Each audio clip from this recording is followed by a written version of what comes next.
Good evening, ladies and gentlemen, and welcome back to Pro League.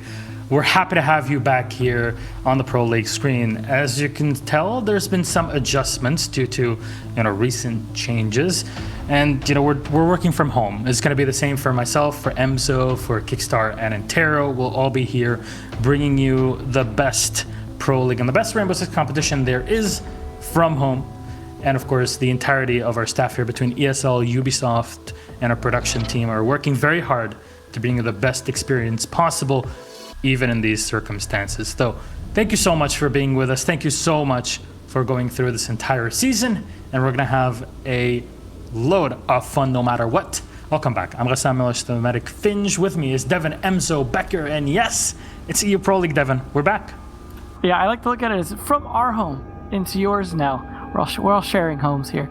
But EU, good way to kick it off, of course, because coming off Invitational, EU looking like they're struggling a little bit. So now's the time to see, did all those roster changes that happened during the midseason pay off in terms of managing to shore up a lot of the teams that were just struggling? Obviously, things are a little bit different online than they are offline as well. Obviously, EU fighting up against EU versus EU, fighting NA, things like that. But overall, I'm pretty excited to see what EU has to bring. We also have other changes. They're coming in, like new operators and whatnot. So definitely going to be a very interesting start here for the second half. Yeah, I was going to ask you how interesting will it be, and I think we'll have so interesting, that's for sure. Ladies and gentlemen, let's remind you of how things have gone so far in this season with our standings. You have not watched and you just came in fresh from Six Invitational. This is where we stand in EU. I never thought I would say this, but they're not the best region in the world. Currently, it breaks my heart, of course, but Rogue, Empire, Vitality, and G2, the top 4 teams in the region, are only separated by 3 points. It's huge. One win can really change things up, as is tradition here in EU. BDS might have been third at Invitational, but they did not have the best seasons yet, sitting in the middle here at 5 with 10 points, Navi at 7, and then Chaos and Fours at 6 points apiece. A reminder that for EU, we will not have relegations. We'll talk about every region as it comes, of course, but Europe will not have relegations at the end of the season. We'll go from 8 teams to 10 to continue playing through it. So right now, there is no fear of being knocked out of the tournament. You can survive for next season. So now it's the time to experiment. And we'll talk about that later as our rosters come in. But maybe let's take a look at our matches for the evening. I have a schedule ready. We'll just pop it up in just a moment. But yeah, Devin, it's been pretty cool so far. Look at these games. Yeah, I think a lot of these teams looking to prove something now. And it is funny to see that we had BDS all the way down to 5th place, but they were the ones out of EU that did by far the best at LAN. So obviously they're showing strong, and I think they're likely to do quite well. But we're going to have them at the very end against Chaos. Empire versus Navi to start things off. I think it'll be really exciting because we've got Empire with no roster changes and Navi with 2. So, will they have had time to work those out? Obviously, there's a little bit of gap between the Invitational and now. So there has been some time, but Empire looking like they're struggling a little. Did not make any changes other than, I imagine, really working on the few things that they were, I guess, struggling with at Invitational. Overall, though, they're such a strong team. I imagine they should be playing this very effectively. But again, the roster changes could be the wild card that Navi needs. Exactly, and then Empire is going to be playing against Navi, then Rogue G2, Vitality Fords, BDS Chaos. Overall, EU is always tight when it comes to matches, and I think more than ever, we really have some great storylines to be talking through today. Let's start off with our first match, though, Empire versus Navi, with Navi's roster that have had some changes. So we'll let you walk us through this here, Emzo, and you can tell, yeah, Navi, they have skins in the game. You can buy them if you want to support the org and the players. Yeah, obviously, some of these being the little bit older, there is not correct in terms of which players. And you can see the correct players here up on the screen. The big ones to look at are Panics, coming off of previously being on the BDS roster. One of the long players all the way going back to year 1 in this game, Pro League. And then Blur, who's temporarily stepping in till Doki is able to get back here. He is still on his ban till, I believe, April 2nd. So a little bit of time left just before he's able to get back in. In the meantime, Blur will get a chance to show off in the way that Pi did. Show, maybe some recruitment potential for him there if he does quite well in these matches. So, no loss to him. But it is definitely going to help, of course, that they don't necessarily have to play if they were having trouble with Pi. Yeah, and I'm really happy to see Panics, as a friend, and seeing him evolve as a competitor. Yeah, it is huge. he's here. Blur, we have to show so much. Well, we have to see so much from the player. He's stepping into big shoes, but I think this is the time to try things out. As you said, Doki will be coming in just a few playdays. Now, Navi's opponents, Team Empire. Let us take a look at the opponents here. Team Empire, again, they have a skin in the game. So, yeah, you can give them some cash. They have multiple skins, actually, in there if you just want to support them. Yeah, I mean, you might as well. Look at how good looking that skin is. Might as well just get it anyways. This team, though, definitely such a strong team. It seemed like, though, their early dominance in Pro League when they came in, it started to wane a little bit. Obviously, they're still doing quite well on the scoreboard, but their kind of indomitable performance pushing in has been a little bit weaker. But we've seen some of that be on the backs of some of their more reliable players like Dan or Joystick starting to struggle a little bit in some of these matches. Shepard, we also kind of highlight him a lot on the support play because he's one of the preeminent support players overall across all of Pro League. And, he's had some struggle matches there as well, some clutches that he used to be able to pull off, just not being able to, just because they're starting to get figured out, I think, a little bit. Yeah, honestly, I wanted to see more emphasis on Karjeka because I just think that he offers so much as a flex player for the team. But Shepard, of course, clutch master for the team, has been doing so well for them. Sometimes the 10 best Jaeger mains are not what you need for your team, but that's something to figure out later with G2 once their game comes up, right after this one, actually. But we should have our map veto up and ready. So we will take a look at it here and see which maps we'll be going for. So we're just going to pop that right up. By the way, big thanks to production. Can we get some thank you production in chat? They're managing this whole thing. Got the entire crew here at ESL and Ubisoft that are making sure the entire show runs well. And of course, for all the players that are still playing through all that's happening so far, I mean, it's fantastic. It takes a lot of effort, and well, it's all going well so far. But Devin, Empire did not perform well at all at Invitational, at least given the expectations. Same goes for Navi, though. So how do you think they really measure up 1-1 after the group stage, really? Well, I mean, Empire is all about kind of playing their own game and doing the things that they practiced as well as possible. It seems like sometimes that can also lead to a little bit of stale play. They get found out a little bit better, get a little bit more predictable. But now that there's some change-ups to come in, I think they can benefit from that in the sense of new operators, a new map, things like that they could play off of. But the question is, are they actually going to play Theme Park, for example? Probably not. Yeah, that's really the question, because for people that don't know, Bank has been removed and Theme Park has been added in, and there is our map veto. We're going to go through things one by one. Many of you might have joined in through Invitational, and you are used to best of threes and a best of 5 grand final. Well, in here, we're all playing best of ones, which means 7 map pool gets trimmed all the way down. What will be our map? We're going to head over to Coastline. All right. So you see Theme Park there banned out by Team Empire. Usually what the team does. At least we didn't see that with Cafe, however, when it was reintroduced. And yeah, one big change, Devin, as we talked about when we were doing the rehearsals, we don't have the insta bans basically for maps anymore. So yeah, you can work around that. It's just ban until you have one more map left. Yeah, I mean, that was more of a concern with the situations where both teams happened to have played the same map, and so one of the auto bans was random. Made it a little bit harder for them to prepare. In this case, they don't have to do that anymore. They just have to prepare for their ban phase. But that could actually, in some ways, sometimes lead to slightly more unpredictable initial bans than, of course, if there was a situation where they knew the ban for about a week going into it, could practice accordingly. So, pros and cons to that for all teams to prepare. Basically, so yeah, maybe it'll lead you to prepare for, 1 or 2 extra maps, but in the end, it works out fine. I think we'll go and test through all of this as this half season continues, though. What do you guys think at home? Remember that you can vote and on your favorite team, who you think will win this game, Navi or Empire, all on the Rainbow Six Twitter at ESL Rainbow Six, and 70% of you voted for Team Empire, 6% for Draw, and 24% for Navi. That is very Empire-based. I mean, there's a Stan Empire right now. I mean, to be fair, they did just lose Citizen, a pretty strong player for their team, and then had to have a stand-in as well. Panix, while he's a great player, is going to be new to the team. Not sure how long they've been able to practice with him, but This is probably going to be a rough couple first matches for Na'Vi going into this, because they've got to deal with the new team sort of aspect to that. And the fact that they can't even rely on Blur to stay with the team because they've got to have Doki. Now, of course, I imagine Doki being there, still practicing with the team, still prepared to come back in. But Blur's just going to have so much catch up to do here. We'll see what kind of operators they go for the bans, though. And as a reminder, Kali and Wamai are now in. So they are playable. Oryx and Yana, of course, are not yet, because there's still the brief period of at least 3 months, usually, before they're allowed to be played.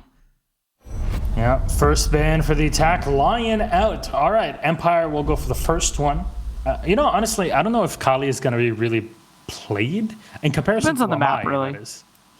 Yeah, Wamai, I expect to see a lot of play, especially combined with Jaeger, combined with Goyo shields, a lot of ability to really soak up utility. I imagine this, you're giving Empire basically another Jaeger, so maybe it'll be time for someone else to shine. Second ban is Hibana, so one heart breacher, usually the Hibana on this map, completely understandable. The bans so far are completely standard when it comes to Coastline. Valkyrie, Mira usually on the board, Echo, Mira, Maestro, Mira. In the end, it's just Mira is probably going to get banned, right? Yeah, the upside of the Hibana ban is now you, as Empire, you have some idea how they're planning to play some of their defensive rounds in terms of their positioning. Now, of course, Na'Vi are starting on attack, so that won't be for a little bit, but it does help with a little bit of that counter intel going, okay, they're banning Hibana, that means they're depending on certain hard walls that they're likely to be playing behind. Of course, that means hard walls like inside pink, as Kix and Terra like to call it, the little cocktail bar inside the billiards room. But we are going to have a quick rehost. I'm not sure exactly what happened, so hopefully it won't take too long to get in. Obviously, we don't have to host a lot of data or anything. They call it pink, right? I call it mini bar. That's it for me. Like, it's a tiny bar with a... I go with cocktail. Just there's a common call out for some other maps as well. Yeah. Well, fair enough. We'll talk about the common call outs later. It's still ongoing, and we'll see how things turn out with that as this season moves on. But yeah, we're going to rehost real quick, and then we'll head back into game. Not sure what happened there. Apparently there was a game crash for one of the players. No problems. We'll just get ready for another one. But at least our bans have been confirmed. Echo and Mira being banned is just so completely box standard, right? There's nothing special about that whatsoever. It's more the Lion ban is kind of interesting there, coming out as well from Empire, as they're expecting to have a little bit more mobility now, but that means the possibility of having to deal with Jackal and Dokkaebi. Exactly, and the Lion is a bit more oppressive depending on the way that you run the op. You can run Lion Gridlock on the map. They're very, very strong as a combination, but in general, we know Empire is a team that likes their maneuverability and their flexibility as a team. They're not very rigid in terms of how they play the round. They're rigid when it comes to the strategy that they're applying. But when it comes to flexibility and running around the map, that's something they shine with. And we see that with Joystick, but what if you had the flexibility to go with another operator on another player? That's something different. You give him more room to breathe, and the Lion ban definitely makes sense. For those of you that might not know, like, okay, Milosh, Emzo, you're saying that Echo and Mira are completely normal bans on Coastline. Well, why is that? Well, we can kind of explain things here. So I'm going to go through with the Mira, if you don't mind taking over the Echo, Devin. We can kind of explain it for newcomers here. Now, the Mira, of course, is a strong operator. A lot of utility and a lot of setups are based around her and her mirrors. So when you remove her, it just means that the defense has to play a bit more loose. They can't just play behind their Mira windows. You have options to dismantle her, especially on a map like Coastline, where there's a lot of soft breach that you can use between the buck, between the sledge, etc., top down or bottom up destruction. But overall, when the defense is completely built around the operator, it makes it very difficult to break through them, and it's free information. And right now, the game is half about info, pretty much. So giving another info operator just makes things a bit more complicated for the attack to deal with. It lengthens the checklist, so why not take it off? But Echo, what do you think that's the case there, Devin? Well, you're talking about info operators. Echo is also an info operator, and then bringing his kind of essentially cloaked cameras that are also mobile. The ability to get that extra information can help roamers, especially on a map that's very difficult to roam on at times. Being able to have one on site and then one to be able to support deep roams like Joystick will play, things like that, is definitely helpful. But there's also some good hiding places that are very difficult to deal with. Take, for example, the standard take onto billiards, where you're trying to push in from Aqua and plant to the default spot, kind of near Cocktail sort of that we were just talking about. That default spot, pretty predictable, but the thing is you could hide, for example, an Echo drone underneath the billiards table, and the chances of them getting it are pretty low depending on the angle. And they have to have IQ alive pretty much at that point to be able to identify that, be able to spot that out and take it out. And chances are you're also going to be out of Thatcher EMPs by that point to try and stun it. So it does become very difficult to deal with in kind of the mad scramble at the end, and that's usually what teams are running into now because there's so much utility that has to be cleared prior to an actual execute happening now that burns up a lot of time, not to mention the roam clear on top of that, and making sure you have your flank players, your anti-flank players rather, positioned in those positions before you go for the take, and worrying about C4, things like that. So it's just one less thing you have to worry about. And Echo hasn't got any weaker, he hasn't gotten any nerfs, so he's going to continue to get banned for some time here. Yeah, pretty much. So why not remove it? It's all about intel. The attackers already have a massive checklist when it comes to Pro League play. So you know what? Take the operator off. You don't have to worry about him. And on this map, it still makes a lot of sense. I mean, you can ask Team Reciprocity how things go when you end up forgetting about an Echo. So yeah, keep it in mind. There's the IQ being picked up. 6th pick off of the Ash, something we've been seeing quite a bit of, the G8 for the IQ, so I wouldn't be surprised if Blur is bringing it. Of course, incoming player here from Na'Vi, as well as Panix. You've heard Panix before. And yeah, he's back in off of BDS now on officially. Na'Vi, the Capital is in play. It's a powerful operator, the Buck, the Zofia, it all makes sense. You have IQs to deal with any Valkyrie play. You have the Dokebi as well to clear out any people that are anchoring or lurking more, really like Nello there. So everything when it comes to tools is available for Na'Vi. And Empire have to try and play around that, but their setup so far looks pretty stock standard. Yeah, I mean, this is a site that everyone knows pretty well at this point. The only thing that's changed over time is teams attacking the hookah side quite a bit more in terms of at least pressuring it, if not trying to go for plants in it. It's kind of funny because that started, that was kind of the original way to attack it. Then once the site became more favored, it was all about pushing the billiards. That became pretty much always the default plant. So teams have started to actually pressure a lot more on the other side. I do find it interesting that they went with the 6th pick to the IQ because I feel like had they seen a Castle or a Goyo being played on the lineup from defense, they might have actually stuck with the Ash just to have the extra utility to clear. Nice catch by Mozzie. This Karjeka can have a drone and a kill already. A great round start for him.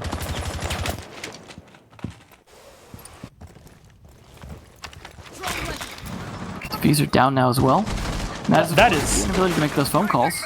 By the way, it's just, I'm going to have to get used to this whole push-to-talk thing throughout the whole thing. So sometimes I might go off. There's the kill, and there's the Mozzie going off. Gotta check out with another kill. Can he get the third one? No. He's going to reload off of the P10 Roni. And we talked about the Roni through Invitational. The thing sometimes loses gunfights for you, but hey, that's 2-1 for free. Nitrocell will sail out as at least Dan will be shot down in the moment. Save just waiting here by the pool entrance. He needs his teammates, what's left of them, to help him for this push. And there's the Mozzie. He's so close up. He'll go for the gunfight. The Zofia close to losing it. With the RG-15 out, and it's going to be a trade. There's Panix. We'll be able to find 1 kill on Karjeka, but the Zofia's already down. That saves. It's got to be picked up. Back to 20 HP. Well, this is a pretty good start for Karjeka, though, but now they're bringing it back. Blur taking down Joystick. A great kill there now. It's finally some advantage here to Na'Vi, but health is not on their side at the moment, as Blur is already down to half health and saves even lower, down to 25. So Shepard and Scyther going to have to try and clutch this out, but there is man advantage now for the attack, so it's going to be a tough one. Just time, definitely on the attacker side, though. A minute 15 left with man advantage here, and having taken down most of the non-site operators, should be fairly easy to execute from here, assuming they stay coordinated. Yeah, and with Blur and Saves being low on HP, the smoke has got to be so important. So losing Shepard would definitely be a big deal, but you have a smoke, you have a Maestro. The potential to bring things back is definitely up there. There's the Capital getting ready. 1 bolt will sail away, and there's nobody sitting in pink or the minibar, some people will call it. There's some utility being used by the Zofia there, but caught by some ADSs. And there's the Maestro Evil Eye that's giving information for that Maestro before they run on in. Is there any way to deal with it? I don't think Saves has any utility for this one. And you might have 1 impact there left on the Zofia.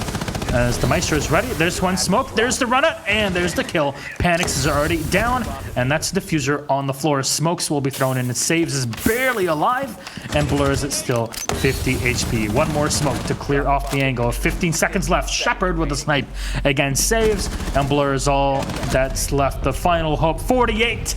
And that's Scyther to swing around the corner of the Maestro and just smash Blur down with the rate of fire. Yeah, it's all about the ACOG there, or the lack of it.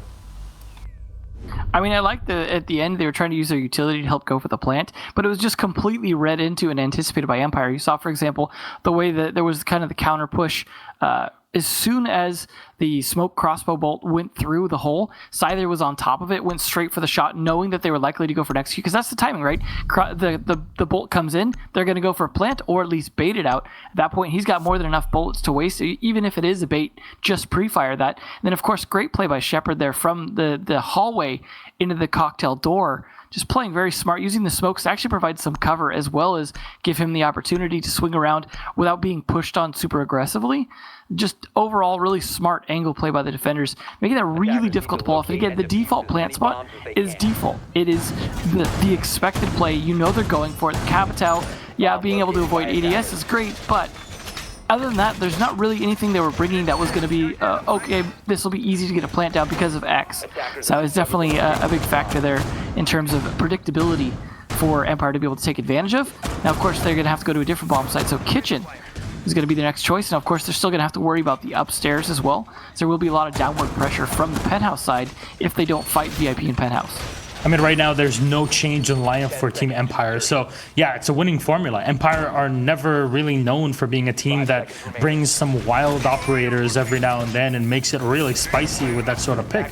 No, they're ones that have a plan and they stick with it. And usually they will go for operators that will do the job. And indeed, the Smoke, the Meister, the Jaeger, the Mozzie, and the Valkyrie do the job very, very well. Pretty much any map will function well with this lineup. It's up to Na'Vi to find a way to deal with it. And as you were talking about, this is a defense in kitchen. You have to put in pressure from the top floor. So going inside of the lounge, taking care of bedroom or the penthouse area, that's your number one priority on any map, really. Take control of the top if the defenders are at the bottom, and if they're on the top, you take control of the bottom. That's how it goes. That's how it should be. Nettle will take control, as Scyther will be the first to get shot down. A big pick on the Maestro here under the Kevin.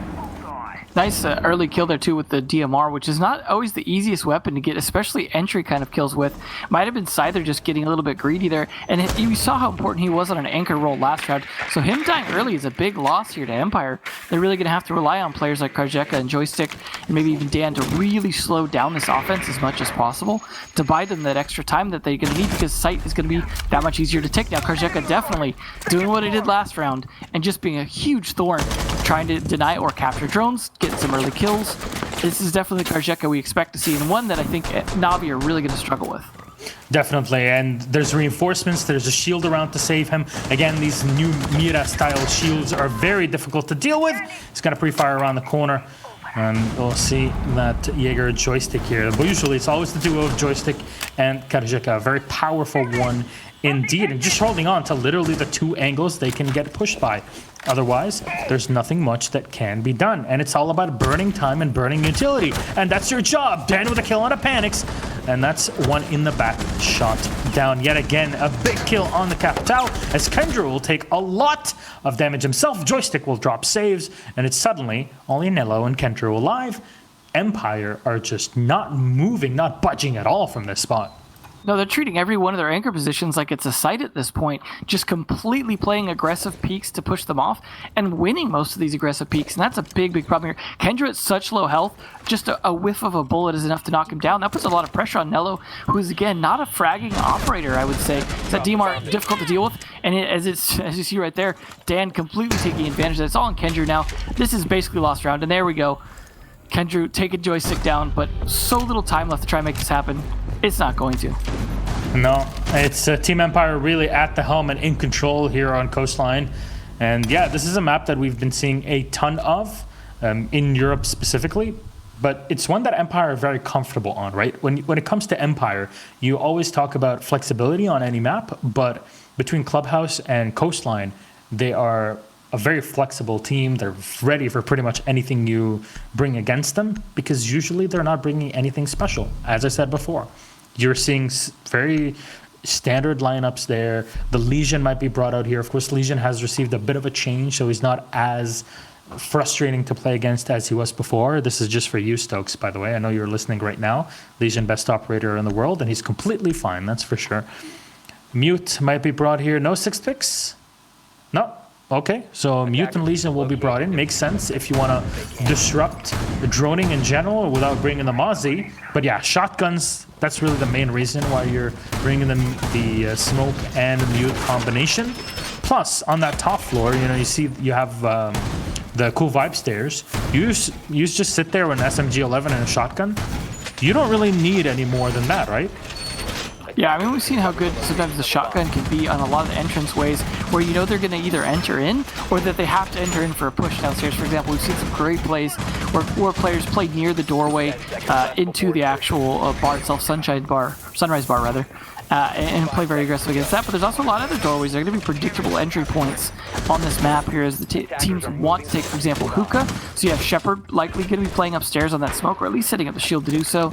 He's just going to deny as long as possible. And then the Legion is actually, in some ways, an odd pick because Karjeka was doing so good on Mozzie. For him to switch over to an operator that had now been recently nerfed is not necessarily the best, but at the same time, again, those entryways, being able to deny those, especially when they're going to be using smokes from the Capitao to try and help with their pushes, it's a little bit of extra intel you get when they're pushing into the smoke, so you could try and do some pre-firing, but also it means it slows down any attempt to quickly push along with that smoke, because if you have a thorn in your foot, you cannot plant. Usually, the diffuser is going to be the person with the diffuser is going to be the one to enter into the room first and hit that first goo mine. So I do like some of the idea behind that, but we'll see how effective he is. At least the gun's still pretty good. It was more just the way the goo mines work got a little bit of a nerf. Yeah, so it's more about disruption and not, damage just being added one on top of the other. There's the bullet holes that are being set up by Karjeka. And yeah, bullet holes are deadly. And at a distance, you cannot see them. This is why you want to pressure from different angles. That's exactly what Na'Vi are trying to do.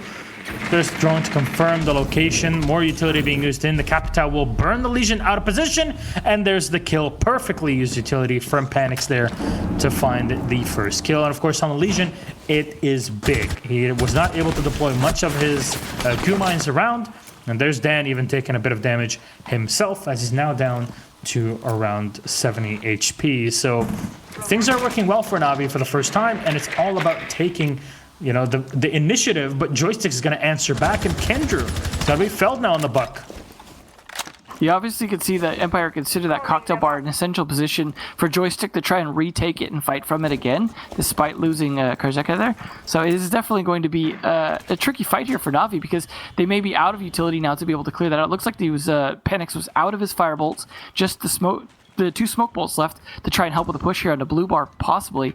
Shepard is ready for that, though. Him and Scyther are both downstairs, ready to deny, and Dan being uncontested here pretty much upstairs is going to be able to hold and make sure that they can't put any downward pressure. I mean, they lost the buck anyway, so that was already going to be hard. However, a great shot by Saves takes down Dan. That's going to actually make it possible for them to pressure that, and they are pushing a little one-dimensionally here, though. That will give Shepard the ability to smoke a couple of them. But now it's all on the 2 side players. Yeah, with Joystick being lost, you really have to come on in and plant. You have time, so you can go and fake it. But no, he's going to actually drop 2 in the meantime. Nello's going to be taken out, and Panix is down, but not out. Is there a smoke left? That's the big question. Yes, there is. Shepard has already shot down Panix, and now time is pretty much over. You know where they are. You just went for the face check, so you fall back. You don't have to peek against this. It's a difficult angle, and that's something that Shepard understands. He's going to go for the quick reload, forcing his opponents to walk right inside of him. He's going to take down 1. There's a shotgun to try to answer back, but Saves is left with no time, and somehow, some way, Empire are able to grab a round under the nose of Na'Vi. They made the mistake. They rushed in. They were low on HP, and they planted in such a super obvious position, basically not even default. The smoke caught them, and that was a down. That was huge from the smoke. I mean, we've seen a couple times now that site play from Shepard and Scyther has just been phenomenal in terms of saying it doesn't matter how many you kill on the way in, you're not getting any further than that, especially when they're able to hold their positions the way they want to, get the shots off. You saw Shepard with the play, just trying to take advantage of, again, the timing of their push, knowing exactly when they're trying to go for a push, because they telegraph some elements of that with smoke plants. It is being absolutely exploited by the site defenders to know when to peek, and they're fully taking advantage of the fact that the positions are very constrained by those players on Navi because they're smoking before they enter doorways. So that's a position where you know exactly where they're going to be at. They're not off to the side or some other position where they can go for a flank during that. And some of that's just lack of coordination in terms of being more multi-dimensional push, but some of it's also just lack of manpower that they have towards the end of the round, and the fact that they want to focus on that execute as time dwindles down. But I'm glad to see that Karzeki now back on the Mozzie, because he was definitely much more effective on that, and great utility use, as you mentioned last time by Panics to take care of him. This is looking very strong for Empire on what is essentially a still attacker-sided map for the most part. Yeah, I mean, for now, three rounds on defense. This is basically how it is. I think Ranger back in the day put it quite well, and even Canadian. You know, the closer the closer the two teams are on coastline, the more defender-sided the map becomes. And this is not just for coastline; this is pretty much for any map, right? But here, I fear it's more than just the side. I think it's just Empire that are outplaying Na'Vi. Na'Vi are spending too much time on parts of the checklist that should be taking a lot less, and basically like clearing around the map, etc. And once they do have that, there's those small coordination mistakes that happen when your team has not been together for as long as a team like Empire has, right? Yeah, I think that really is the big difference, is seeing the level of coordination between teammates and the way that they work together. I think that's part of the reason Na'Vi pushes a little more one-dimensionally, because they don't have the level of coordination of Empire to be able to play a bit more spread out flanks. And you have players like Blur, who's going to be providing a bit more like intel in terms of gadgets and whatnot, and then of course you've got to coordinate clearing those out, but that's going to be a little bit slower. The callouts he uses might even be slightly different, so it's just little struggles you have to go through, especially when you don't want to invest full time into a player you're just borrowing temporarily. And Empire, having made no changes, as you said, they've been together for a long time, been very successful as a team. They're not going to change much here, but default plant setup possibly. Again here, it was Panics is going to be providing the smoke, but they have not cleared out the office below. You see the shots coming out. He actually just pushes in very aggressively. Kendrew goes for it, but switches to the Skeleton Key at the wrong time. Shepard fully exploiting that. Now on the shotgun. Does lose two teammates, though, in the process. And Joystick's going to take around 50% HP as the call will come out from the Dokebi, and it's going to be back down to 0. Blur and Saves are barely alive, with Nello pretty much the linchpin of the assault. Smoke canisters from Shepard are going to be huge, and yet again, big plays from Na'Vi. There was so much time. There was nothing that warranted that push from the Buck. They did not clear the bottom floor. I don't understand what's the reasoning behind that push, but let's see how this round progresses. Still potential for Na'Vi, but man, is it going to be tough. Everything is perfectly prepared against you. Shepard still has one smoke canister to use, and you're going to need to pressure him before you actually get onto the site. One smoke is going to end this very quickly. Yeah, this is just definitely problematic because the lack of utility. He had to use his smokes just to be able to kind of drone and get some intel on the actual site to decide how he wants to push it. It's such a difficult player. At least they've got 3 people alive. It's just Saves and Blur at such low health. They are starting to push to the hookah side, though, seeing some potential weakness there, knowing they can't take Cocktail aggressively. Oh, almost a headshot there as well. Just a slightly lost fight by Dan.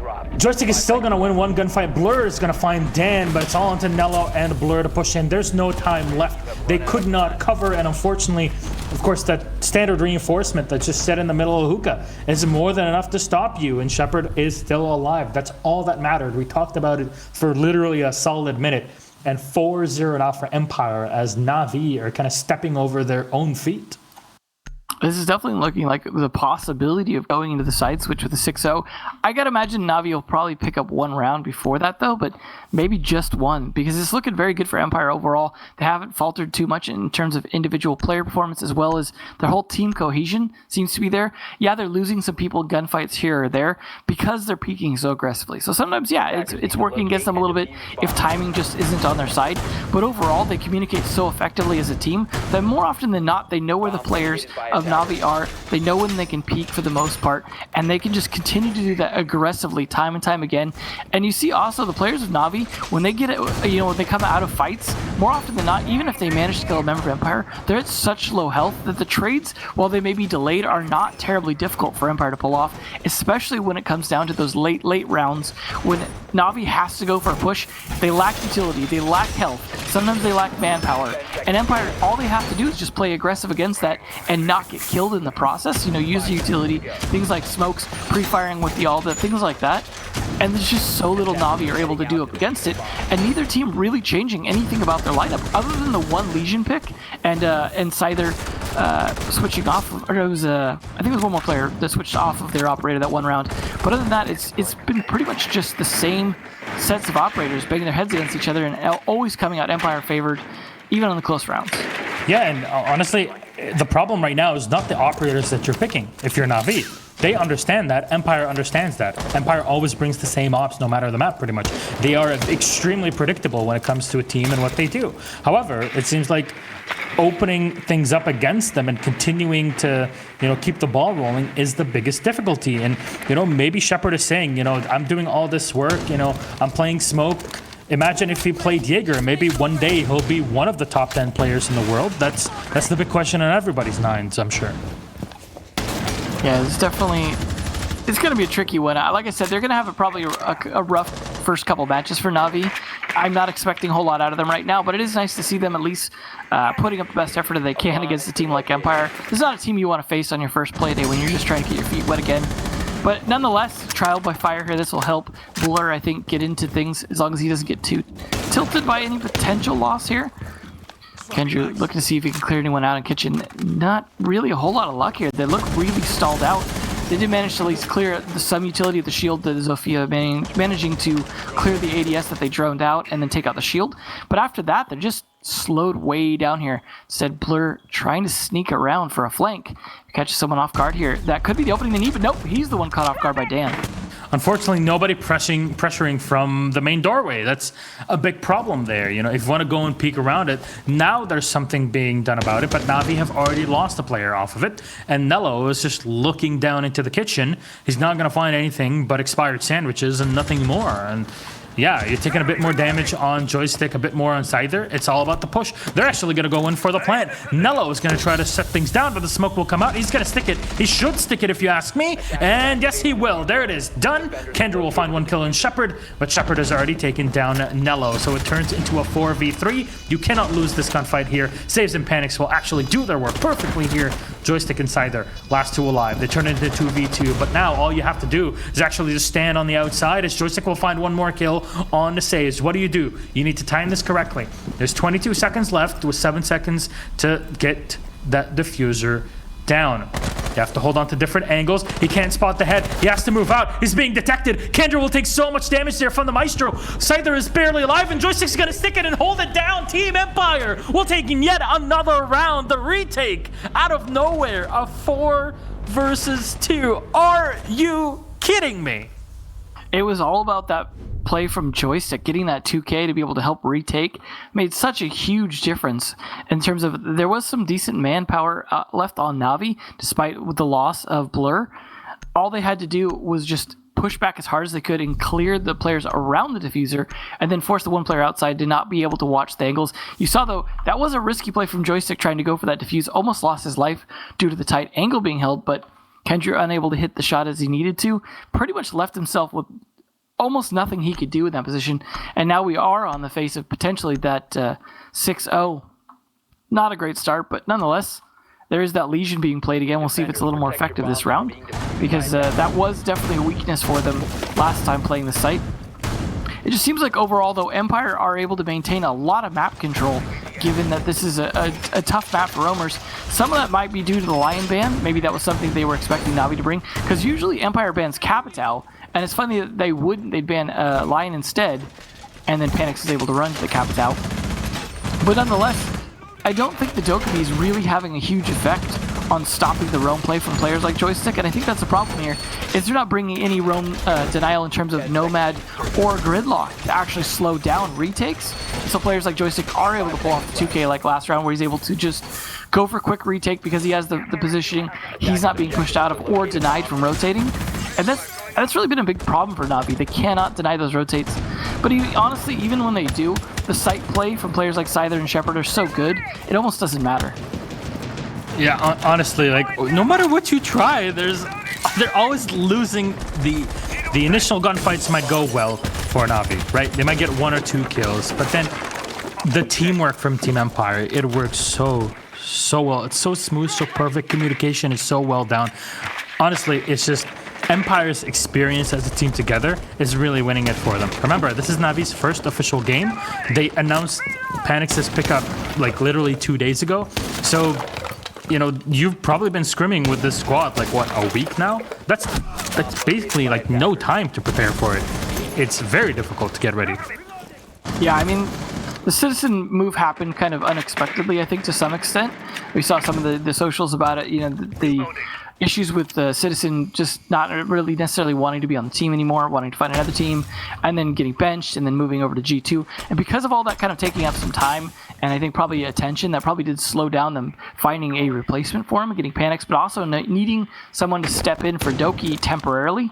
Probably also a bit of a problem in terms of getting set up for this.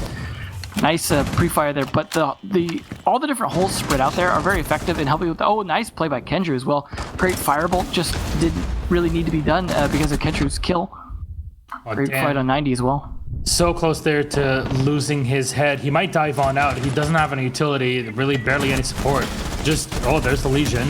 He's looking the other way. He finds the headshot. That's Karajeka. He's going to try to fight for the second one there, but Blur is already pre-aimed with the G8 and will find the kill. There's the Valkyrie on the corner, losing the gunfight to the CZ 75. And it's now Scyther and Shepard. Yet again, the last 2 alive versus 4. Blur and Saves have taken a decent chunk of damage, so it's still not impossible. There's no Maestro in this fight, so maybe there's something like that to keep in mind, but the smoke can definitely do work. And this might be the time to push on to this bar. Reminder, at 5-0, you are not looking good at all. So this is all on Na'Vi, no matter how you try to crunch it.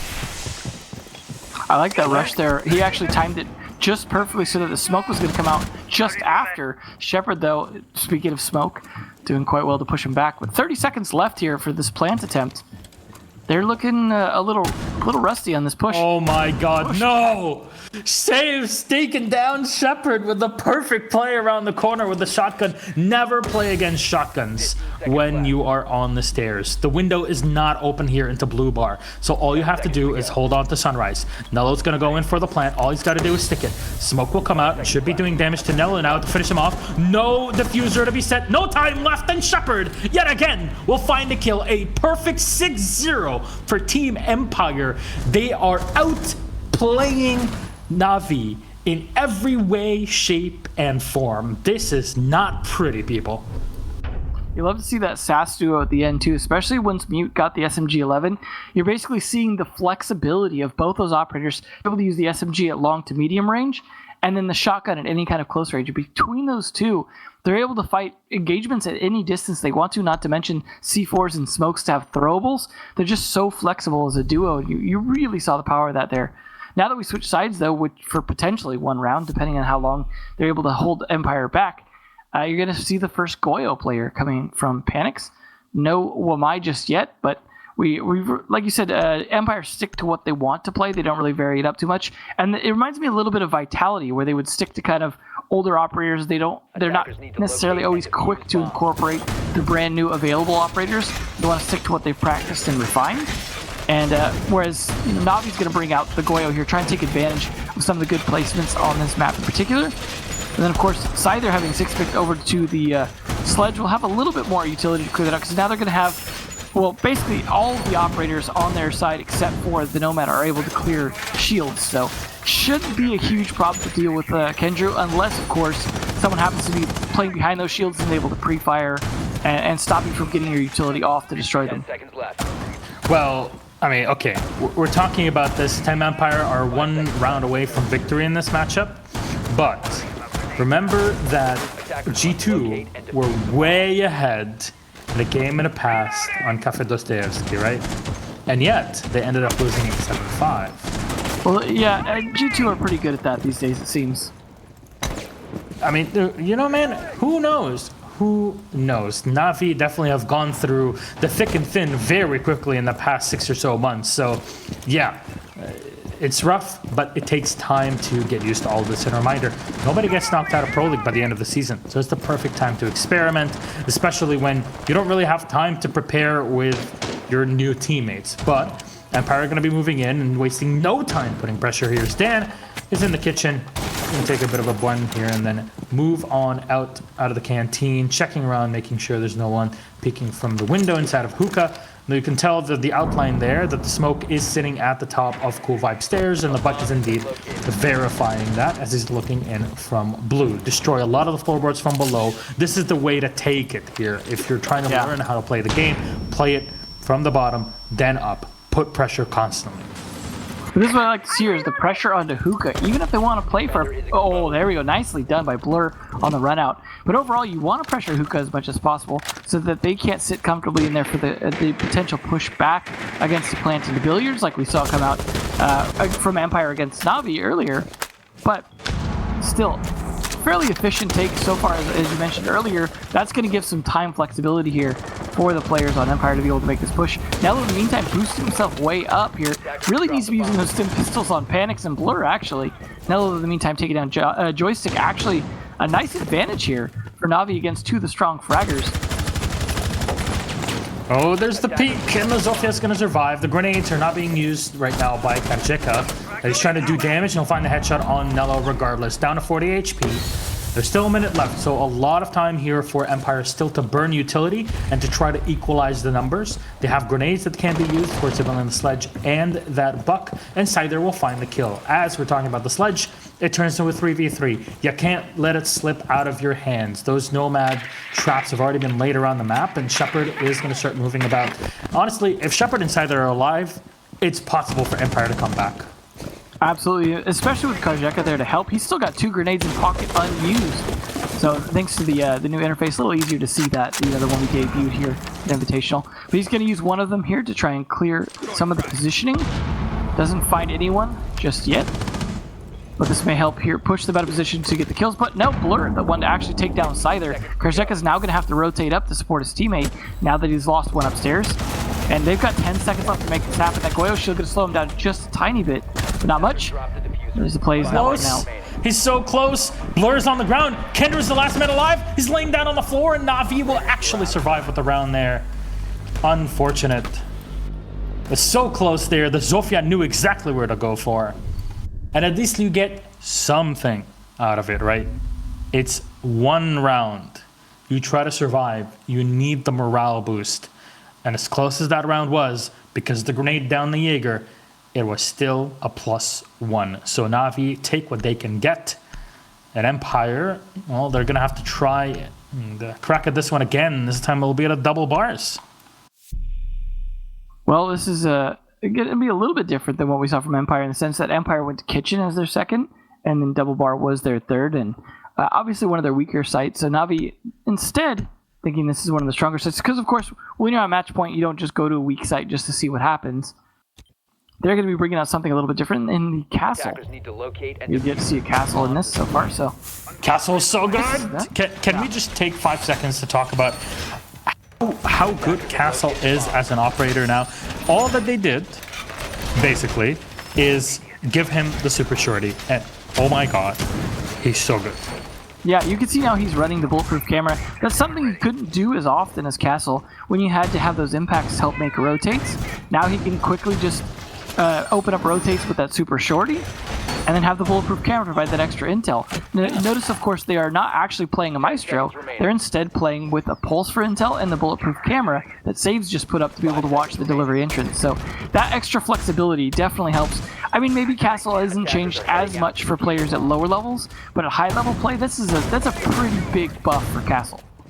And really, This is as big as giving the mute the SMG-11 last year after Invitational, right? This is as big of a change, and it's definitely going to switch things up and make Castle with, especially that bulletproof cam, a lot more of a viable operator in way more ways than one. He was already really good. This is something that's going to add more flexibility to the operator. You see they're trying to set up the correct angle for the Claymore.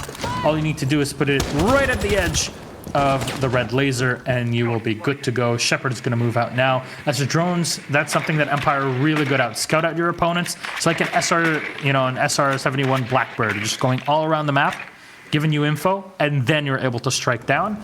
Empire take their time when droning. Measure twice and cut once.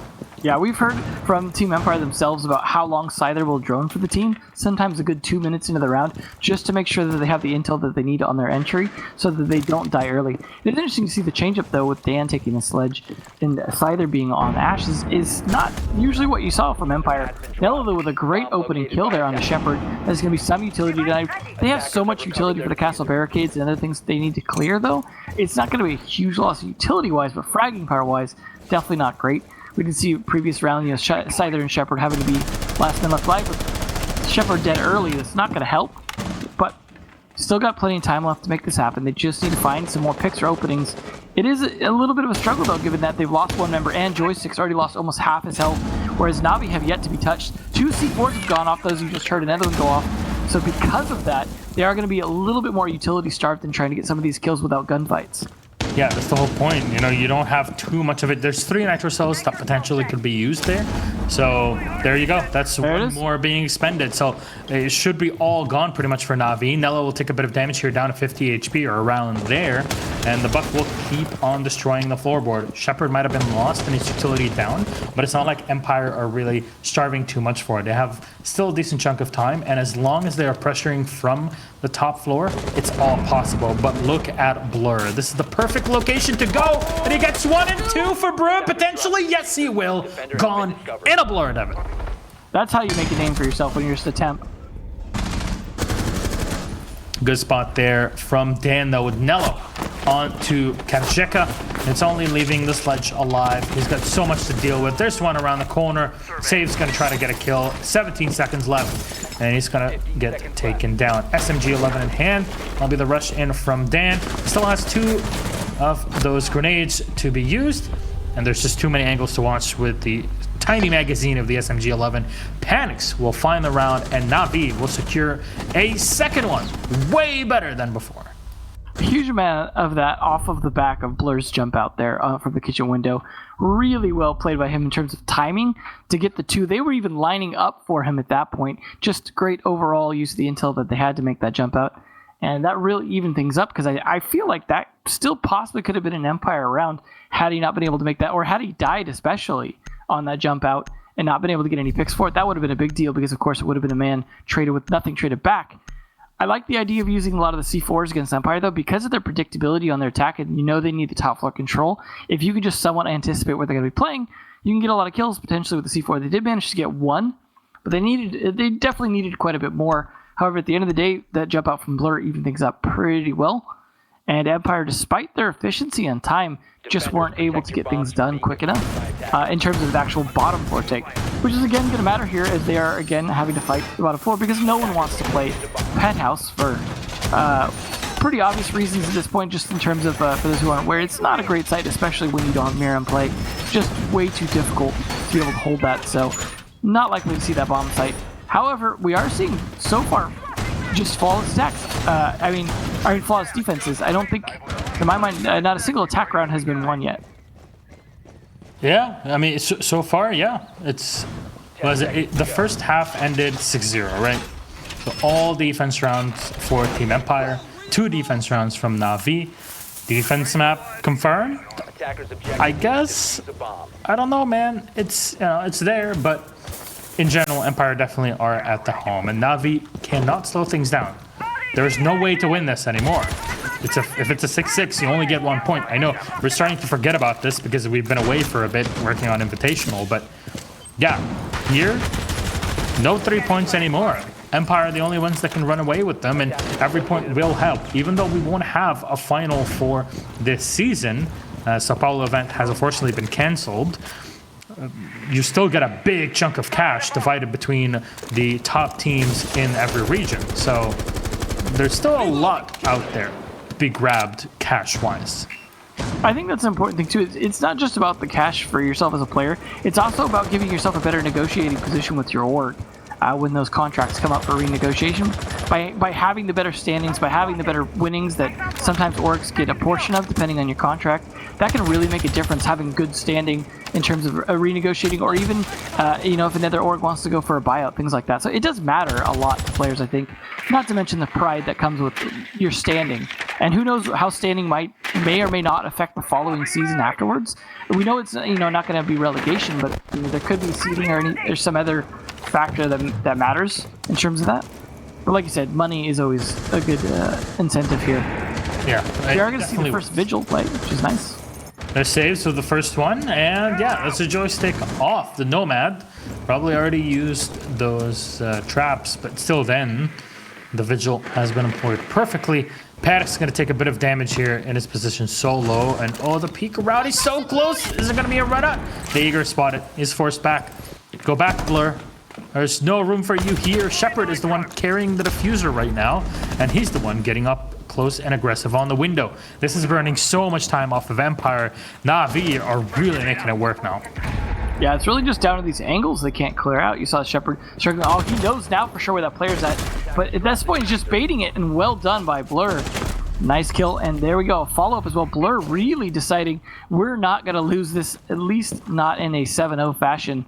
Just absolutely fighting back on the Jaeger play.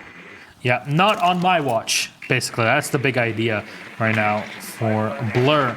All 5 are still alive for Na'Vi, and the comeback is definitely possible. Vigil rotating around here as Scyther and Katajeka are doing as much work as humanly possible by destroying the floorboards. And there's the IQ now sitting in luggage, checking and making sure that there's nobody peeking out from kitchen. Maybe this is the time to find somebody from Na'Vi getting over aggressive, but Na'Vi seem to have stabilized. They're not rushing out. They're not doing anything that's a bit too hectic.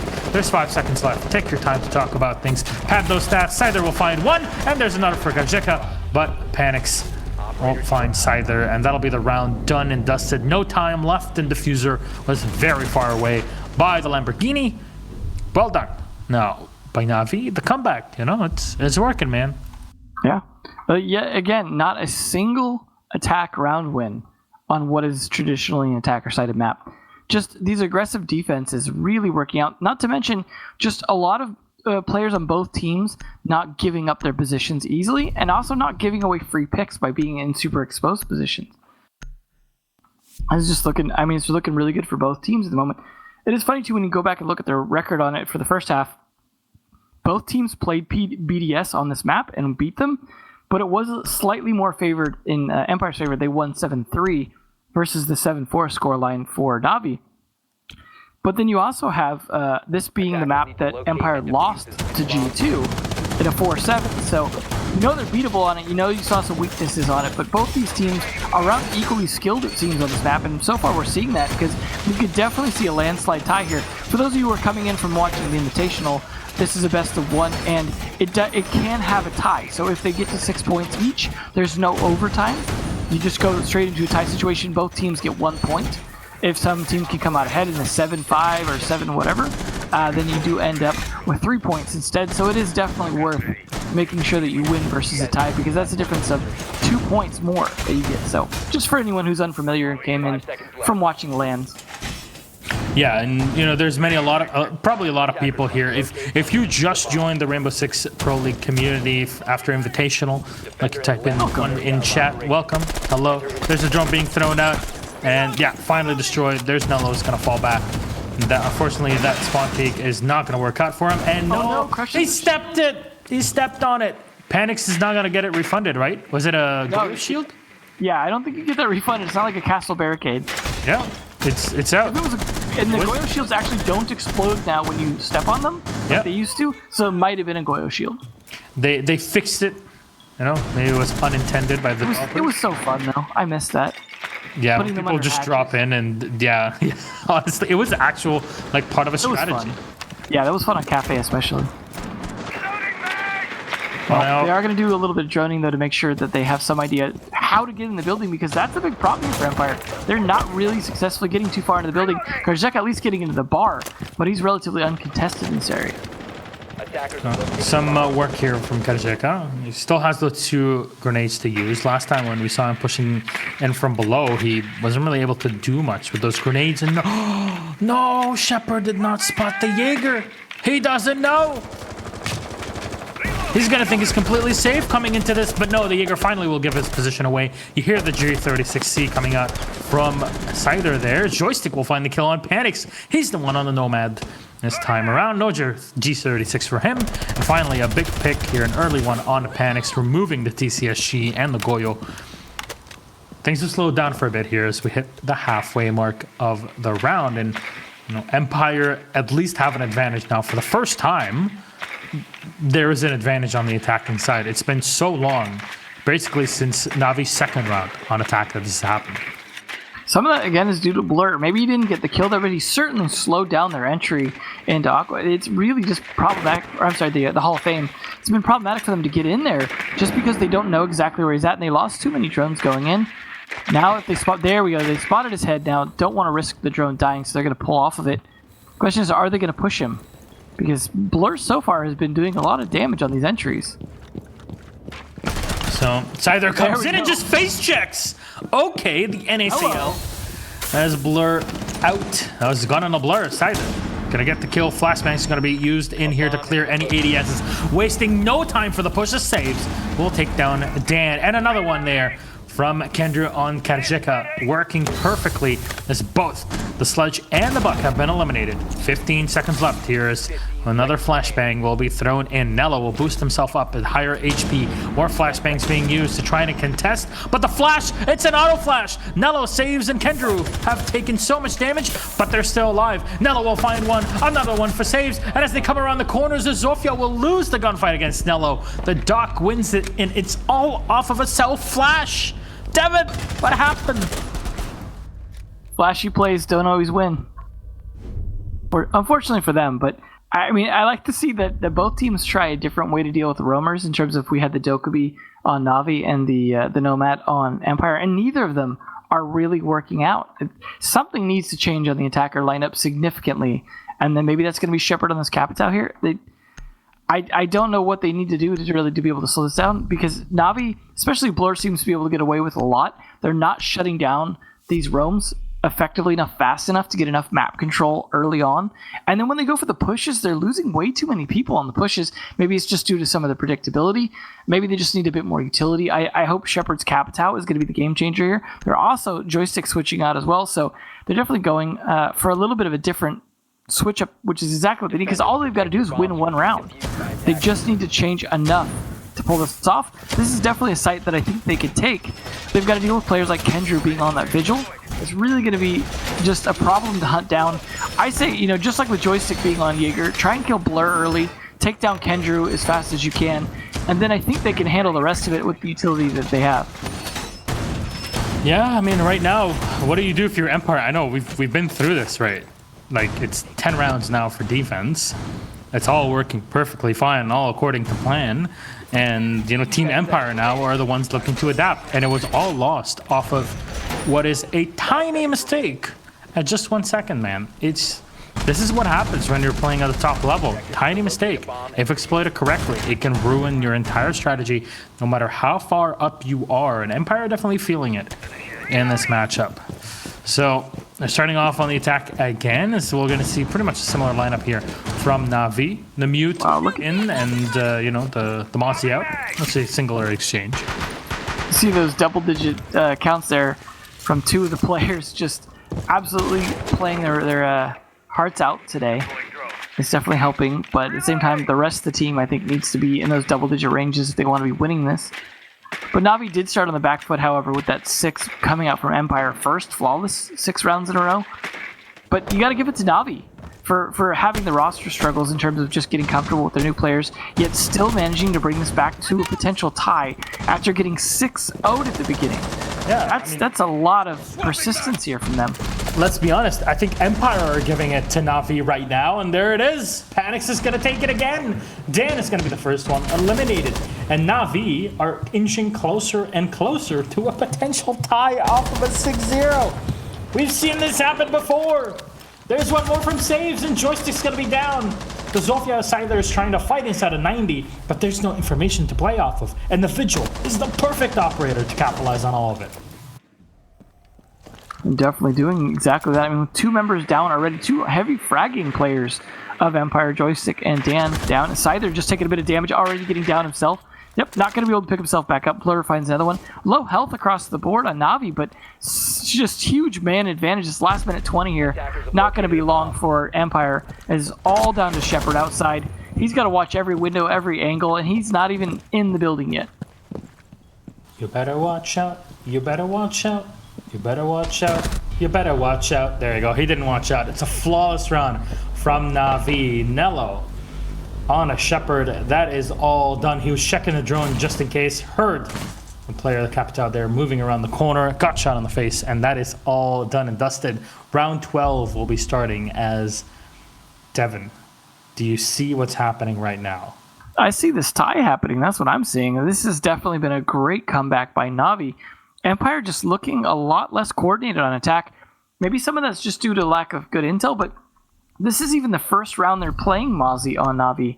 So the fact that they brought very little drone denial against a team that's known to have really good droning, I mean, other than, I guess, the Vigil, technically, it surprises me to see Joystick struggle, or not Joystick, but all of Empire really struggle so much on those attacks late round when they should have the intel on site players. They should have a lot better position to be able to go for those executes, especially when they've got air jabs up to be able to deny any kind of movement on the defense side to get out of those positions that they droned earlier. This is really surprising. I gotta wonder if Empire are getting a little sloppy on the drones, maybe not communicating well, or it's just Na'Vi doing well what Empire did well, which is just very aggressive defense in terms of having some good intel themselves and then peeking. We did see a double bulletproof camera, for example, last round, because you got the Vigil and the castle with them, whereas this round you see the Vigil going with impacts, and they're instead going to rely on the pulse for intel. 11 rounds on the defense on Coastline in 2020. What is going on? And we have yet to see any of the new ops in terms of Wamai or Kali being played on this. That's a good point. So I think right now we're going to start calling things EU flashes and, you know, EU plays, and we're going to start forgoing the whole NA meme stuff. And ooh, are we recruiting you to the NA side? When you start hearing this coming out from me, you know that it's real, man. It's trouble in paradise. Trouble is my middle name. That's usually what happens. There's at least your middle name's pronounceable then. Oh please, Devin Becker, the saltiest name on the planet. So Kajek is going to come on up to the rooftop here. You can hear the machinery whizzing and whirring around him. I'm just waiting for angles. You know, they know that there's somebody downstairs. They're trying to pre-fire into it. By the way, everybody getting banned on Battle Eye. Deserve it. Bye-bye. Stop cheating. See ya. My gosh darn video game. Thank you so much. Zamonzi spotted, but there's no actual frag after the drone, right? It's just a drone and then a drone lost. There's nobody moving behind it. There's not the usual Empire on attack where there's someone following the drone to capitalize on a kill. It seems very odd to watch, don't you think? Yeah, it's definitely, it's just some of the coordination here that we're just not seeing. I think some of it's going to be frustration from players, just that this probably should have been over a while ago. Yet somehow it's dragging on to what is now the very final round, regardless of who wins this round. Either Empire gets 3 points, or they get 1, and Na'Vi gets 1 as well. So that's what it's down to here. Na'Vi just have to win one last round, and they can take a break. So they're just playing still at the top of their adrenaline game, whereas we're not seeing Empire be able to pull it off. Penix, however, at least lost most of his health. So there's a possibility here for some man advantage for Empire if they can finish him off, but he's just going to be a pain as long as he possibly can. There's Joystick finally having the kill here on to Panix.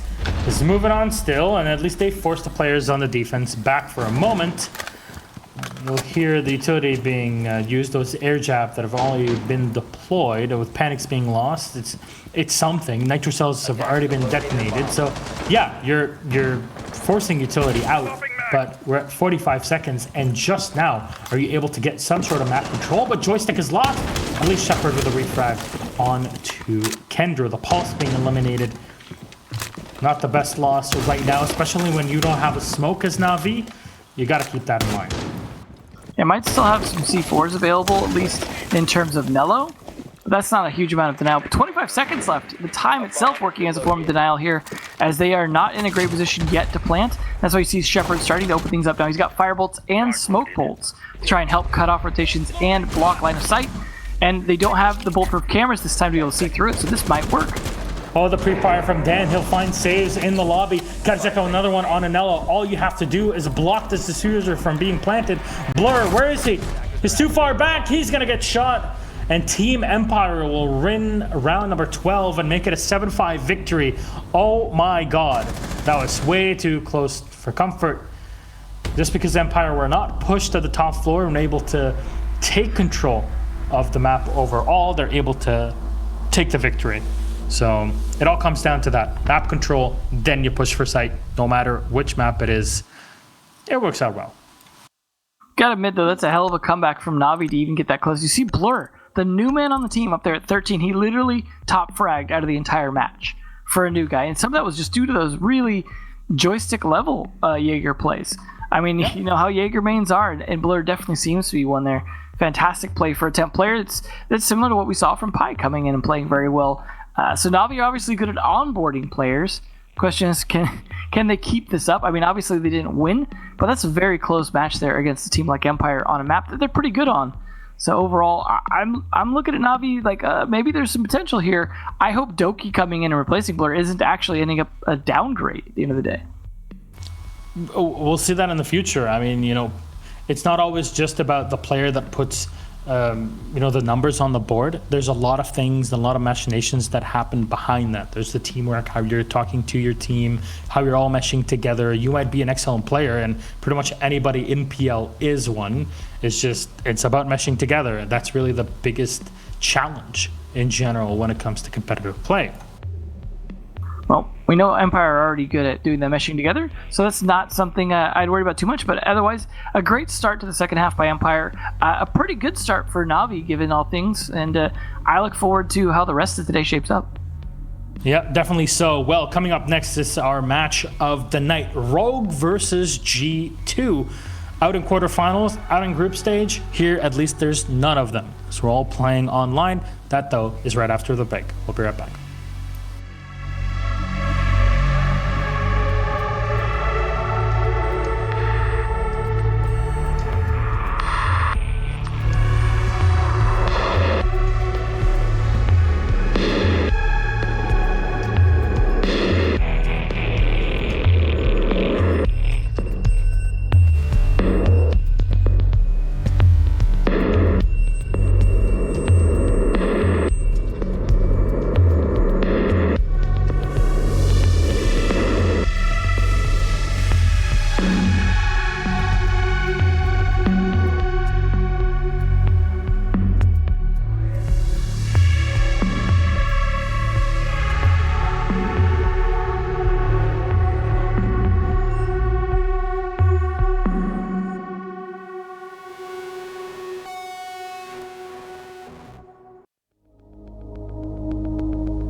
Welcome back, ladies and gentlemen, here live from Poland, and of course Devin here from the USA. It's really weird, to say the least, to do a broadcast like this, but here between our crews at ESL and Ubisoft, we're doing our best to bring you the best of the best in Rainbow Six Siege.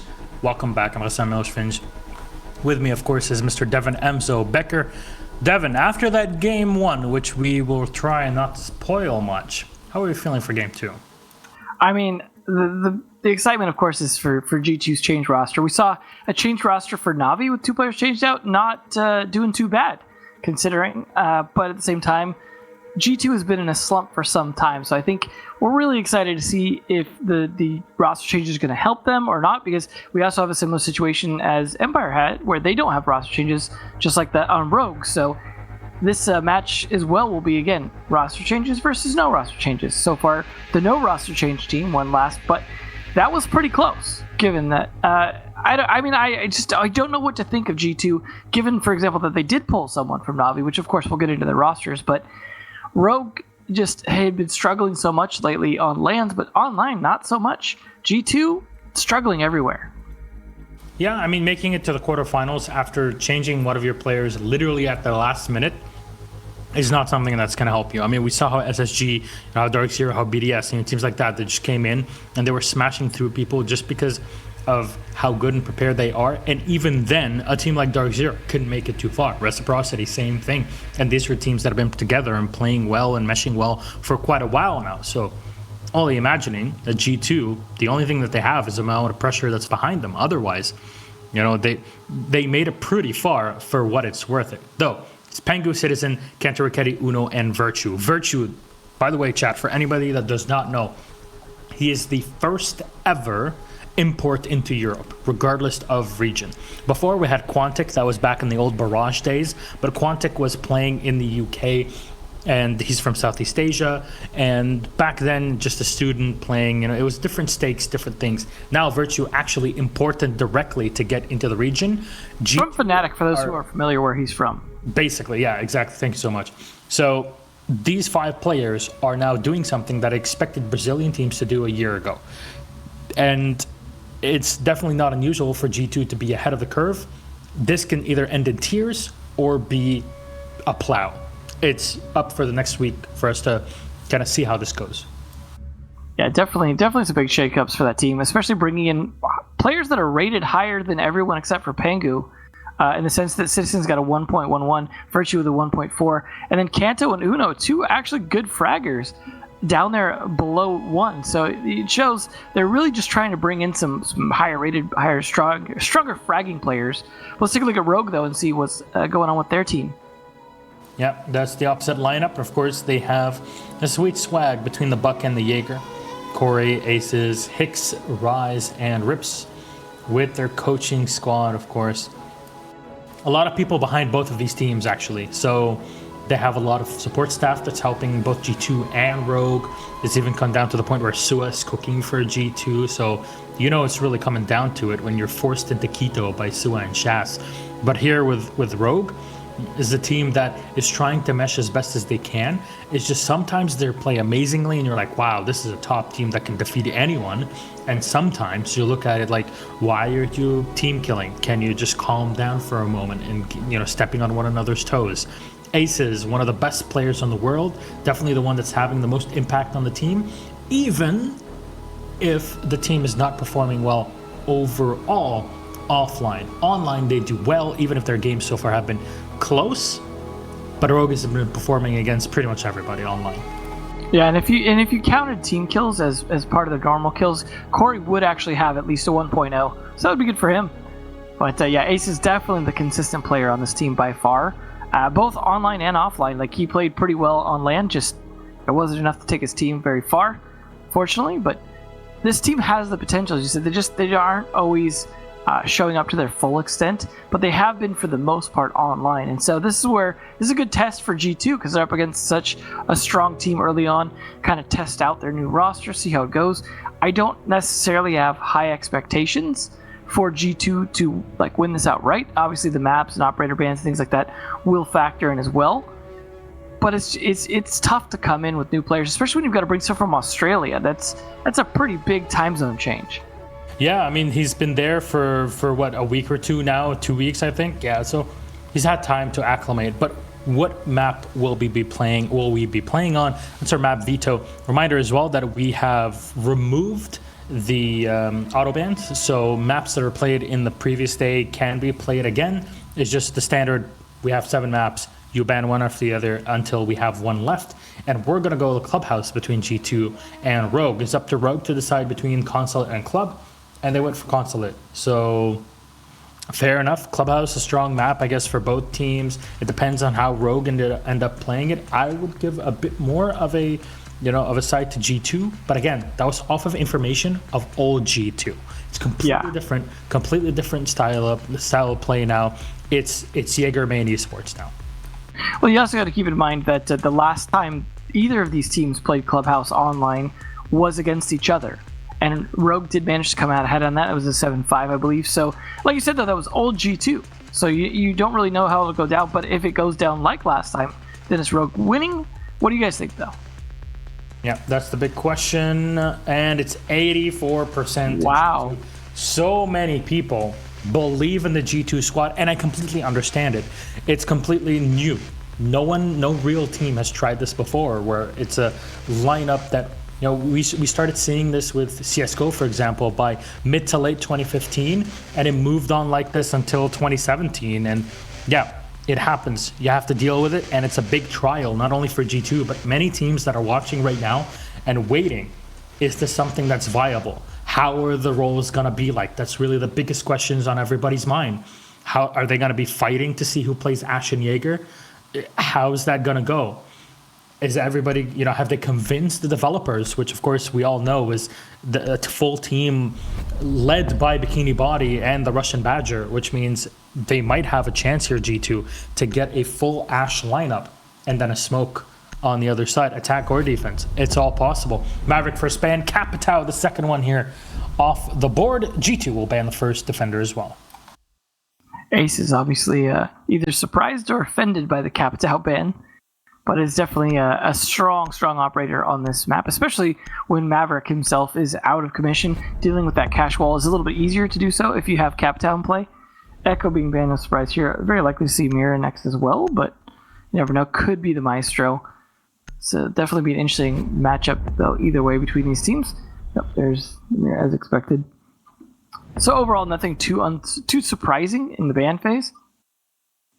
But it would have been pretty funny with the Rogue if they had gone for a ban on say Ashe or Jaeger. If they banned Jaeger, honestly, if they banned Jaeger, it would have been hilarious. First of all, and I know Zoronic is watching somewhere in the chat and he's gonna be like, "Yes, finally someone actually bans Jaeger," because we have Wamai as a replacement, so it's possible to do so now.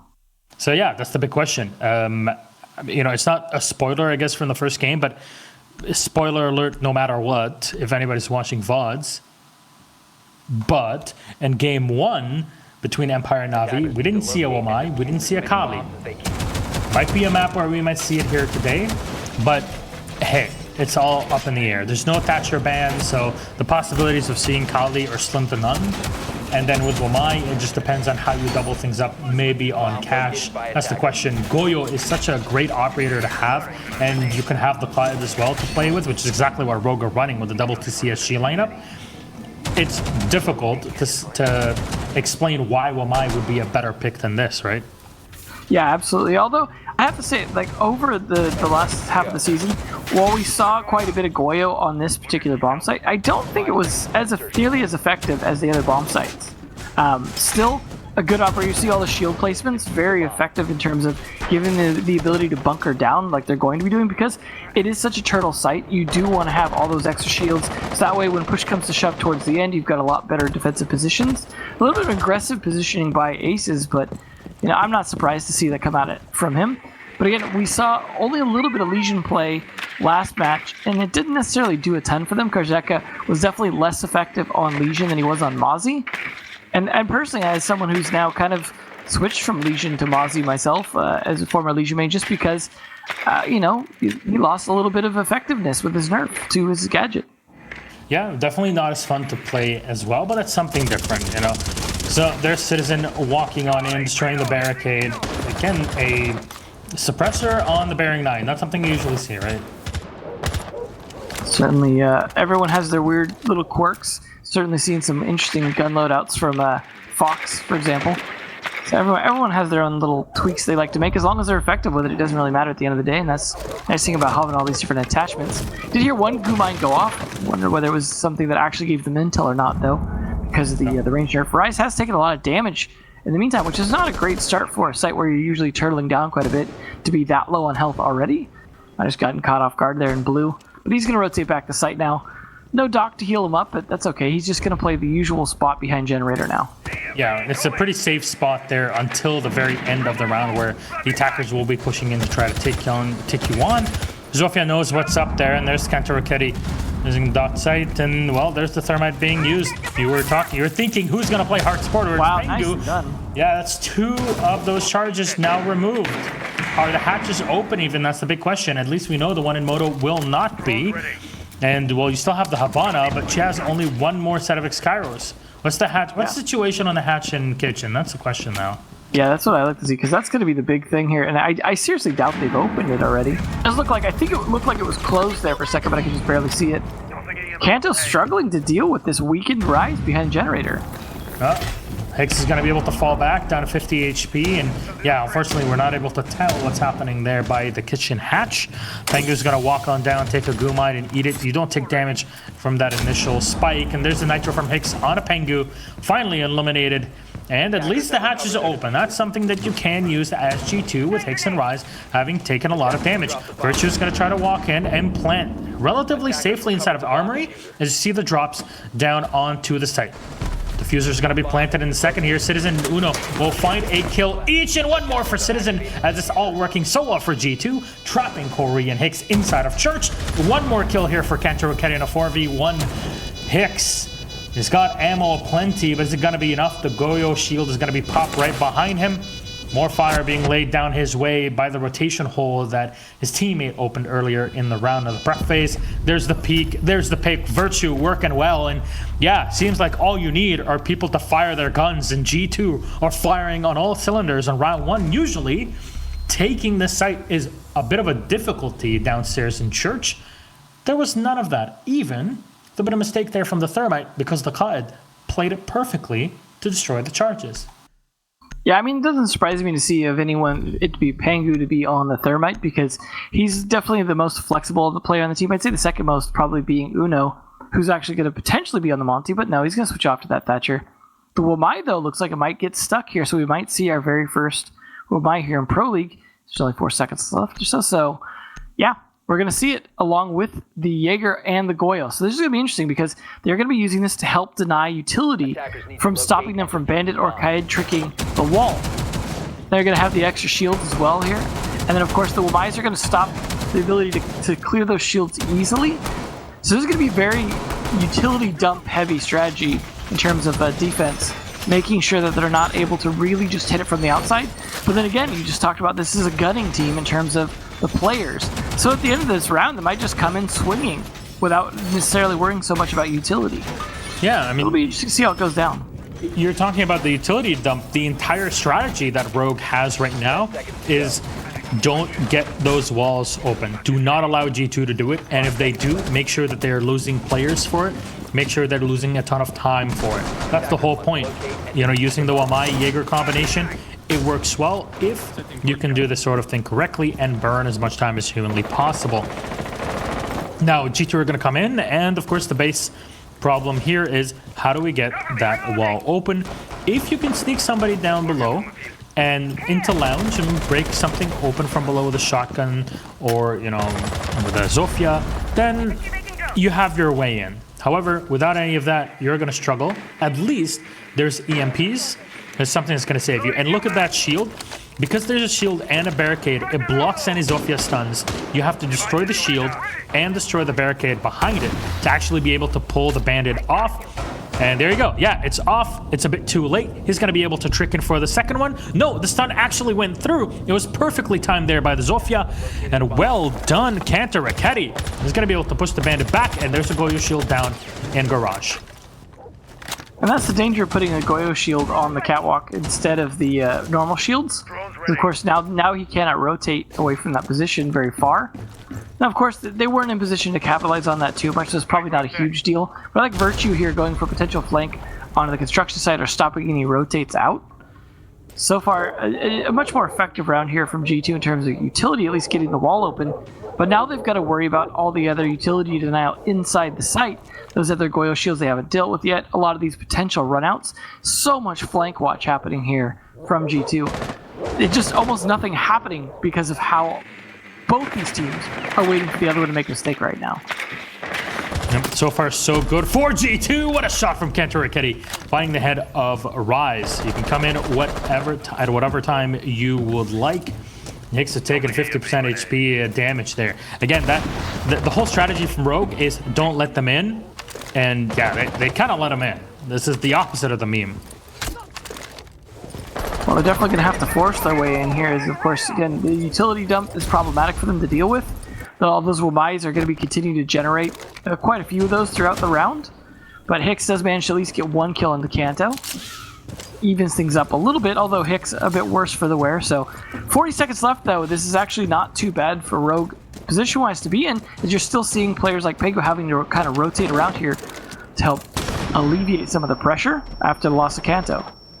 They're jumping down now as Thermite trying to go for the gunfights, and there's a utility that's at least played around those discs. There's a grenade up, there's nothing to stop, and there's nobody actually laying down at the bottom of the window. Rips is going to be spotted for just a moment there. There's barely any time. Oh, this could be perfect for the Wamai, but no! Virtue's going to turn around and slap him down. Rips is out. Corey with one more on Udo Maestro, though, and Ace is going to find Pengu, all going Rogue's way. As they're finally going to beat G2 into the site and shut them down one by one, playing for time. That's the whole point. If you're going to burn time, make sure it's a lot of it. At least that worked well for Rogue. The initial strategy of we're not going to let them in didn't work because it was perfectly timed from G2, but the pressure from multiple angles just took too long from G2. Yeah, that's basically it. You saw the having to rotate around, figure out their approach in terms of how they wanted to actually attack, but they were also spending a lot of time just waiting for members of Rogue to get aggressive. And Rogue smartly didn't. They played longer angles inside. You saw that towards the very end there, some of those kills being a bit farther away, and they were hitting their shots. That's what really counted at the end of the day, is Rogue managing to hit those heads when they needed to against a team, as we've mentioned a few times, of strong fraggers. See if they could pull off a win onto this site this time in terms of Church. They are going to bring a little bit different strategy here. They're going with what is likely going to be the quote-unquote SSG strat of playing with the castle, the mute and the vigil and the Mozzie, deny as much intel as possible, force the drone for a long period of time, use the castle barricades to help protect rotates and positioning. This has been very, very effective for teams like SSG. They are going to also have the goo mines to help support it, but maybe not as strongly as in the past. Yeah, I mean, the SSG setup is basically immensely strong. I mean, for people that really want to hear the breakdown of it, highly recommend Reaper Ian on YouTube, on Twitter. He went all through it, explaining how it goes, and it makes a lot of sense. You bring the Mozzie, bring the mute, you deny a lot of information, burn off time, and then shut them down once they come in because they starve for information. It's something that G2 kind of relied on when they're pushing in from the attacking side a couple of rounds ago. And now, because they'll be even more starved for info, might be something that would, work well. In the end, you still have to shoot heads, and G2 are just better at it in that very first round. Going in for the attack in Church, G2 will start cleaning up the map here from top down. A lot of utility had already been put up here by Rogue on gym bedroom area, so you're gonna have to deal with it. And I think we see Rise here up top. You see all of the utility that's been placed around. It's just bait, switch, and draw as much utility and time off of G2's side. Well, at least they brought the sledge, so they're able to open some castle barricades up without costing them anything. But it's the ones that are on the interior, on the bar side, that are really going to be the problems to deal with. They are starting to pressure here, but lost gunfight coming out from Kanto is certainly not going to help things. Now there's some utility loss as well, as I doubt he'd used it all. And then a nice C4 into Virtue does get traded back by Uno, but that's already cost G2 a lot here, down to a 3v4 in a scenario where they're fighting against SSG-style defense upstairs. And it's just a huge advantage for Rogue here. Yes, only about half the round has been burned off, but now they've lost a fair bit of fragging power and utility. Oh, nice attempt by Pengu here on this tight angle. Does do a bit of damage, but not quite enough to finish it off. Corey's still going to be alive there. Yeah, he's falling back, just expecting a nitro cell to be thrown into him. Uno will take a bit of damage from the goo mine, but he's going to win on one gunfight. The Legion is going to strike back, and Hicks is going to drop him down on the floor. Uno can be picked up here as the Thermite is trying to do some busy work and take down that reinforcement. Pengu will shut down Corey, though, in the meantime, turning it into practically a 2 versus 2 as Uno is still on the floor. Hibana checking everywhere for potential rotations before you drop down on the site. You're very starved and limited on information. There's the Legion, though, from behind. There's the drop and the finisher. The knife from Hicks will take down Pengu. Going for the second, though, is not successful at all. Citizen will shut down Hicks. It's all up to Rips right now to stand still and wait for the drop from the hatch. 25 seconds left, and a sortation from the Habana might be able to save the sledge here on the entry. Flashbang's been used, and there's the save. They know exactly where they're at. A bit of damage done here from Rips, putting down Citizen and Uno low on HP. Any utility to be used, doesn't matter. They're going to go for the plant. It's all up to Rips to move. And does he have any impacts? Yes, he does. 2 of them. Rips is going to find 1 kill. The diffuser's been planted. The Habana turns around, and they're going for the 1v1 fight. Equal pretty much on HP between both of them. There's an impact. Another one is going to sail out. The Habana's dropped on the floor, and Rips is going to clutch it. The 2K here on the defense for the Vigil, as Rips will take it down. It's Rogue recovering now. So close, but it works out for him. Anyways, you can't create a lineup, $1 million lineup of Jaeger mains. Well, it's not gonna matter when nobody's playing the Ashe either on the attack. Well done by Rogue on the retake. Definitely. Also swinging a bit wide for Citizen. I think he probably overdid that a little bit in terms of peeking into the hallway door so wide when he's got the cover of the boxes. I understand he also wants to give himself a little bit of ability to rotate around to some extent if there's no one there, that he can kind of move positions so he's not as predictable, but at the same time just not really winning that gunfight. And it was down to him to try and pull it off, and of course he's one of the new members of the team, but it was still a pretty good round overall for G2 given the early advantage that Rogue had, getting it down to that 2v1 situation like that. I think some of that was also, I don't think they were sure that they downed Uno, because you can't necessarily tell all the time unless you see him drop. Because you have to keep in mind, for those of you who are not familiar with Pro League settings, you don't have points turned on, so you don't see the notifications for things like downing someone. You're not going to get that little 50-point notifier or whatever, so you don't necessarily know unless you see it or have some kind of sound confirmation that someone is downed. In that case, they're going to be having to be worrying about Uno pressuring them that whole time. Because of that, they're able to get around to pick him back up. So little small things like that really can help. But at the end of the day, Rogue did manage to pull that round off. Now they're going to have to go to Gym, though. Now they finally won both Cash and Church. Of course, Castle always important for this. Kind of surprised they didn't go with the Wamai for this one, though. Objective is to locate a bomb. Yeah, honestly, I mean, this might be completely worth it, right? You have to stay in a singular position most of the time, so it's very possible to just, sit there and use the discs to your advantage and just keep throwing them out. It's a huge range on the discs as well, so Whammy definitely has advantages, and there are plenty on this map specifically. Yeah, especially if you're playing like one of those like Oyo shield heavy strats, which they're not doing. We've seen a lot of teams do that where they put a lot of shields, usually 4 to 5 inside sight to really hold things off. In this case, they're looking to find Eagles instead, and Citizen, trying to make up for last round, finds one here in the strip club, takes him down pretty easily, and that is the Castle. Not a big loss, as I imagine he's already gotten all his barricades up. Bomb located by Pengu sticking on this Thermite. There's the Jaeger watching, and yeah, Aces at any point in time can walk around. You can hear that music, but I don't know how much is going to be helping Aces downstairs. I think he wants to put on a little show in there if someone will come push him. Hey man, I can definitely see that happening. It's going to be rotating back to site though, bit by bit. It's all about drawing as much time again off of G2. That's really how it works, no matter the site. At least part of the wall here has been opened up from Jacuzzi. Virtue taking a lot of damage from the lounge, and he's still somehow alive. Cantor as well, down to around 40 HP. And both Aces and Corey, the duo here from Germany, are trying to fight on back. And trying to shoot at the feet here to maybe shut down Virtue, who's barely alive, but Uno will respond and rips with one more kind onto Uno for the refrag. But the site is actually compromised. The Thermite's already in, and now it's only Hicks and Corey that are left alive. This is potential plant territory here for G2, and Pengu will go for it. Does he know where it's at? Yes, he does. And as Pengu falls back to plant in safer position, it's Citizen to find the kill. G2 fighting back. Yeah, that retake strategy was not necessarily the way to go. As I said, they weren't going with the shield heavy strategy. They were trying to play a bit further back on the site.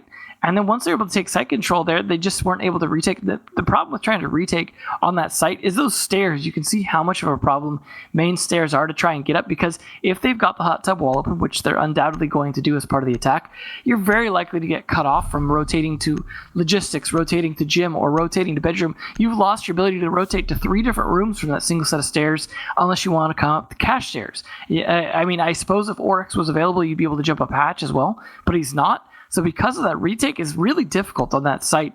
I would hope if they go to play it again, they play a little bit different strategy, but I understand you don't want to be super boxed in.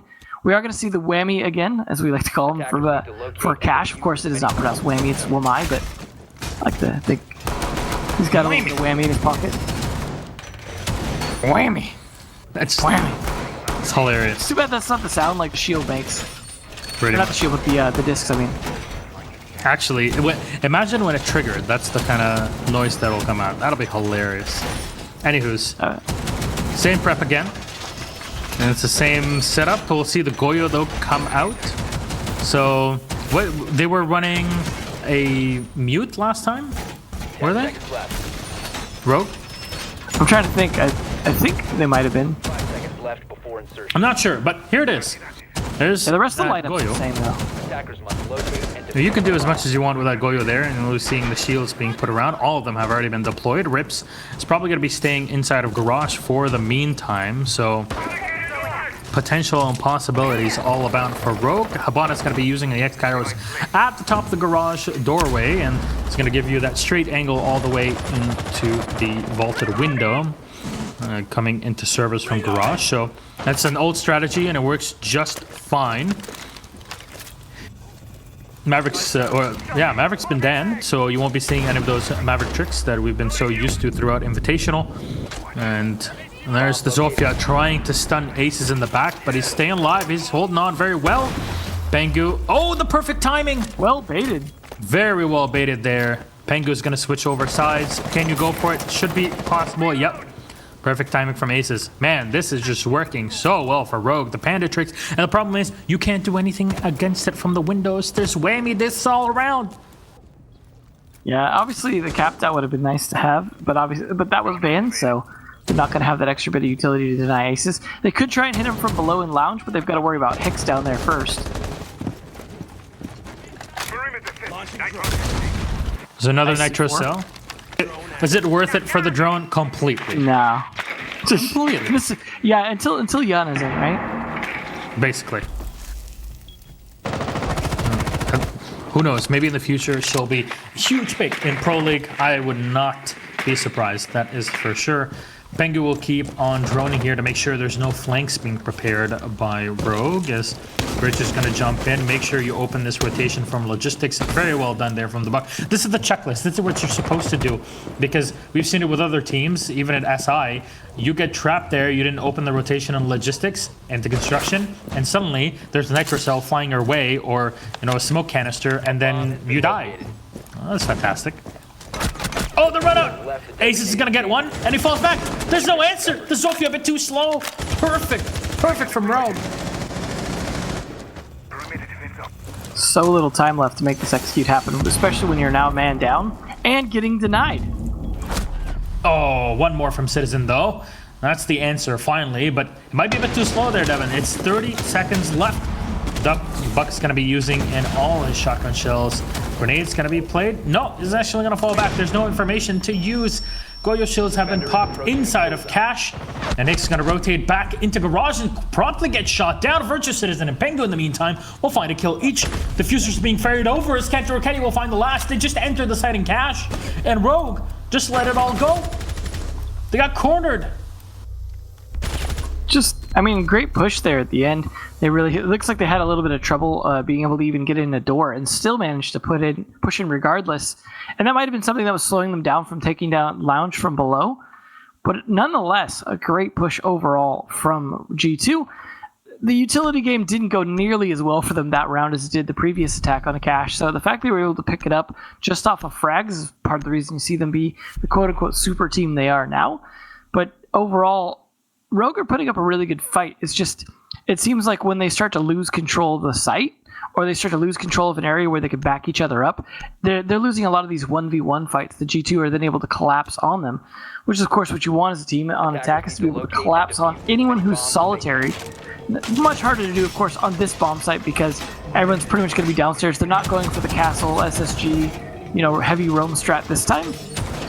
Which, to be fair, worked for them last time, but you don't want to try it again so soon and have them be ready for it. So far, this lineup, for operator-wise, from Rogue is definitely showing up, and we might not have been seeing Goyo's effect in terms of kills, but over the past few rounds, the Goyo has definitely been slowing things down from G2. Positioning of those shields is more often than not the biggest deal. It's not just about getting kills, it's about zoning, right, Devin? And I know that you can talk about Goyo shields all day, all night. Yeah, one thing you got to consider in an environment where there's Whammy and Wamai and Jaeger available is sometimes you just need to push past a Goyo shield. Like, you need to drone to make sure there's no one behind it, and then if you know no one's going to pop that where you're at and you have the ability to move past it as opposed to being near it, then it's relatively safe to do so. You can move past it and they're not in a position to pop it because you're not near it anymore when you get successfully past it. Sometimes that's the way you have to play it. You can sledge it and manage to barely get away with that without taking any damage, but that's still such a risky thing to do. I think you're going to see a lot of abandoned Goyo shields, both from defense and offense, in terms of not dealing with them, just because of the huge utility problem that the attackers are going to run into. Luckily for them, though, they still have bullets, and that's the only utility they need in some of these rounds. So there's the Habana trying to prepare herself to open this hatch up here. Looking for cams, spots it. That's what you're looking for, just in case there's nectar cells being prepped and Citizen's gonna walk up. He knows there might be a response very quickly, a riposte.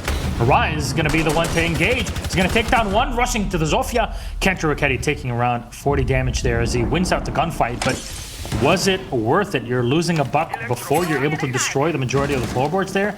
It is not great. At least you have some breaching shards to use, and because you got the hatch, it kind of works well at the minute-half mark, but that was a bit too expensive for what it's worth. It wasn't a bad play from Rise either, even with the pistol, because if you watch it, he actually got pretty close to hitting a face shot, and that's all it would have taken with that pistol.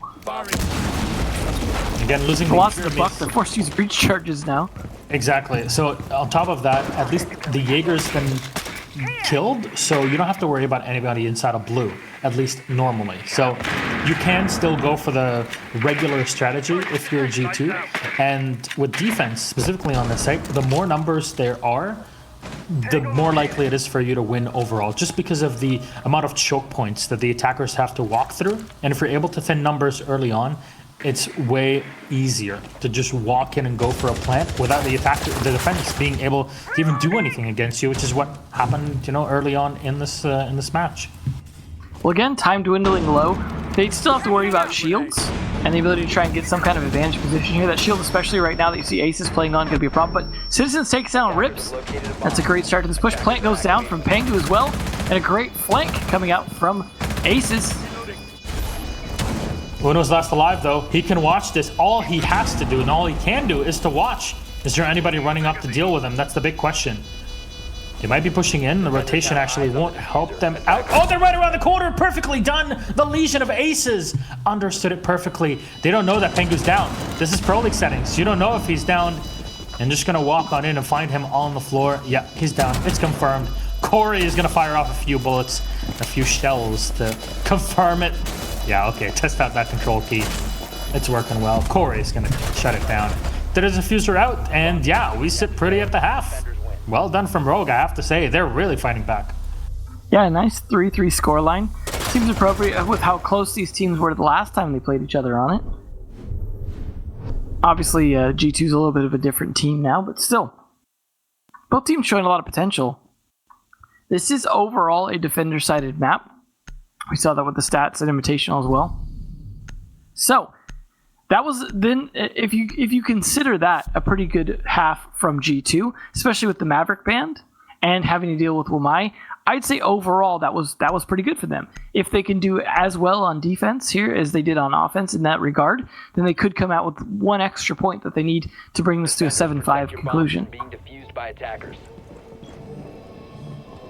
So now, bring what's the strat?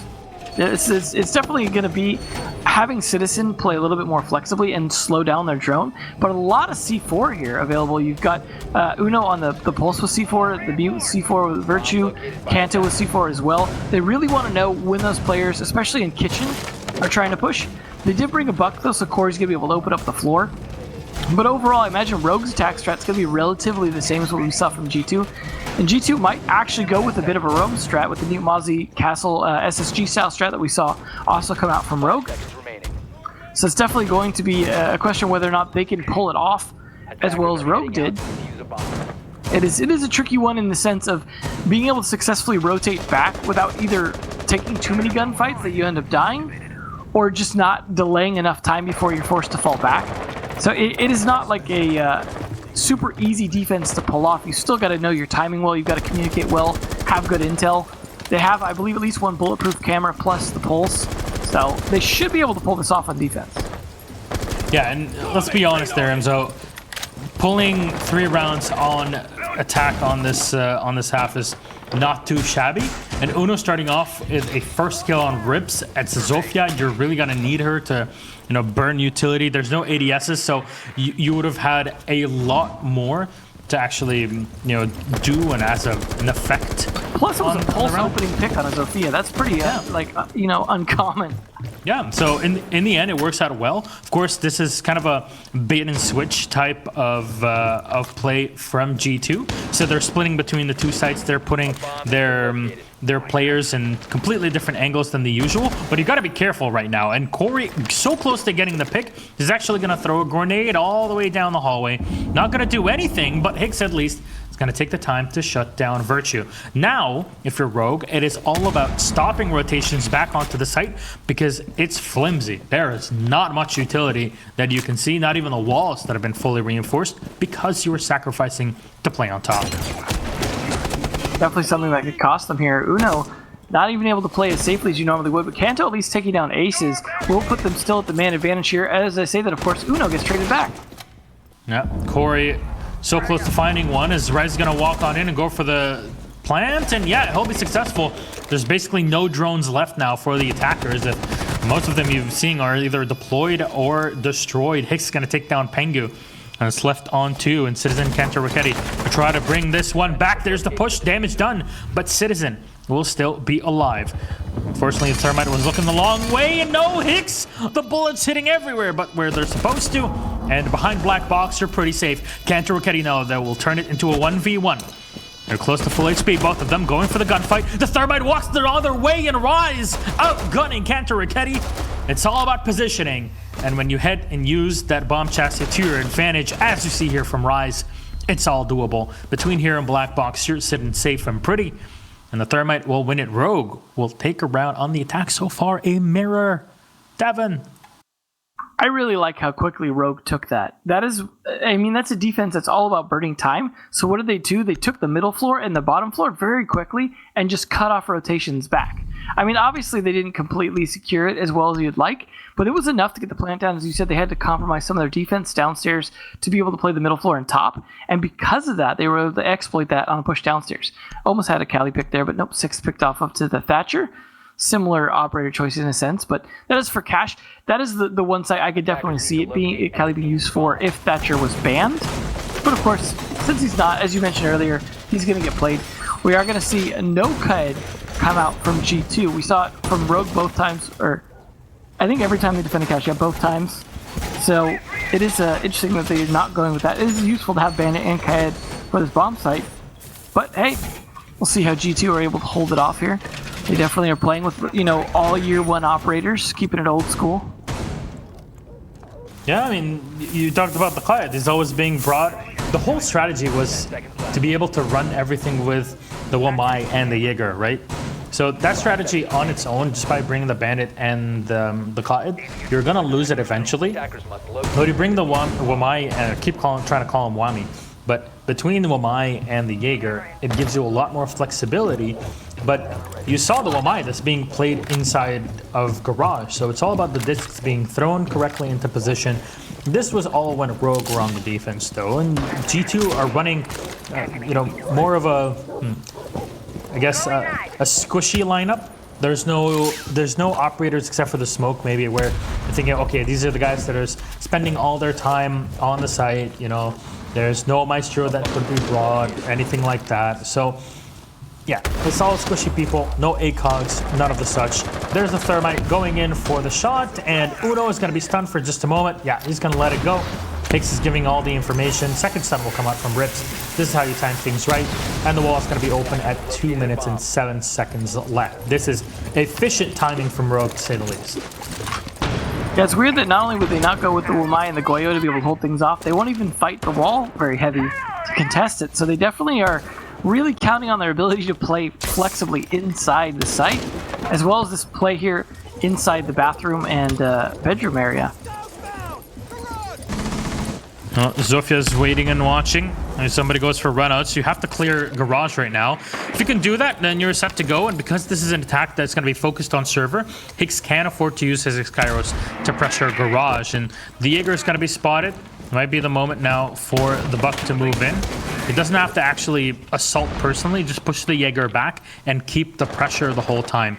As long as you keep this Buck alive, all is well. The Jaeger goes in and peeks at the right moment, but is unable to fire in, and there's the confirmation. Garage is pretty much empty, and you can just walk in relatively safe, but Citizen is going to find Rise. There's Aces with a refrag, though, onto Virtue. How is he already inside of the site? There's nobody to contest. That's the entire question there. Citizen is on the floor. The Valkyrie is sitting down in construction. And the attackers have somehow turned into the defense themselves. They're already inside. There's nobody to pressure. Literally nobody on site. Nitro from away. And it's going to just fail and do nothing. Pengu will find Corey and Aces so close to getting that diffuser down. Is there anybody from below to try and stop him? They're firing in, but that's not the exact location. But as he goes through, he's going to get tagged and dropped right at the window. Hicks with the refract, though, on a Pengu. Aces is still down. Hicks is going to try to run back maybe to support his teammate, but it's all on to Uno. Citizen and Kenta Raketti are down. We've had so many DBNOs today. And there's Rise with the confirmation. Citizen's down. Uno's going to try to stick it. They have the information. They should go for it. They're going to go for the assault. 2 angles to watch, and there it is. Hicks with the last kill on the Bearing 9 and Uno. Now that's Rogue again ahead. They're fighting back. They're fighting strong. And G2 are finding it a bit difficult now to fight against this flexibility and multi-pronged assault from Rogue.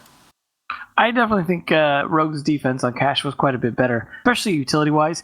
You saw G2 just really do very little to contest really any taking of the site and just try and play for retake, but there's so limited positions you can retake from, similar to Jim.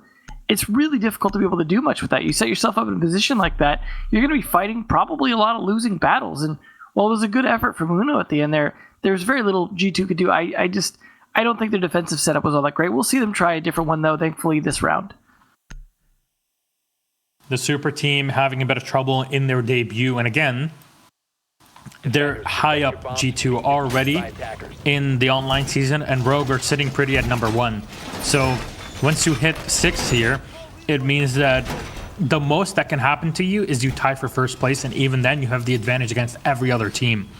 There might not be finals for this Pro League season, which have unfortunately been canceled, but Rogue's going to have a big chunk of change by the end of this Pro League season if they're able to stay number 1. Well, the way they're playing so far, I definitely think that's possible. I mean, it wasn't the best first half, but the fact that they came into the second half and already won the first 2 rounds, that's a pretty strong start. Plus, they're showing they're already comfortable using Wamai. something we'll have to see if Uno's is comfortable doing. But I think that's important to have comfortability with the new operators early on. Means not only are you going to be good at being able to play them later on as you continue to develop skill with them, but also you'll be more apt to know how to counter them because you're going to know the quirks of the operator a lot better. I think it's important to really embrace the new stuff as it comes out, even if it doesn't not some kind of 100% strategy you're going to use all the time.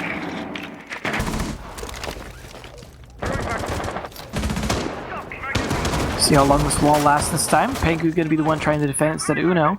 Uno instead just providing support with the discs. Pengu, you see him just patiently waiting for his opportunity here. Rips needs to try and hit the stun at just the right time. Gonna go for it. Rise and zap. No, it's all bait. It's perfectly Nice baited from Rise. Here, taking their disc time. going off. There we go.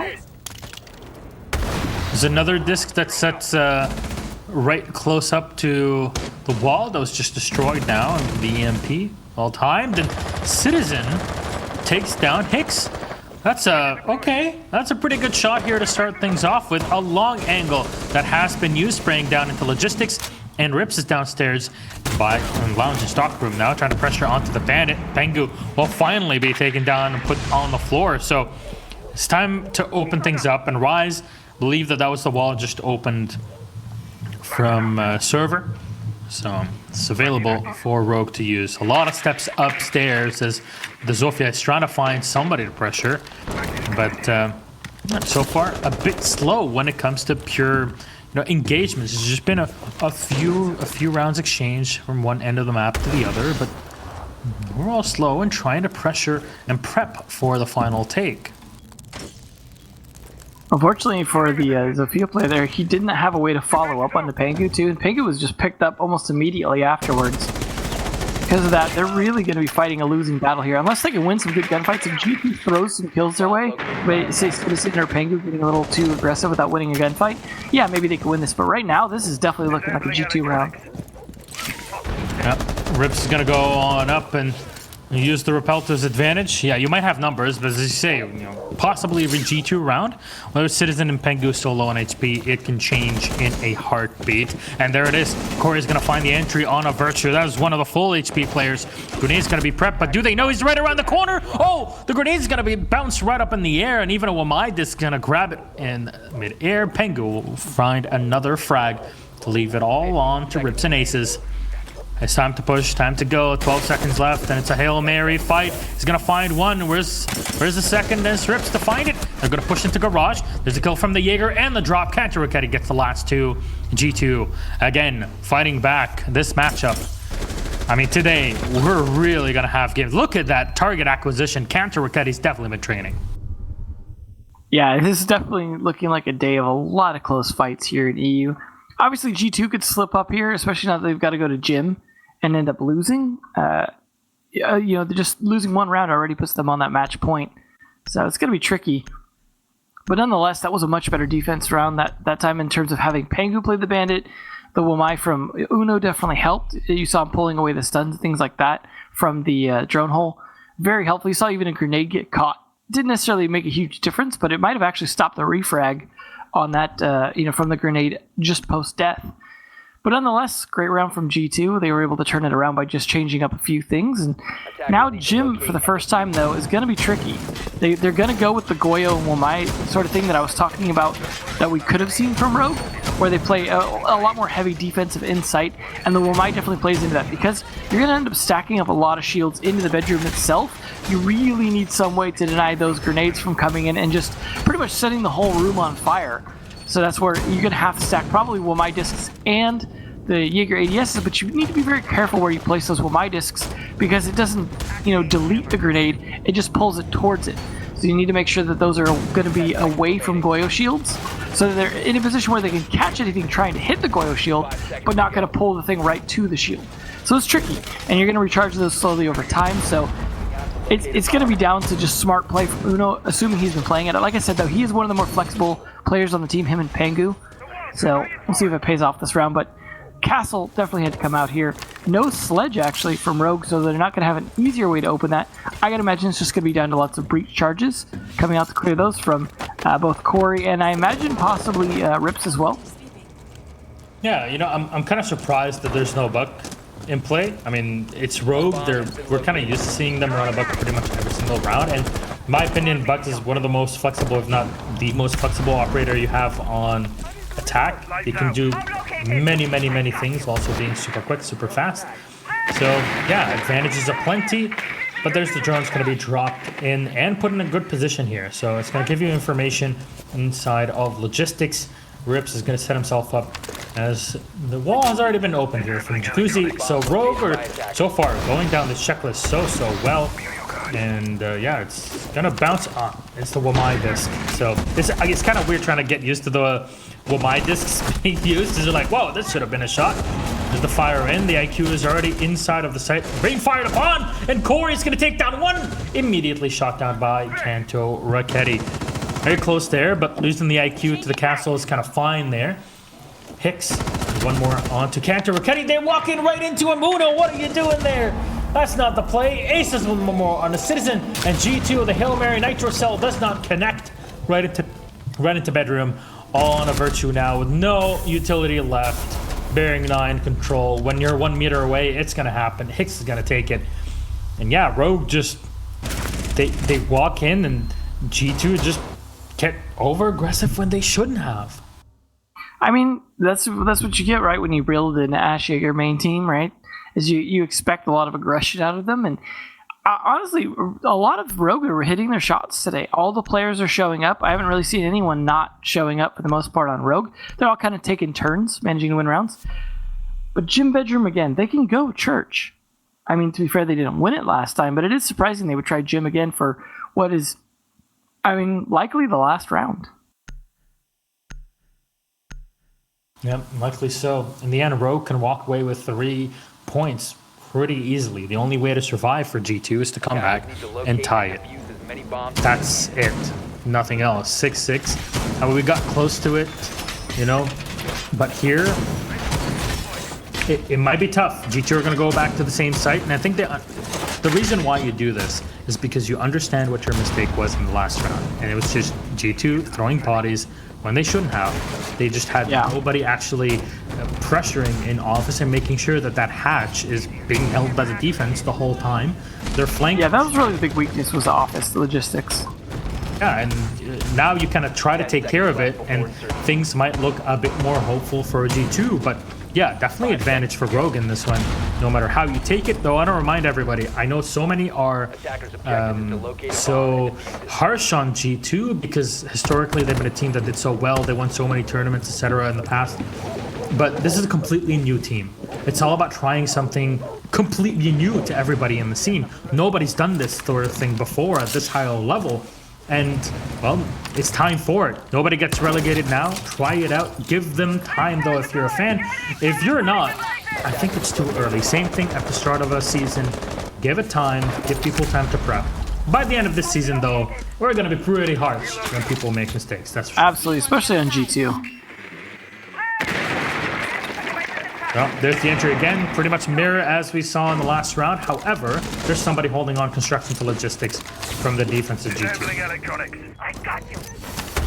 Well, you see at least some ADS being cleared, but they're going to have those Wamai discs to back that up. Some of those could get cleared by the Thatchers on the roof. That's going to be the big help, is being able to spot those discs as well from Corey, to be able to identify what those discs are, because they're usually going to be in sneaky spots. So you see a lot more Thatcher being used from the outside here to avoid being caught by those. So all the castle barricades are going to be destroyed. There's one player behind the engine there. Just going to stick it. Leave that Pengu still sitting inside. Yeah. Continue in, open up the wall in Jacuzzi. You got time to go through all of this, and you give yourself yet another angle as Hicks is going to be using his Kairos to open a floor level hole. So that's a long angle that can be used and can't be used against you. It's at least going to allow the Thermite to walk in, destroy the wall. You waiting for info? No, there it is.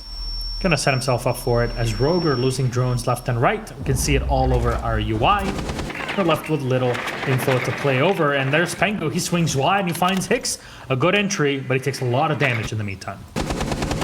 Definitely much better defense here this time from G2. There's still time left for Rogue to make it happen, but this push is a bit slow here. coming out, as G2 are doing a great job holding their positions and angles in ways that it seems like Rogue can't find. They did manage to clear some utility with those statues from the outside, but again, with no points notification, you don't necessarily know what you even cleared without IQ to verify it for you.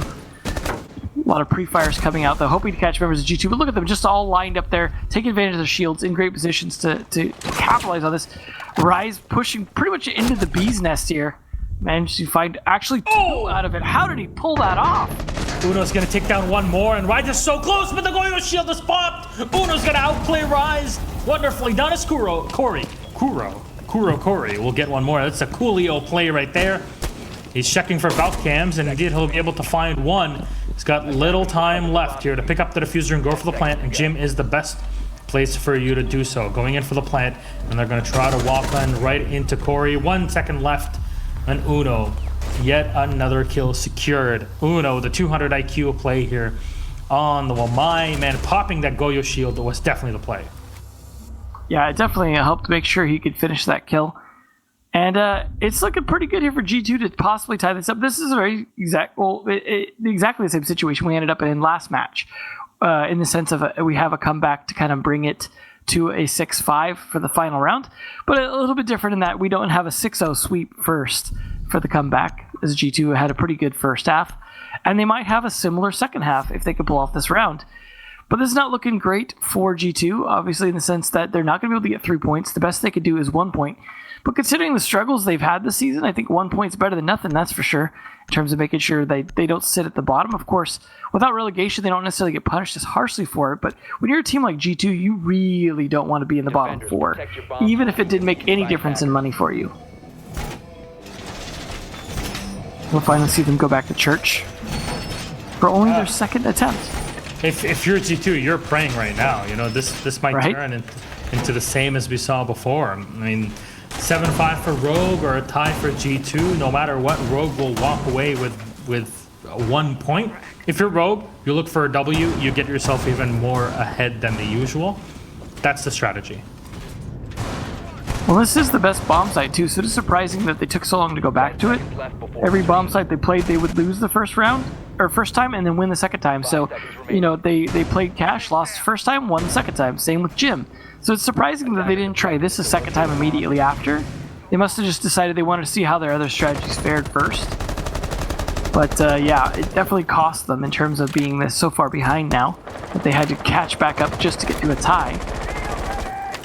Decent lineup though to be able to deny some entry here. Of course, you've got denying some of the drones with the Mozzie, especially if they try and drone down that tunnel. There's probably very likely one near the door. And then of course, you've got the Kaid to be able to try and deny the hatches. But they have both Heartbreacher, Thatcher, the ability to spot any electric claw positions from the IQ. They're going to look for those cams. We've seen that twice now where they're checking for those cams in that position, so I don't think those cameras are really all that effective. However, this is Rogue, a team that's known to leave default cams up, so hey, might as well even use default Valkyrie cam positions, right? Yeah, I mean, you got to do whatever you can, and there's the Havana using the X-Kairos. They're not enough, you need more of those. And you're going to be able to open the hatch. No, it was an impact. Did it work? Yes, it did. Wow, perfectly done. Really well done. He tried his heart out to get that hatch open too.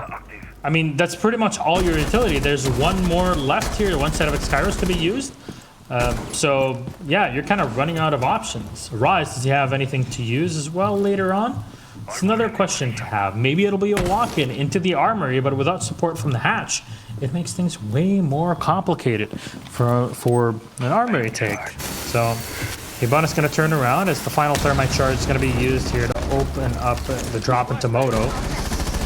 Flashbang's thrown in as there's the IQ firing on down, full auto, and yeah, smoke through the wall. It happens, taking a bit of damage, slowing things down. Thatcher charge, EMP thrown down, destroying anything set behind that shield, but I assume that's a Goyo shield. Not too sure if it is, but then again, the Zorka is a bit too far away to do anything about any of that right now.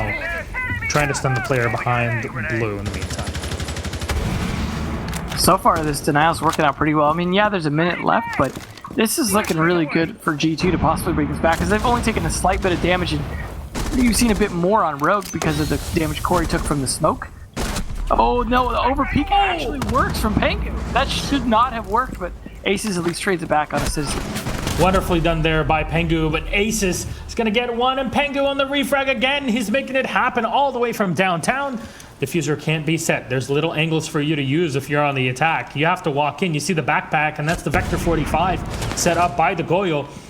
One stun will be used, and there's the headshot. Two of them, actually, for Rips and Aces. One player down in the meantime, as Virtue will find a kill, and Rips will rip into Uno. Rise going to be able to set the plant down. And right now, Virtue, fortunately, is a bit too far. He rotated out into Armory from Church. He's going to have to walk in the center of the site to retake this. Rogue, so close to getting the W at the end of the day. You got to stick it. You got to try and bait. And there's hatches for you to deal with.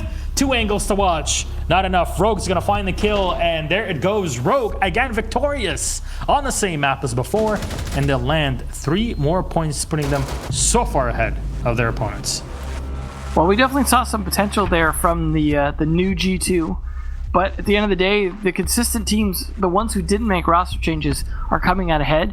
But that's to be expected on Playday 1, because there's been limited time for these teams with roster changes to get used to the roster changes, which means the teams that were consistently doing well are able to continue to do so. But look at the scoreboard. Overall, a lot of players at or near double digits. It means everyone was pretty much showing up on both teams. That's why you saw almost a draw situation. Just everyone showed up, but at the end of the day, you have to win the round. Doesn't matter how well you showed up on frags if you don't actually manage to take a round.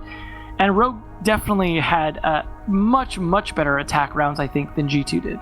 Yeah, and again, I know there's a lot of people that are going to be so harsh at G2, and believe me, I want to be harsh on every single mistake that was made. That's what they do, that's their job, and their support staff. However, you cannot be as harsh as so many people are, due to the fact that this is the first time that they play like this. 2 new players that are in, first time playing together from their HQ now in Berlin. There's so many changes, and Rogue are known to be so strong in these online plays. You can argue that very easily at this point. There's no excuse around it. So yeah, brand new squad versus one that's been playing together for so long. How do you say it? How do you bind it? I just think you cannot judge G2 so harsh yet, but we'll see after a couple of weeks. Then trust me, the floodgates will be open for sure. Devin, that was a still close game 2 thing. Yeah, and I can't wait for a couple more weeks to pass in terms of G2, so we can find out if Fabian really was the problem or not. But overall, I think I see potential for G2, and Rogue, I think are still just going to continue to get stronger. If they can fix their land play, it'd be such a great team. But either way, we'll find out. Obviously, just the first play day. Now we're halfway through, and after the break, 2 more matches to finish off the first region, and then of course we've got NA later. Yep, well, Vitality 4 is coming up right after the break.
Welcome back, ladies and gentlemen. Here we're live again on EU Pro League. Masam Milosh, the medic Finge. With me is Mr. Devin Emzo Becker. Devin, we might be 6,000 miles away from one another, but my love for you has not gone down one bit. Still very firmly at -10. Thank you so much. I appreciate that. So I know it's very nice that we're able to continue with this as well. Of course, it would have been a bummer to see us not be able to continue to do Pro League. So glad we were able to find some way to make this work, and that the teams are still able to play online. Of course. Yeah, honestly, it's very nice that at least the players can be playing either from their boot camps. We'll see that later on with NA and with Latin America, where there's a lot of teams that are playing together. Here in EU, it's G2, for example. So everybody's trying to play and work with the restrictions that we have right now. But as we're used to here between ESL and Ubisoft, we're committed to bringing you the best of the best in the best quality that we can given the situation. I hope everybody's staying safe in the meantime and enjoying the games that we're bringing. Of course, North American Pro League will be coming later on this evening. So, hey, if you want to just stick around and watch it, that would be fantastic. We'll definitely be doing that, and we'll be sitting in the chat with everybody. But to continue on, we're ready to go with game number 3 of the evening now, aren't we, Devin? Let's bring our lineups and put them up on the boards, and let's start explaining and going through all of this. Now, to get into game, it's Fours, our Russian squad, second one after Team Empire. They're in, but they're not looking too hot and really haven't been looking so amazing after their run in Raleigh. How are they trying to fix this here, Devin? I mean, the big fix attempt here is a roster change, which is Kama leaving in place of Amishin, and hopefully he'll be able to do well here. This is a really good team with a lot of potential.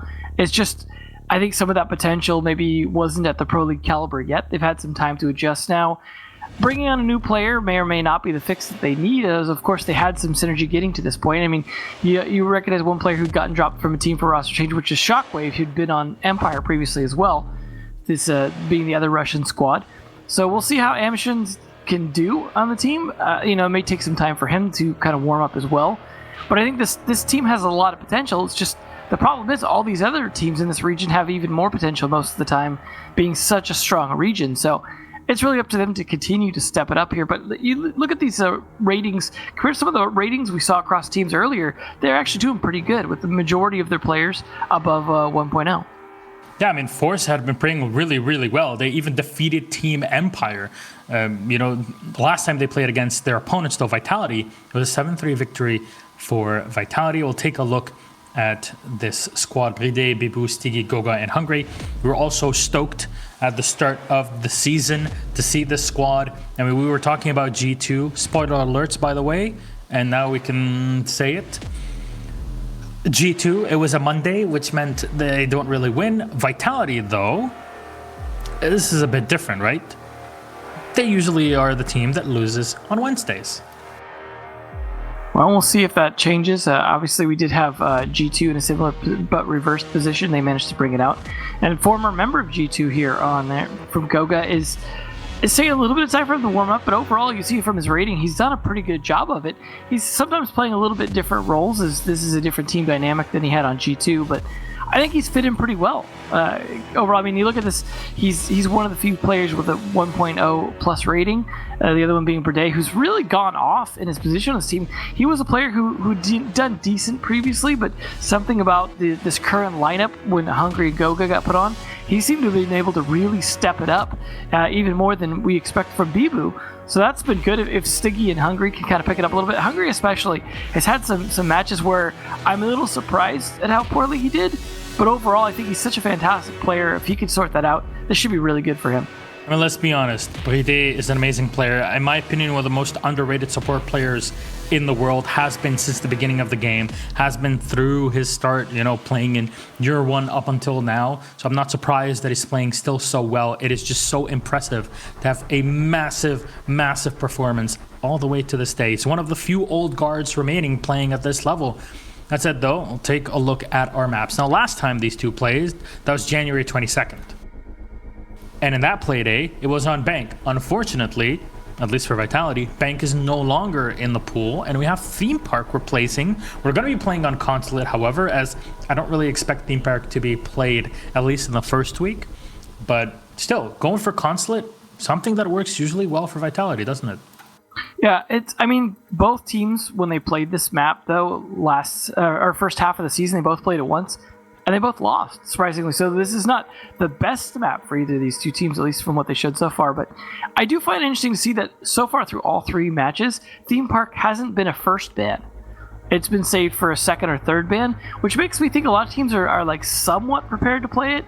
They're just not really excited to get into it just yet. They're like, okay, we can play it. We'll kind of tease out whether the other team wants to play it first and see if they'll pick it. So it's like a game of chicken right now, I think, with Theme Park. Yeah, basically. Well, we'll see who it's point. I don't even remember what it is. Who lays the first egg? There you go. That was it. I messed it up. English, so it's language. So what do you guys think, though, at home? You can still vote on these matches on Twitter. So at ESL Rainbow Six between Force and Vitality. What is it? 71% for Vitality to Force's 23 with a 6% draw. Man, I completely understand this, though. Force had a change. It was only a few days ago. So, yeah, it's rough to play with these sorts of handicaps, I guess, for now. And it will take Force a bit of time to adapt. Vitality, on the other hand, have spent the best of the past 2 months preparing for this very moment. The nice thing for Force is they only changed out one player, and if that player happens to slot in the same role that Kama was doing, then it's fine, right? It's not as big a deal, especially if it's not a super vital role or not a role that necessarily affects other roles as much. Like certain support roles, like Hard Breach, like you do have to have a certain level of coordination, but you're not in a role where you have to necessarily a lot of times coordinate outside of me and Thatcher have to do our thing, or me and the Zofia play for Cash have to do our thing. So it might not be a big deal depending on that. But if it changes other people's roles around, that's where we start to see a lot of problems the first few matches where they kind of sort those out. We've seen people get bumped off teams because one new player that came on changed someone else's role and they couldn't find a new role that fit them. And so they end up getting cut. So it does happen. You get the sort of musical chairs going on. So I guess we'll see from Fours whether or not that's the case. But Vitality, again, the team that didn't make changes. So far for today, that's been the team that's winning, but it's all been 7-5 close matches. So roster changes, I wouldn't say have hurt teams too much, but they have resulted in 2 losses now, I suppose. Yeah, Fours are not doing too hot. We're talking about it. They're at number 8 right now. They're tied with Chaos in terms of points at 6-6. They haven't lost as many rounds, though, that's for sure. So, yeah, I guess they're trying their best to come back into this. Yeah, the only way from here is up, right? So basically, and again, we really want to hammer this through. I know a lot of people look forward usually to Pro League Finals, and of course, that's completely fine. However, we don't have Pro League Finals for the season. Unfortunately, it's been canceled. It's the right decision, however. And of course, that means nobody gets relegated. So we said this before, 2 teams will be added to Pro League in a U, and they'll turn it into 10 teams instead of just 8. So yeah, there's a system to play around with. You can try new stuff now. You're safe for this season, and you can prepare yourself for the next one where we'll have many, many changes and differences to what we're used to right now. So yeah, use this time to experiment, use this time to prove yourself, and prepare your lineup, because next season is really going to be the big deal. However, that doesn't mean that you kind of just let it go. There's a lot of money on the line, and every cent is going to help. That's for sure.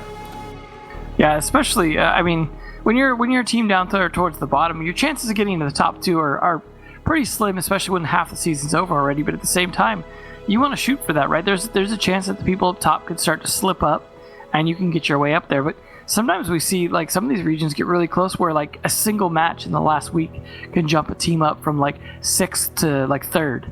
Those kinds of things happen. So you got to collect those points. So yeah, you got to make roster changes. Yeah, you got to experiment, but you also want to make sure that those experiments are working as quickly as you possibly can. Correct. So take your time, but make it happen. Spend more time practicing, and maybe you wouldn't be losing as many games. And in the end, our games so far have been so close that it can be just one tiny mistake that can change things up. Europe right now, even as someone that may or may not have some biases, as some people will call it, I'll say Europe has a lot of work to do. It takes a lot of effort to be on top or get to the top. but it takes even more to hold that crown. And that's something that, you know, over time might slip. You might, you know, forget how to do it correctly. There's some changes that are sometimes needed. This is a game all about adapting to your opponents, adapting to the metagame, and sometimes setting the metagame. So there's the Aston Thatcher is going to be banned in the Clash. All right. Understandable. You got Hungry on the other team, right? Yeah, I guess it's definitely been, it looks like a lot of target bans is a big thing to me. Like the Ashe is definitely a target ban. The Clash, very likely one as well. Clash is what you get when you put CL with Ashe. Oh my god. No. Terrible. Devin. Maestro ban, though. Interesting. So that does leave Mira available. Devin, I haven't casted with you in two months, right? You survived just barely? Yeah, just barely. It's been too long. 10,000 kilometers are not enough to separate us, that's for sure. But yeah, here we are. There's the Maestro. Final ban. Goyo is going to be played again, probably, right? Yeah, we're going to see a 6-pick to Capcan, of all things, from Goga. So that should be fun, down for our garage. See if that catches them by surprise, if they play very aggressive. Now, they're going to be trying to pressure out the roamers with the Jackal. So I imagine he's going to be entering on the top floor and trying to see if he can clear out any roamers as quick as possible, push them down to the stairs. But all the time they spend doing that up there is time that could lead them potentially into one of the Capcan traps late round. A mirror window as well is going to make it difficult for them to pressure onto site, but at least they don't have to worry utility-wise about killing Evil Eyes. So this is definitely a situation, though, with the mirror available, that you would want to have Habana available if you can, just to try and clear those windows out, but you don't, so they're just going to have to deal with it the hard way. We might even see a cafeteria push to compensate. 10 seconds to insertion. So there's Goga setting up. I completely understand this. 5 seconds left before It's Russian teams in general, but I guess teams overall are all about taking control of admin, right? So why not slow them down when they're at their weakest and when they're not really expecting anything from you? I get that Cap can play so much. Yeah, I'm just waiting to see all of a sudden one of the attackers at 50% health be like, oh, hit one of the traps. We'll see, though. We do see them starting to rotate up at least. Try and get set up potentially for some pressure onto console. They might even go in the console way rather than taking admin. But they do want to control yellow stairs to some extent, at the very least to cut off rotations early on. And they're wasting no time getting this garage door open. This is what you want to see from Amazon on his debut. Amazon? The Forest? Yeah, maybe. Maybe. There's the analysis coming out from the Jackal Kowalski. It's a Goyo.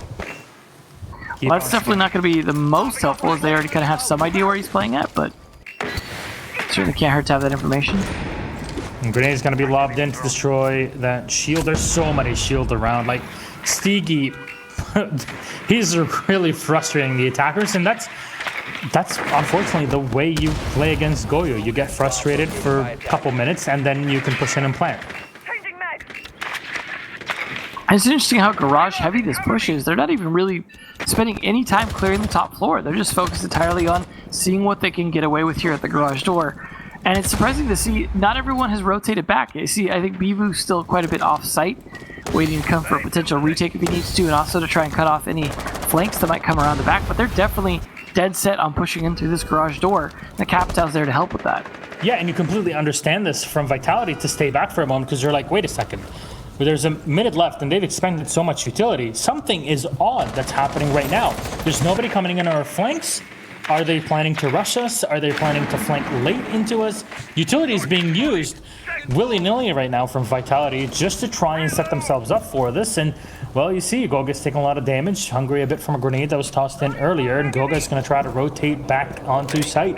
Nobody went to the top floor. Usually the mistake, but this might actually be Forza's saving grace. Shockwave will shut down Goga. Wonderful cast, wonderful bit of utility being used there. The Claymore turning around. The Jaeger will find 1 and 2.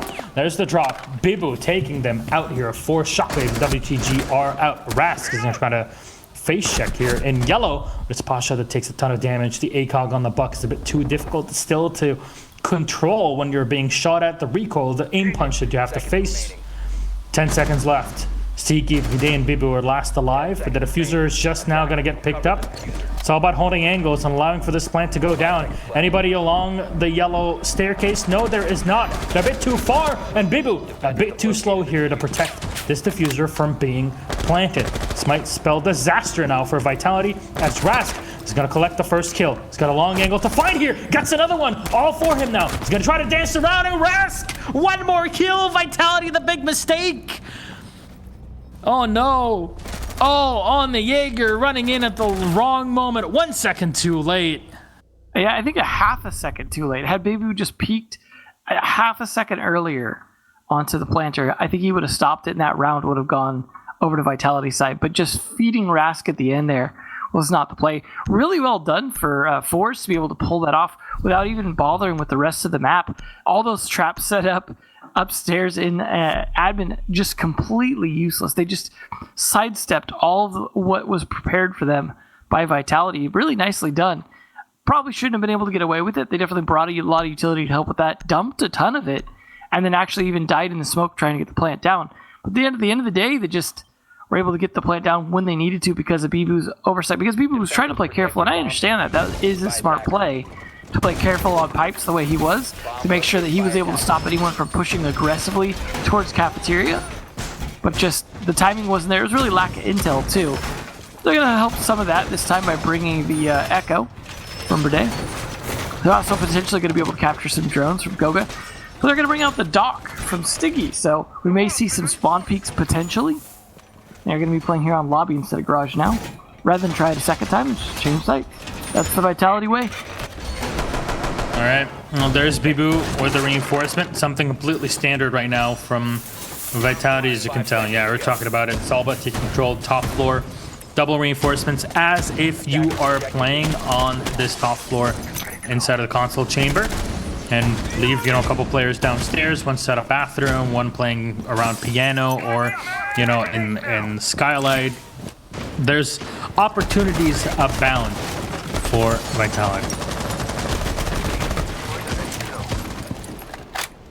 Well, it looks like they will go with an admin push likely this time. Take some of that top floor control at least. Meantime, they're getting an idea what's going on in the lobby to see if they can pressure it.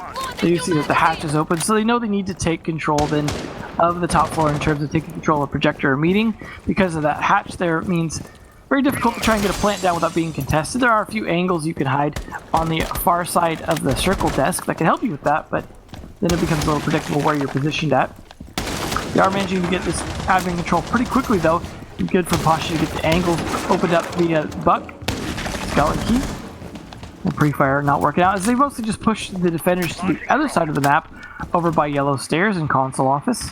Now the drones come out to try and get some idea where they might be positioned, so Rask can start to catch the footprints as well. You saw one ping going out here already, at least. He's got one or two Jackal pings left, I believe. So far, so good for Force on this attack. This is the problem, though, because after Jackal's rework, it's not like you can just scan people and get constant pings all the time. So it's up to you to be way more proactive. So the longer this round keeps going, the less of an impact you're going to have with Jackal, and that's really the difficulty of running him. Yeah, you can see 2 more pings left here with the Zynox. And, well, they're unsure. Is there anybody inside a projector or not? That's the question that's going on Force's mind. They should be able to, drone it in. Pasha might be entering in from balcony. The smoke's going to be thrown in just to allow for the cross. But the Dock is on the other side. It's Stigi! The pre-fire wonderfully made. At least here, Mr. Messian is just waiting. And he's got there's Capitao and a Thermite both waiting to drop down. The Capitao has fallen off, though, and they're trying to bait the Dock in. There's Stiggy outdone and demolished. Goga is going to have to fall back in the meantime. There's a few rounds from the SMG-11 will be fired down through the hallway. More intel coming through on the Mozzie, but nothing to do. There's the Capitao, though. There's the walk-in, and Pasha's going to find the kill on Bibu. going to plant right on the opposite end of default. WTG will find one more on Goga as he tried to walk on up the stairs, but the yokai is still available. It's spotted, it's destroyed though. Is there another one? There's so little time right now, it doesn't even matter. Yeah, there's the yokai, it's a bit too far back. The fuser's been set. Unfortunately, you can't put it in the right spot. The smoke playing at distance against WTG, close to winning the gunfight, but Hungry will lose it out. A bit more controllable there for the Capitao, and it's all now on to Playday. Got to try to thread the needle now with the MP5 and a mission, or a Mizian. And standing behind the chassis, that's a tight angle there for him to play. And you're not going to win against this anytime soon, especially with that level HP and the amount of rifles that are just looking down on you. I think, Devin, one thing we can agree on, we are going to butcher a Mizian's name all day. Yeah, I'm also just ready to start calling him Amy. At this point, it's just... Amy? Whammy Amy? A mission. He's on a mission. Either way, though, it was a good round for him. A nice early pick on the stairs he was able to use to help get towards the actual plant spot that he wanted to use. Good coverage from his teammates. You saw grenades going out, smoke going out, lots of pressure from different angles. You saw WTG with some great coverage as well. A little bit slow on the trigger, but managed to land his kill. It's just overall, like, the slow, methodical, Russian style attacks really working out here for fours. I mean, they're spending a lot of time dumping utility and just pressuring on Vitality, but Vitality seemed to be, I wouldn't say falling for it, but falling to it rather. That was a bit of a one-dimensional attack from the admin side in terms of they weren't able to fight the dock super effectively. Once they took control of the middle floor, that's when they started having a lot more success. We'll see though if this Wamai is able to make any difference, as again, Vitality, as they always do, continue to rotate sites regardless of win or loss. So they will now go up to the top floor console. But I understand the need for the Wamai, especially in the meeting room, where you're likely going to have Hungry playing. He's going to need those extra bits of defense you can stick over top between the two windows that are lead to the little balcony. Should be fairly effective for keeping him alive a little while longer. Assuming he's the one to play that, which Hungry is rotating back to now. Typical to have the smoke playing there. They've got more deployable shields as well, as they seem to like running those for the top floor. This time, I think they're coming out from Goga. So, Mizian is going to be watching for any runouts potential. None here, though. It's a bit calm, and going to try to burn out any utility. There you go. ADSs are all over the yellow stairs, and we spent the better half of the last season and through Invitational trying to explain the timing of people playing Jaegers at top of yellow stairs and how to deal with them because of the juggling and the way that you can pocket some of the ADSs and use them at time. It's all about timing, basically. But now you've got Wamai who can just stick a disc underneath that skylight window and just make it so he's able to stick there a lot longer. The Repel, though, may be able to find somebody that pulls up from yellow inside of kitchen, or inside of the kitchen, the bathroom. It's a completely different room there. What's happening, Devin? There's also two bathrooms on this map, which is totally, not confusing. It has top and down, right? It happens. It's just, I'll just blame it on the fact we're not at the studio. Let's go. First Capitao bolt caught by a Wamai disc. Another flashbang in, and Goga will find Shockwave. And they're going to rappel on in. It's time for the full frontal assault.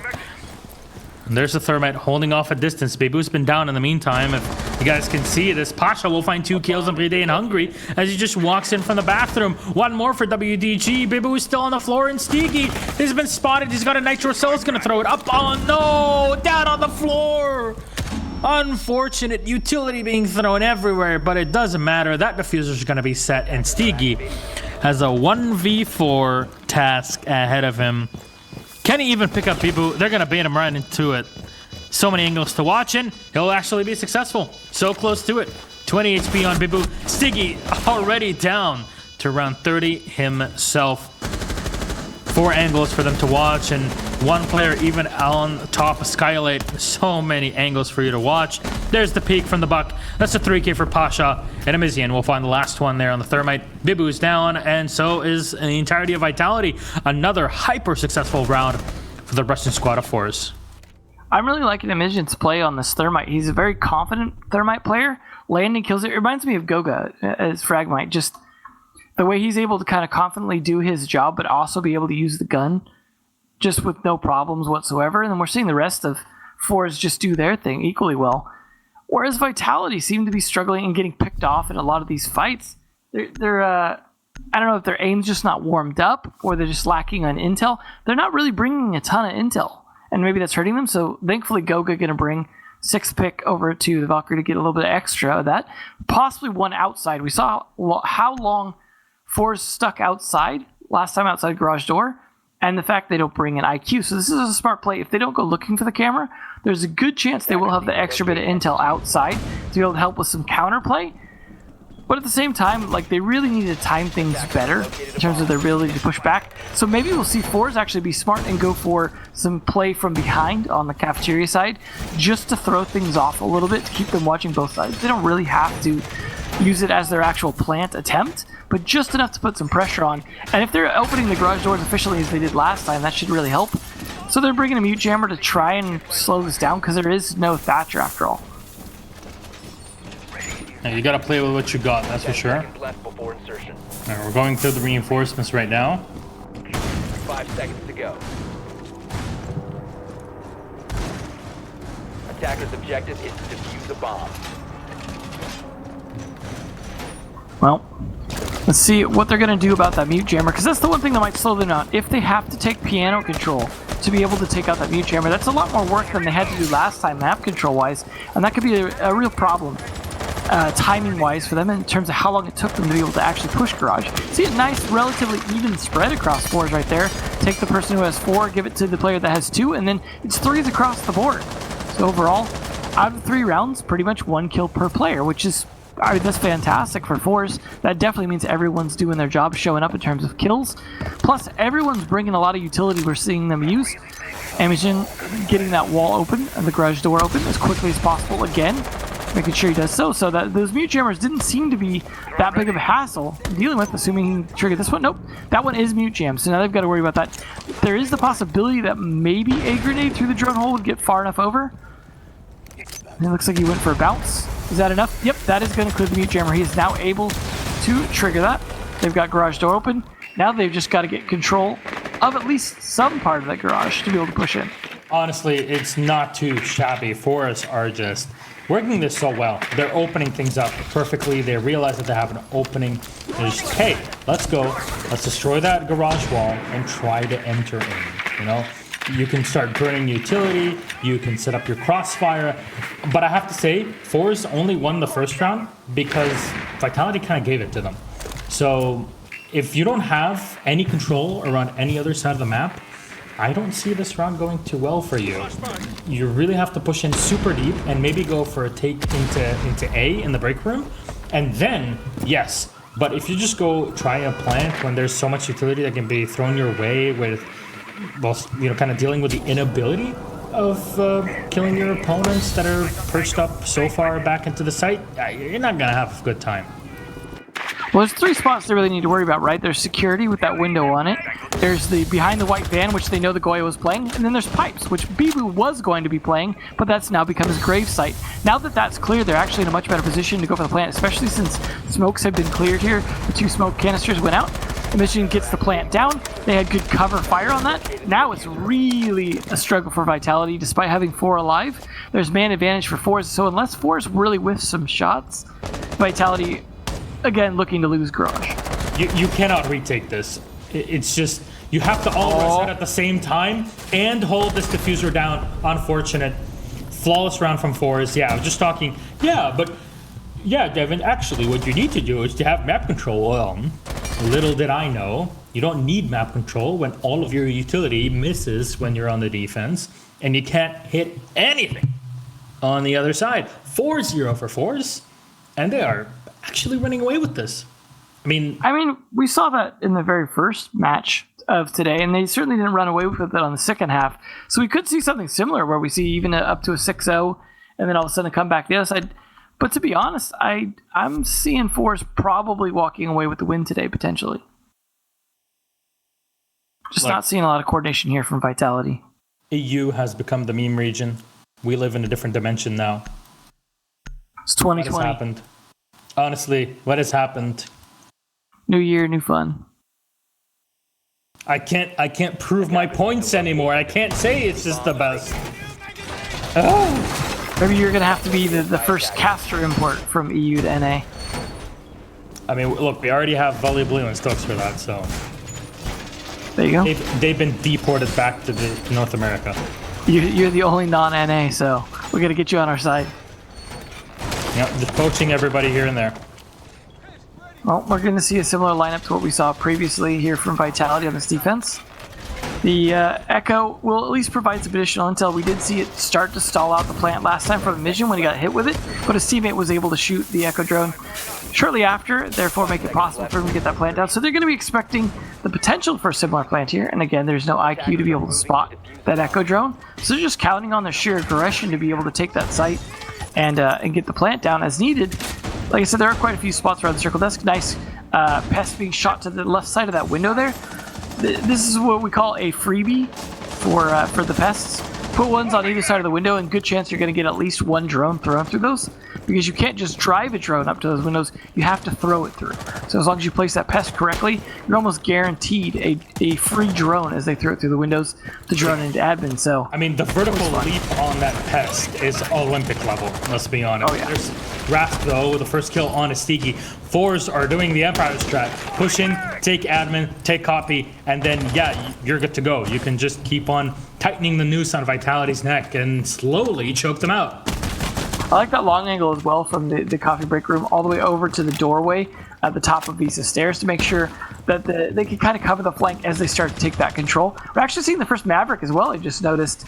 Not sure where they intend to use the Maverick, as there's not necessarily a ton of spots to use them so much for the site, but Shockwave does manage to take down Hungry, so man advantage here. They might not need to bother with any Maverick utility, because already they're out gunning.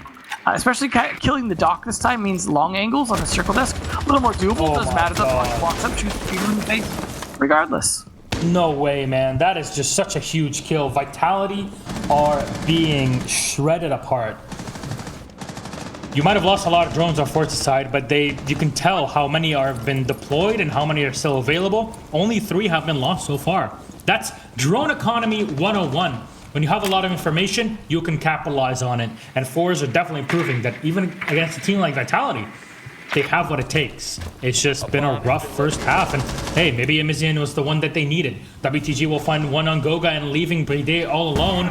The man has been known for clutching many, many times, but so far, 0 freaking damage has been done to fours. They've been having their calcium intake day in and out.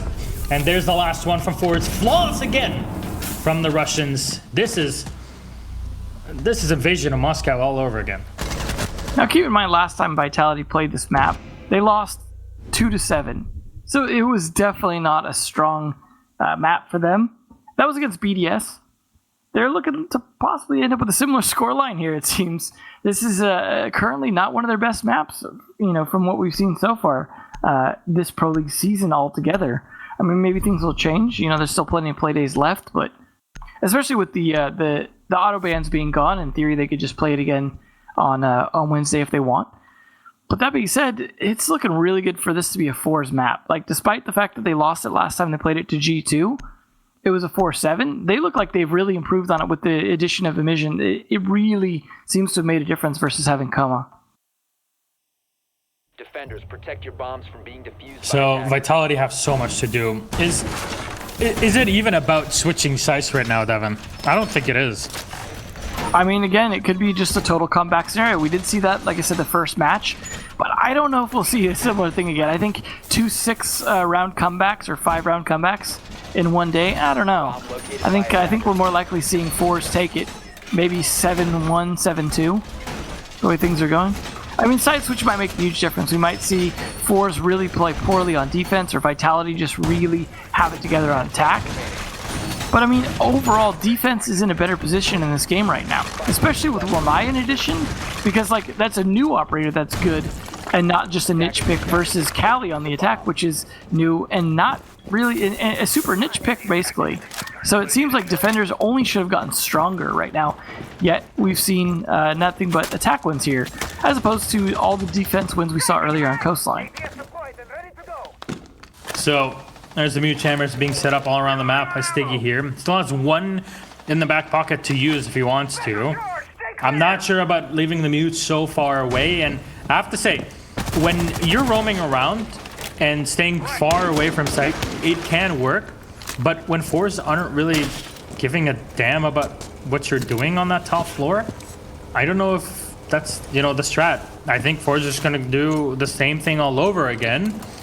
And yeah, it's a definition of insanity. Keep doing the same thing over and over again, except in this case, it actually works every time. It's not out of the ordinary, though. Flashbangs, let's not talk about this. Well, they are going to be able to clear the utility this time a lot more efficiently to get that mute jammer out of the way. We are going to see Kaed Electric Clock come out, though. That will stall them a little bit longer. Because, again, they don't play with the Thatcher. So, we'll see. It's already a difference made. I just want to see, where are these Electro Claws being placed? Are they in those sneaky spots on the sides? That's a big question. Goga will find Rask. And we can't really see them, though. It seems like, it's just right above. All right, rush in. Okay, there's one. Oh my god, Amizian's gonna be flung back a couple meters. But Pasha will find 3. A quad kill for Pasha now with Stigi last alive. He can nitro this from above. He has a shotgun as well. No, he doesn't have a nitro. Only a bulletproof cam. It's gonna come around, but the plant should go down on the A site. No, it's actually being planted on B. Perfect angle right behind White Van. There's nobody that can stop you there. All out in the open. Fours. Completely open in the ace from Pasha. Man, he's so good. What? You just don't see that coming. They can't get the other wall open. They lose their Capital. That's their smoke they need to plant down. So Pasha literally runs in and just aces on the buck. This is the fours that we were expecting to see, I think, in the first half of the season. Pasha just going nuts there. Just vitality, no pushback, nothing they can seem to do about it. Looks like we might have to have a quick rehost on the side switch here. But it looks like things were about to get interesting too. Looks like Hungary unfortunately had some trouble. So, either way though, like you said, I don't know if the side switch is going to necessarily be the thing. 6-0 again today, that's twice. But the first time it almost didn't turn into a win, it was almost a tie. So, I don't see fours going 6 rounds in a row without another round win. No, honestly, it's got to be so tough mentally just to come back from this if you're Vitality. Especially after an ace when you should have won that round. Look, man, how many times have we seen this where it's so complicated for Vitality to just try to bring it back? Because mentally speaking, you have to reset completely. It's not like you lost one round or one that was very close. You pretty much threw away one round, and then every time you had an advantage, Force just kind of bullied you into a win. It's actually insane when you look at it from that perspective. I gotta imagine some of that's down to the Empire-style droning, where it seems like the positional information of Vitality is definitely there for Force. I mean, Pasha wouldn't be able to just walk in and get a 4K like that without some good amount of intel on where the players are playing. It does help, though, that the longer you stand at the garage door, the more the defenders end up in relatively known positions around that garage door, waiting for their opportunity to pick you off. So you are generally going to know what they're going to be playing. There's going to be someone possibly over on pipes, someone behind the white van, someone in cafeteria, someone in security. And that's likely, especially if there's only 4 left, where most people are going to be, right? So you're going to predict that. You're going to play off of that information.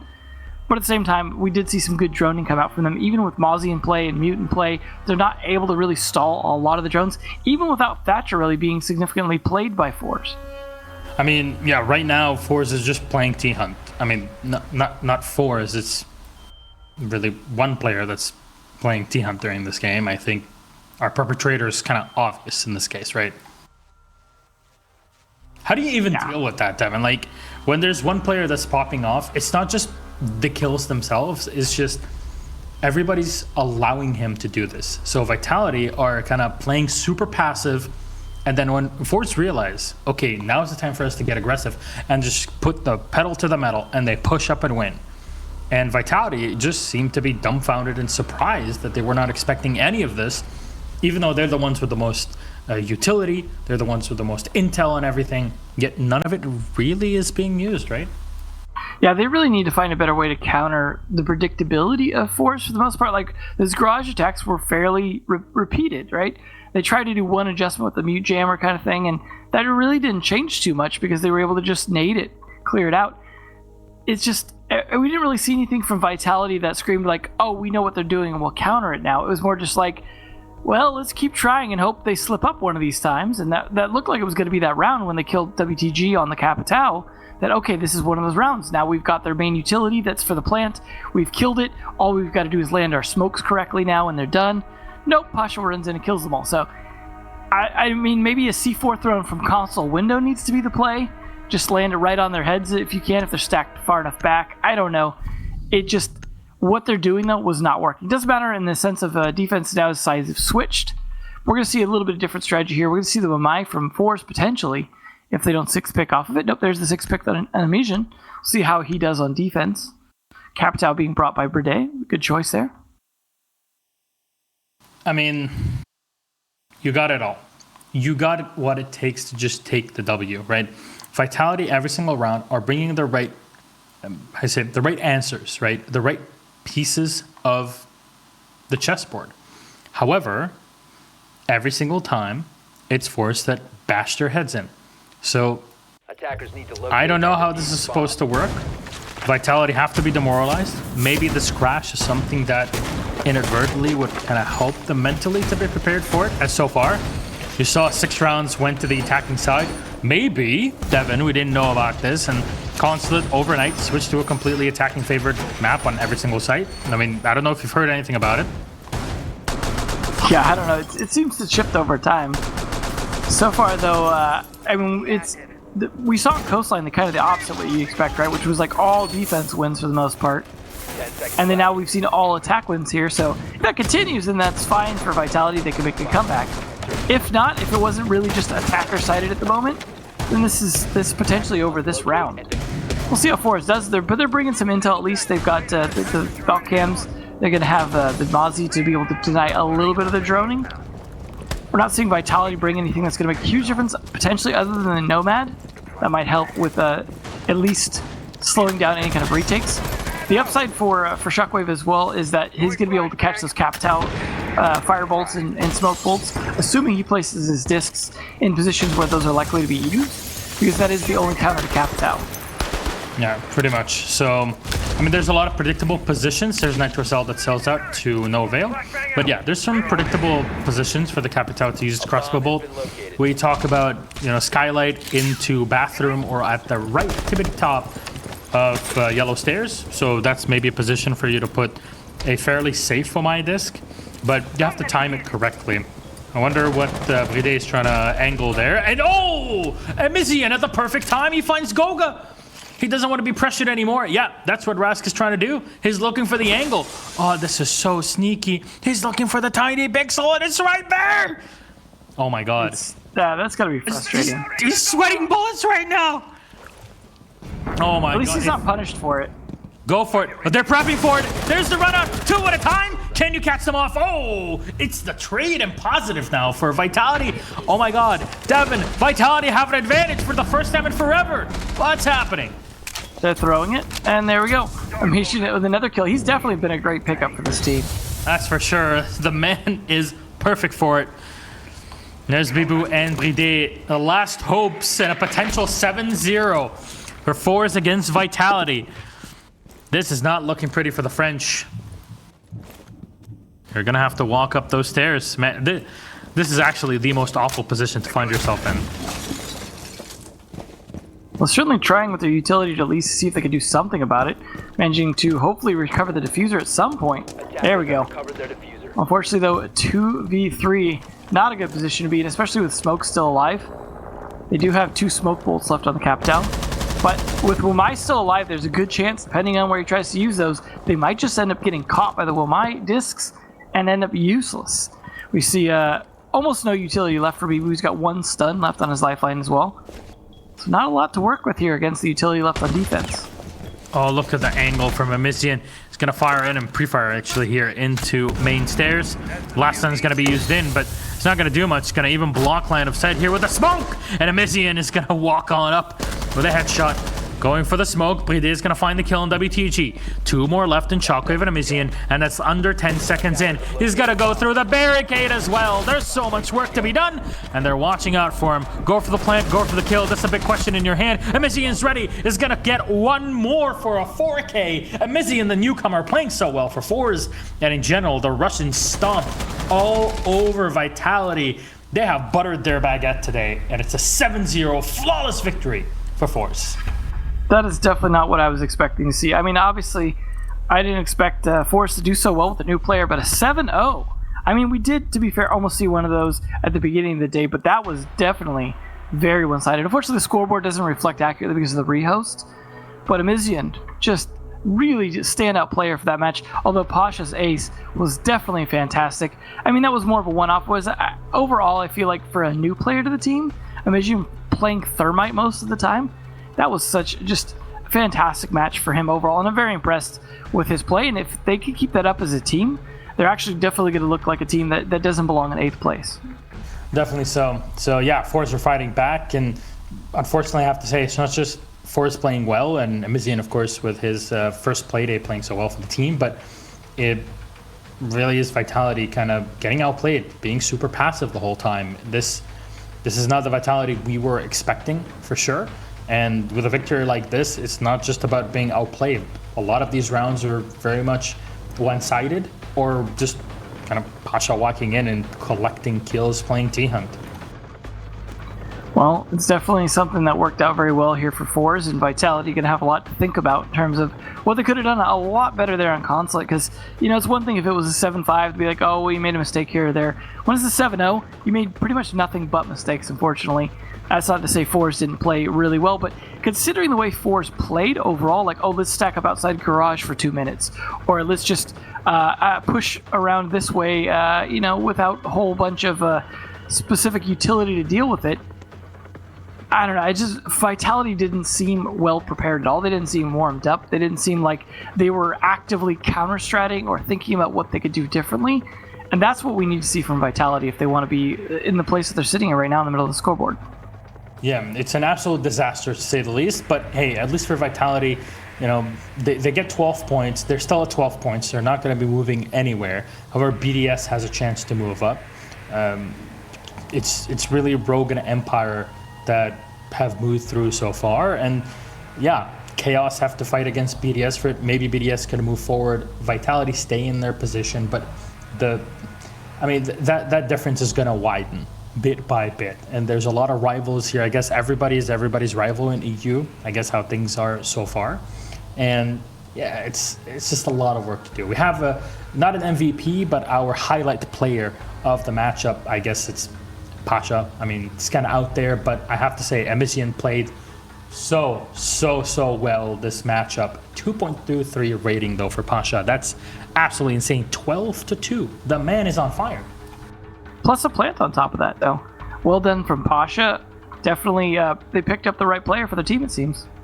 All right. Well, Devin, that's most of our games done. But we're not done yet. It's been kind of a fast and slow day at the same time, but we're in for our last matchup of the evening in EU Pro League. NA is after this one, though, but first, it's BDS versus Chaos. We'll be back with France versus Sweden.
Welcome back, ladies and gentlemen, here live from, I guess, Poland and California, right?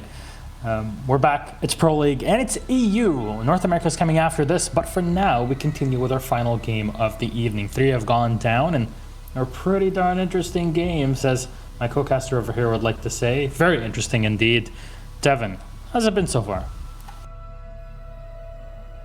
So far, it's been really interesting, just because we had matches that looked one-sided and came back to almost ties. We've had matches that were back and forth, actual almost ties, in the sense of like the Rogue one. And then we had just a complete stomp from fours right then. So we've had a nice variety of matches today. So I think in that vein, we should maybe have like a 7-3 or so in this last one, just to really balance out the day, you know? Yeah, so far we've seen no Kali being played. We've seen Wamai played a decent chunk of times. I think at least like 6 or 7 times throughout this Playday. I mean, we had Bank removed. That was a big deal when we came into this. I don't know if people know this, but kind of talked about it in public. It's been out for the past couple of weeks. And Theme Park has been brought in its complete new overhauled glory, so we haven't seen that yet. I'm really excited. Usually, like, a new map doesn't get played until way later. I think we had it with Villa, where it was Playday 2 or 3 when it got played for the first time in NA. And it was only Cafe Dostoyevsky, really, and Clubhouse that were played almost instantly, because the changes, they weren't that massive, but they were so good that EU played Cafe the first Playday of the season, one after the other. So, understandable, right? Here, though, it's definitely a question of who voted Bank out and Theme Park in, right? Like, because it was up to somewhat of a vote from the pros, I think, and there were some who didn't want it and some who did and things like that. So I guess if this is one of the 2 teams that was really interested in it, maybe we'll see it. Let's take a look at the teams, though. Yeah, we got our rosters up, so let's put them up on the board. It's BDS versus Chaos, and it's Chaos Esports first. Secretly, Red Groove, Renaults, Vito, and Shate. The Nordics lineup, Swedes and a Finn. Shate, of course, being an ex-world champion. The rest of the squad has played in quite a few tournaments themselves. I mean, you've seen invitational plays with Secretly and Renewals. Red Groove has played at invitational as well. You know, there's been a lot of minors, dream hacks, etc. between them. So Chaos has potential. Is that they never were able to push all the way through past the middle of the pack. And today, well, right now, they're sitting at the bottom after Forza's victory. A reminder, again, we'll keep doing this in every game, is that in EU, we have 10 teams next season. So right now, out of the 8 in EU, none will be dropped to Challenger League, and 2 new ones will be added from Challenger League. So you're kind of safe in PL. You can experiment, and Shate has been given a bit more time to practice and prepare. But Devin, on the other side, it's none other than BDS, man. Well, honestly, yeah, they're so good. I think it stands for Beatdown Squad, based off the way they played at Invitational. Yeah. Especially Shaiko, of course, doing fantastic. But, you know, we talk about Shaiko all the time. But look at Renchiro there with actually slightly higher rating even. So both of these guys are really doing standout work for their team. Maybe they're not the top team right now, but they're certainly working their way there. And like I said, after Invitational, I definitely think they have a lot of potential to do so. If players like RXWD and Rafal can bring up their ratings a little bit in terms of contributing a little bit more, I think we could see this team really rocket towards the top, especially if Shaiko and Renchiro can keep up the work they've been doing. Alems as well has been, I think, a standout for me. He's had some great matches and some okay matches, but it's just up to the 2 players, to the 2 other players rather, whose names start with R, to really step things up in this team. A lot of potential for BDS. Both these teams, though, interestingly, no roster changes. We've been talking about that. The last 3 matches, there was at least 1 roster change on the team. This one, none. Yeah, I want to just say something. After literally watching the players at Invitational and standing, you know, like 5 meters away from them, I can tell you that Shaiko got that #1 spot rating for the year because of what Alems has been doing as an in-game leader. I think without Alems's, you know, effort and ways of kind of pulling the team together, none of that would have been possible. And going to 3rd place at Invitational definitely would have just been a long distant dream. For me, Alems is definitely the MVP for that team, and I really am excited to see him in here, performing or not. But the man as an IGL definitely is very, very commendable. But let's talk about our map veto, pull things up. As usual, it's a best of 1. So we have 7 maps in our map pool. And we don't have auto bans anymore from the last Playday, so you keep banning until there's one map left. Cafe out, Coastline is out, Clubhouse is out, Villa is out, Consulate's out. We can see it. Yes, we can. All right. Alrighty. I know we're all excited for it. We get Wamai, we get theme park. Maybe we'll even get Cali randomly on here, and then we'll have all the new stuff in one day. If there's a Thatcher ban, maybe. Oh, there you go. I don't know if there's unless they're really just trying to make it much harder to attack Throne Room. But I think teams will probably just bring Maverick anyway, so who knows? Yeah, I would not be surprised to say the least. So we're going to get ready to head into this. But what do you guys think at home? Again, you can vote on all these polls on Twitter at ESL Rainbow 6 for every single matchup. And yeah, BDS favors 79%. Wow. Is it surprising though? They've built up quite the fan base, but they also have shown that, yeah, they are definitely overall the better team versus Chaos. But Chaos is a team that's managed to stick around through a lot of relegations when, despite kind of iffy performances. So if BDS has an off day, I could see Chaos being able to capitalize it. But if BDS is playing BDS, it's going to be rough for Chaos. At least it's a new map, though, that might equalize things a little bit. All right. We're going to head on into the match, Chaos versus BDS. By the way, Devin, Caliber Jacob, that is, says that he loves you. So. Oh, wow. Mutual. Thank you, Jacob. Hey, I believe he's got a new podcast going as well. Does he? I believe so. There's so many podcasts. Honestly, right? It's cool to just sit back and talk about video games on podcasts. Right? It sure is, isn't it? It sure is, right. Oh, the Monty ban against Chaos. Not a surprise there. But this is what we wanted to see. We wanted to see what the meta is going to be like on this map, right? Because it's so new-ish. And so it's definitely a question of like, what will the meta be in terms of bans and sites and stuff. Obviously, we won't know what the second one would have been for attack because that's more of a target ban. But we do know the usual defender suspects are going to go. I think we're likely to see a lot of Throne Room, but there's the possibility that these teams have other things up their sleeve. Okay, you know what? For people that haven't watched, there's been like 2 Japanese Pro League matches that played on Theme Park. As well as the Spanish National. Exactly. There were 2 matches in Spanish Nationals that were also played on this map. And I was able to watch at least 2 of those 4 games. And honestly, the map is definitely going to take a while to be explored. In the beginning, what a lot of teams will do is reinforce many walls. And only later, once people get comfortable, do we see sites being extended with more shield play. And I expect from these 2 teams to be kind of ready for it. Chaos were not at Invitational. They were sitting the whole time preparing for this, and they knew Theme Park was coming. So I would not be surprised if, Syred had a few things in the back that he was planning. That's Chaos's coach. And BDS, we're so busy playing Invitational, it might be a time for it to exploit. But there is Throne Room finally being played, our first site. However, soft destruction is so important on this map, isn't it, Devin? Yeah, it sure is because, there's only a limited amount of vertical play, for example. There's the tops of those walls that you've got to worry about because those are going to be used for impact tricks, but they also are an opportunity for the attackers to throw grenades back over at you, which is where something like Wamai or Jaeger is helpful. And then you've got to worry about top floor and setting up rotates on top floor to be able to, like where Vito's setting up in Vault, for example. That's one of my favorite soft destruction spots here on this map is that new rotate across the top of Yellow Stairs over to Cafeteria now. Or Cafe rather. I think that'll be a pretty big one we see used in a variety of different plays, especially with these top floor rotates. Now Vito, for example, gives them the opportunity to rotate in and out of Vault. But it is a tricky rotate because, it can be difficult to get up to that particular spot without rotating directly into it. We'll see them push towards Cafe though. They want to clear this out.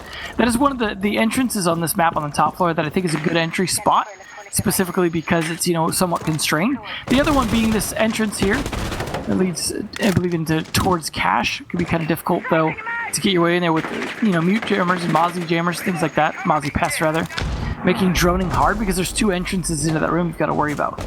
Now, Redshire will take a bit of damage walking in as a Thatcher, but he's still alive, and Nitro Cell was expended for that. And in the meantime, BDS are wasting no time. It's all about top floor control. It's what every map is like. You're attacking a site below, take what's on top of it, force your opponents back, and don't allow them to force too much time off of you. Shaiko on the Ash. Unsurprising that I say that, of course. He's going to be looking all the way down into initiation here from the office showers. And we'll go in for a drone, but Red Groove will find the moment. Lem is going to get shot down. And as he tries to run back, a beautiful angle from Vito. We'll find one more. Shite goes down. And Chaos are up 2 players on a crucial site when it comes to manpower. One more from Vito. And that's Rafal out of play. Man, this is huge. It's definitely looking like the BDS don't necessarily have any idea how Chaos are playing this, but this is Chaos on defense. This is classic Chaos defense. They're just all over the place. That is the way they like to play. That is the way they're very good at playing. If they can continue to do so, this is going to be actually pretty trickier for BDS because they've got to start to corner some of them. Renewals finds one more. It is all on just the last player BDS to make anything happen, and it's not going to. All right. Flawless round from Chaos. They have done their homework, man. It's so obvious.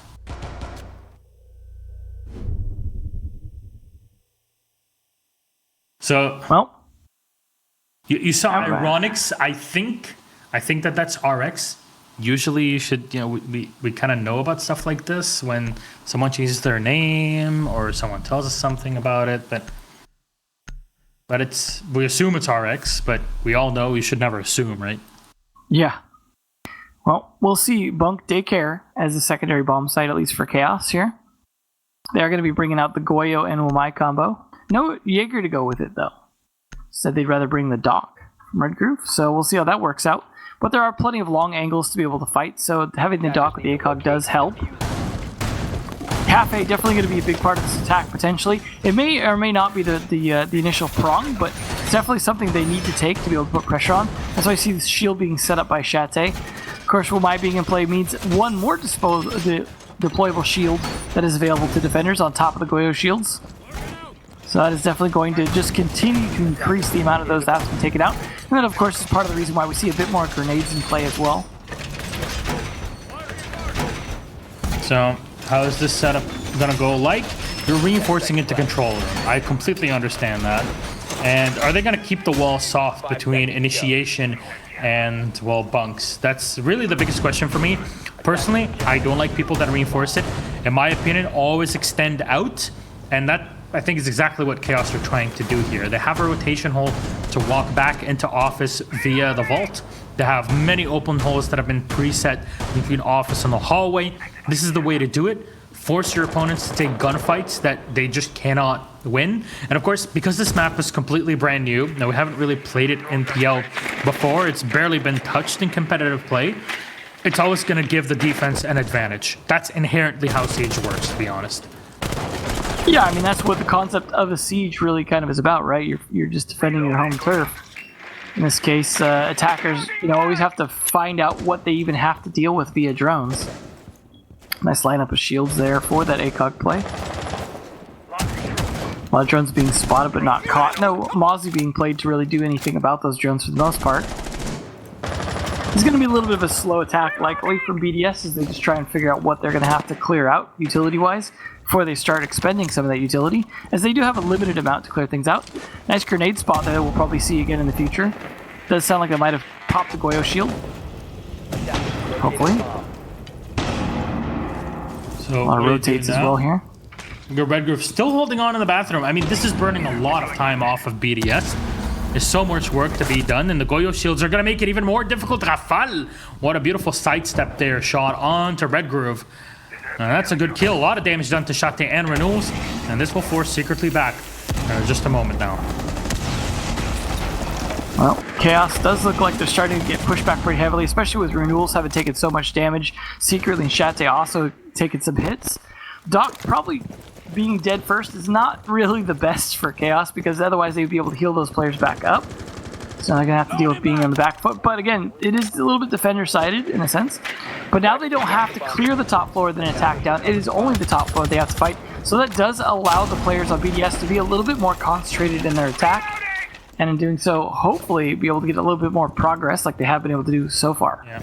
And of course, there's really only the Zofia that you can use in this case, and the Ash. So bringing the Buck might have been a bit more helpful to deal with players inside of bunks. But right now, you're burning time. You're using all your utility if you're Chaos. There's one more smoke canister left on. Secretly, the perfect peek from Vito in the hallway will take down a Lem, so that's the cafe angle completely open. Wamai whiffing the shots, the Shaika will win and get the headshot. There's the finisher, but baited right into Renshiro's line of sight. Renewals will go down. Vito and Secretly last two alive to 3 from BDS. 13 seconds left. You're going to have to walk in, and it is a kill zone. Secretly is going to get one more. There's the hallway being held by the smoke as Vito comes around the corner, checking for that plant. The Ash will win the gunfight. Shako, though, will get traded off as Secretly will fire in, and the fuser cannot be planted. You have the time. Secretly was so close to kind of flunking this whole one there, but it works out in the end. It's done. It's working fine, and Chaos will get 2 rounds. Fortunately, it looks like we might need to do a rehost for Renshiro not having sound at the moment, so hopefully it won't take too long. But so far, definitely looking like Chaos taking the lead on this map, despite the target ban against them. Although that was a target ban for an attacker, which of course they're not on attack yet, so we'll see if that affects their attack rounds. But overall, they're looking fairly comfortable here on Theme Park, a bit more so than we're seeing from BDS. That top floor bomb site, though, definitely lends itself to a lot of hallway fights, in which ACOG should have the advantage, but you're also in a lot of 90-degree angles you have to worry about. And I think that was pretty well capitalized on by Chaos. Yeah, I mean, they are really playing the onion game, right? They're peeling off bit by bit. There's many angles that they can use and a lot of crossfire that they can use to support the player falling back. Like you saw, there's the Doc that's playing inside a bathroom. There's also the Womai that's playing inside of the vault. So bit by bit, you're able to pull the Doc back, maybe get a refrag, and even if he's lost, you still have a counter angle if anybody decides to rush in from the attack, and you can get a kill back. It seems like Chaos are definitely ready for this one so far, but I'm afraid to call it too early, and I definitely won't, because it's BDS, number one. Number two, it's Theme Park. Brand new map, never played before in Pro League, has been in competitive, at least in EU Pro League. We've seen it played in Pro League in Japan, we've seen it in National League in Spain, but otherwise still untested, basically only in scrims.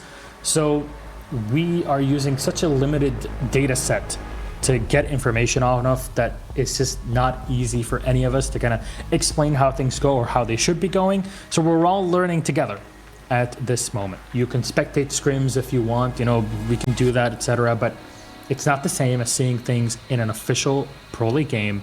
And, well, it's defensive sided usually when it's a brand new map. We saw the same thing with Villa, and now slowly teams have started to adapt, where on the attack, they're way more flexible, and they realize that, hey, if we're struggling on the actual operator side, we can actually just change things around and change our strategy to attack from another location, right?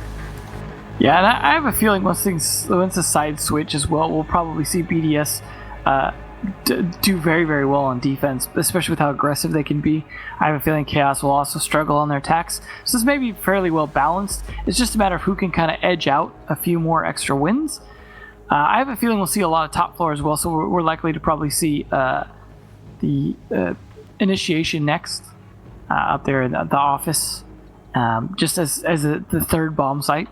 So definitely going to be a little top floor heavy for all of the attacks, whether it be throne room or either the 2 top floor bomb sites. Attacks are very heavily going to be concentrated onto that top floor. Reminds me a bit of Border in that respect, being a 2-floor map with a lot of top floor attacks regardless. And so I think it's going to shake down somewhat similarly in a lot of ways to Border in that respect. It's just a question of, is there going to be one site that is 100% dominated? Is it going to be throne room?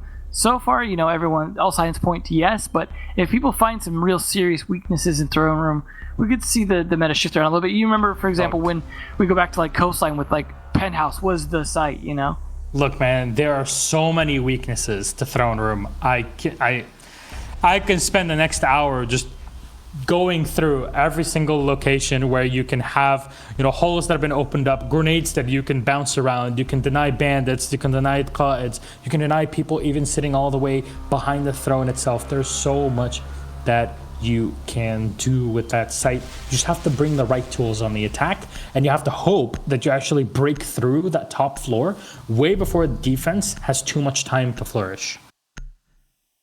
Well, we'll see that initiation office play here, as what we were expecting.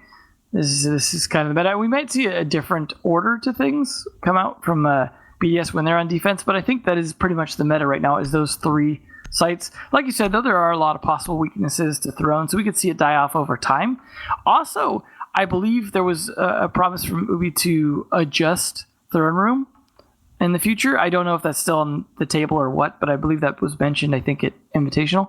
So we may see some changes to it in the future as well. I don't know for sure, but that might shake things up. I was talking to Shas about this just randomly a couple of days ago, and it's saying like, what if we had a map with 5 sites? What do we have to have it with, only 4? And on top of that, personally, instead of just having initiation office, why not have it initiation bunks? I think that would also be a potential site. It would be interesting to see if the game could even support 5 bomb sites. Since it doesn't exist on any map, to my knowledge, I don't know if even the code supports it yet. But that would be nice to see a debut of a map at some point, or a rework where there is 5 sites, just to really kind of make things interesting. But I do kind of like the way it works out with 4 sites and the rotation system, so that if there's one site you don't like, you can just kind of avoid it, or you can save it for a surprise. Wow. We'll see how the site goes down. As you said, at first there's going to be a lot of reinforcing of most walls, and rotations here or there. 10 seconds to insert. It does look like they're looking to extend their site, which is interesting, into 5 seconds. from initiation into bunks and daycare. So they're really expanding the site out, which is nice. Locate a bomb and defuse it. See if that actually works out for them. Though they may overextend themselves, but I can understand. Initiation is kind of a tight room. It's interesting too the way that they designed it to be just above Throne Room and kind of a similar look to Throne Room for initiation, with that kind of big thing you can hide behind in the middle of the room. The like shrine. See if we end up with any fights in there. Yeah, the initiation shrine, pretty much. Yeah, you can have a lot of kind of cool callouts in this respect, but yeah, here we are. Lem's going to be coming on in here and just opening up the hatch to drop down. It's that office initiation play, and it's the extension as you were talking about. Honestly, my biggest complaint, or my biggest... Oh, no! Oh! Vito. That was not... Oh, so close to getting the second as well. But still, unfortunate there. Ends up working very, very well for BDS at the start. My biggest thing to say, though, about Spanish national games that I watched, that there was not enough shield play. And what Chaos are doing right now is exactly the solution that I wanted to see. More and more shield play. So we continue on. Rafael holding on the land angle inside a bathroom. That was a position that Chaos tried to use and abuse before. And the first round it worked out. Second round, the Doc got shot in the face. And, well, now in the third one, they're not even bringing anyone there. Yeah, Shaiko's going to walk up, and you can tell it's all about that R4C, the higher rate of fire compared to G36. Flashbangs are in. They're going to try to burn any utility on the other side, or just to stun players. They might be holding between that initiation office cross. Shaiko with a shot down into Renewals, and that's going to force the defense back onto site. No damage done to BDS just yet. As the Lems will find one more on Red Brood. Shate secretly, last 2 win. Got smokes to use, and there's the kill through the wall. All done by Secretly. And trying to slow things down. Secretly will get another. The SMG-11 is rocking and rolling right here. Shaiko, RX, and Renshiro. The last 3 alive. One more from Shate. It's all working well for Chaos in a 2v2. Spraying down, but no Amai loses it. Shaiko, can anyone win against this man? And Secretly has taken so much damage. Smoke into the back. Tagging? No damage done. You can destroy that Goyo shield at any point in time, or you can use it to your advantage. Gas peeking around the corner. Perfect timing to pull behind the shield, but Shaiko wins it. BDS are going to fight on back. All the angles maintained and used so well by Chaos. But in the end, it's Shaiko. He's playing Ashe. He's probably going to win the 1v1. Yeah, definitely, especially if it's Shaiko. I did like to see all the soft wall angles being used, though, by both attackers and defenders throughout that match, or that particular round. A lot of good different angles you can set up in this map. And that's the thing, is a lot of this evolution of this map is going to be learning the different angles, setting up for them, preparing for them, using them, especially long angles against people that aren't as expecting of it. That seemed like a very creative setup in a lot of ways. You saw, for example, like, triple walls with only the middle wall reinforced and then angles opened up on the side walls. Things like that. I think we'll get creative over time here. Bringing the sledge, though, seems like an interesting way to help deal with that. Who am I actually going to get picked off of this time? You did hear at least one of his discs go off last round. I think maybe to just pick up a flashbang. But they are going to go back down to Throne. bombs as they We'll see if this goes any better for BDS this time, as they were picked apart pretty easily by Chaos last time on this attack, just trying to take that top floor. So I gotta imagine BDS is gonna be extra cautious about the difficulty of that top floor. And it does surprise me that they're not bringing anything to deal with roamers in terms of Lion, Dokkaebi, Jackal. It's really strange, honestly, to not bring that. There was a, speaking of, we talked about Reaper earlier, had a pretty good video analyzing an attack strategy onto this particular site, was emphasizing the need for that to be able to clear top floor, and we did see that in action that very first round where BDS really struggled with those roamers up there. Right now it's all about clearing the roamers on the top floor, right? This is the difficult part of attacking into throne room. If you were given free top floor control as a defender, or as an attacker, excuse me, you're fine. You can just spend your time finding tiny angles, throwing grenades here and there, and you have the utility for it, you have the operators for it. But I don't think Chaos are really gonna give it to you that easily, and they're gonna be putting players on that top floor to burn time. I do see the possibility, though, that, you know, once defenders are starting to lose top floor, we could also see a lot of, if you have good positions downstairs, really stalling out the attackers, just sitting there trying to find holes through the floor. We've seen that on maps like Coastline, where teams will spend forever trying to shoot people down a kitchen. We've seen that on Cafe as well. You can actually trick the attackers into wasting a lot of time with their vertical control if you play smart downstairs, but it may take time to really figure out all those angles first. So there's Nitro being shot right in midair. Was that Shaiko that shot it? You like ADS'd and fired the 2 bullets that were needed for it. That's, I mean, that would be pretty good. Reaction, man. located a bomb. Shots in the back. You know, there's one guy in the back throne room. Nitro Cell will stale out into maintenance / kayak. Will not hit, but there's Vital. What a shot. Shaiko's been eliminated and off the flank. Vital's going to be able to run back. You're going to stun the bandit in the back, and this is the play now. Stun, crowd control, and prepare yourself for an all-out assault inside of the throne room. But, you know, this is no Boxer Rebellion. You're going to have a lot up against you, and if you're BDS, you still don't have top floor control, and rotations at the end of the round can happen at any point in time.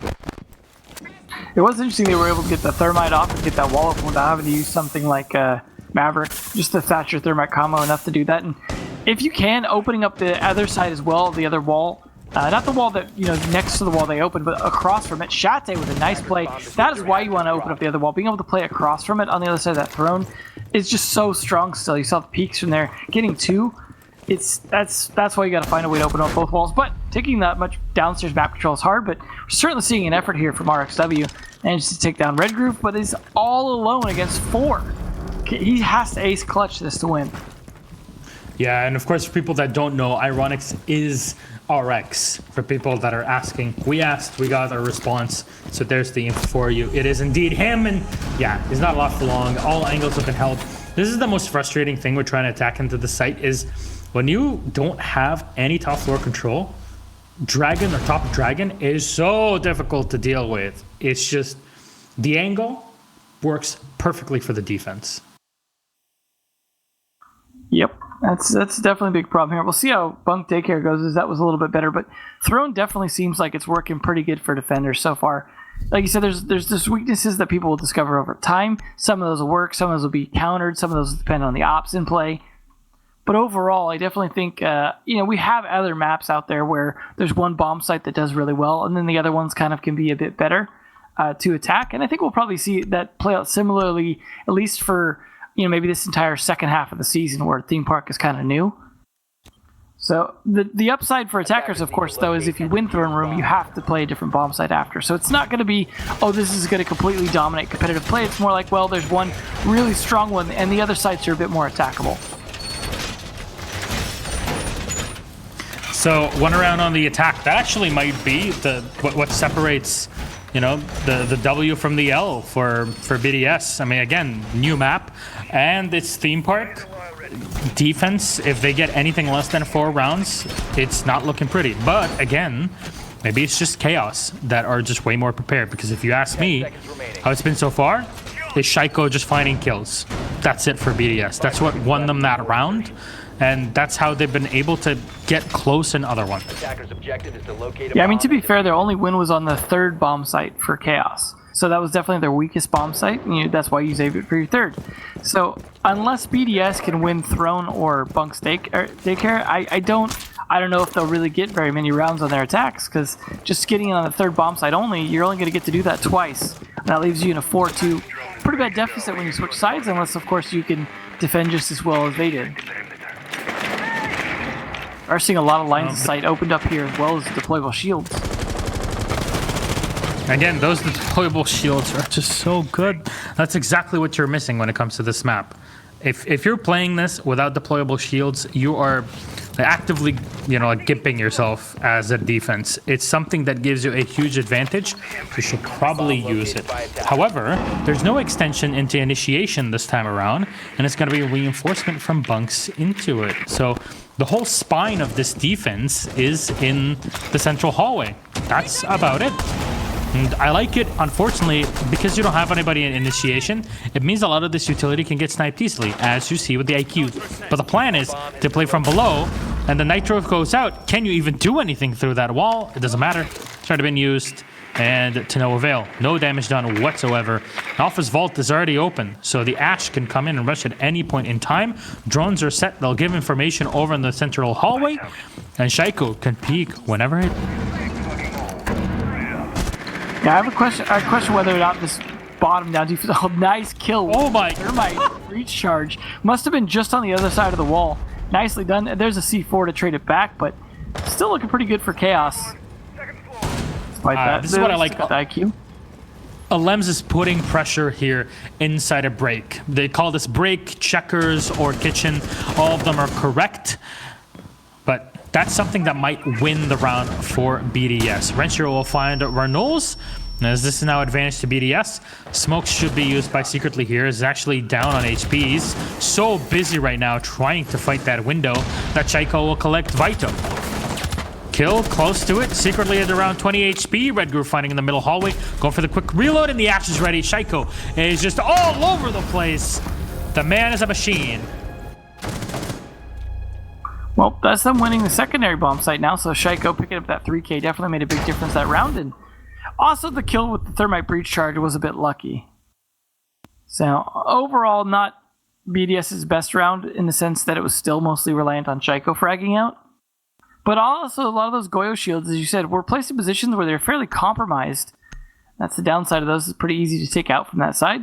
We will actually see them try it again rather than go to their third bomb site, which I think is probably the smart play here. They didn't do so great on Office.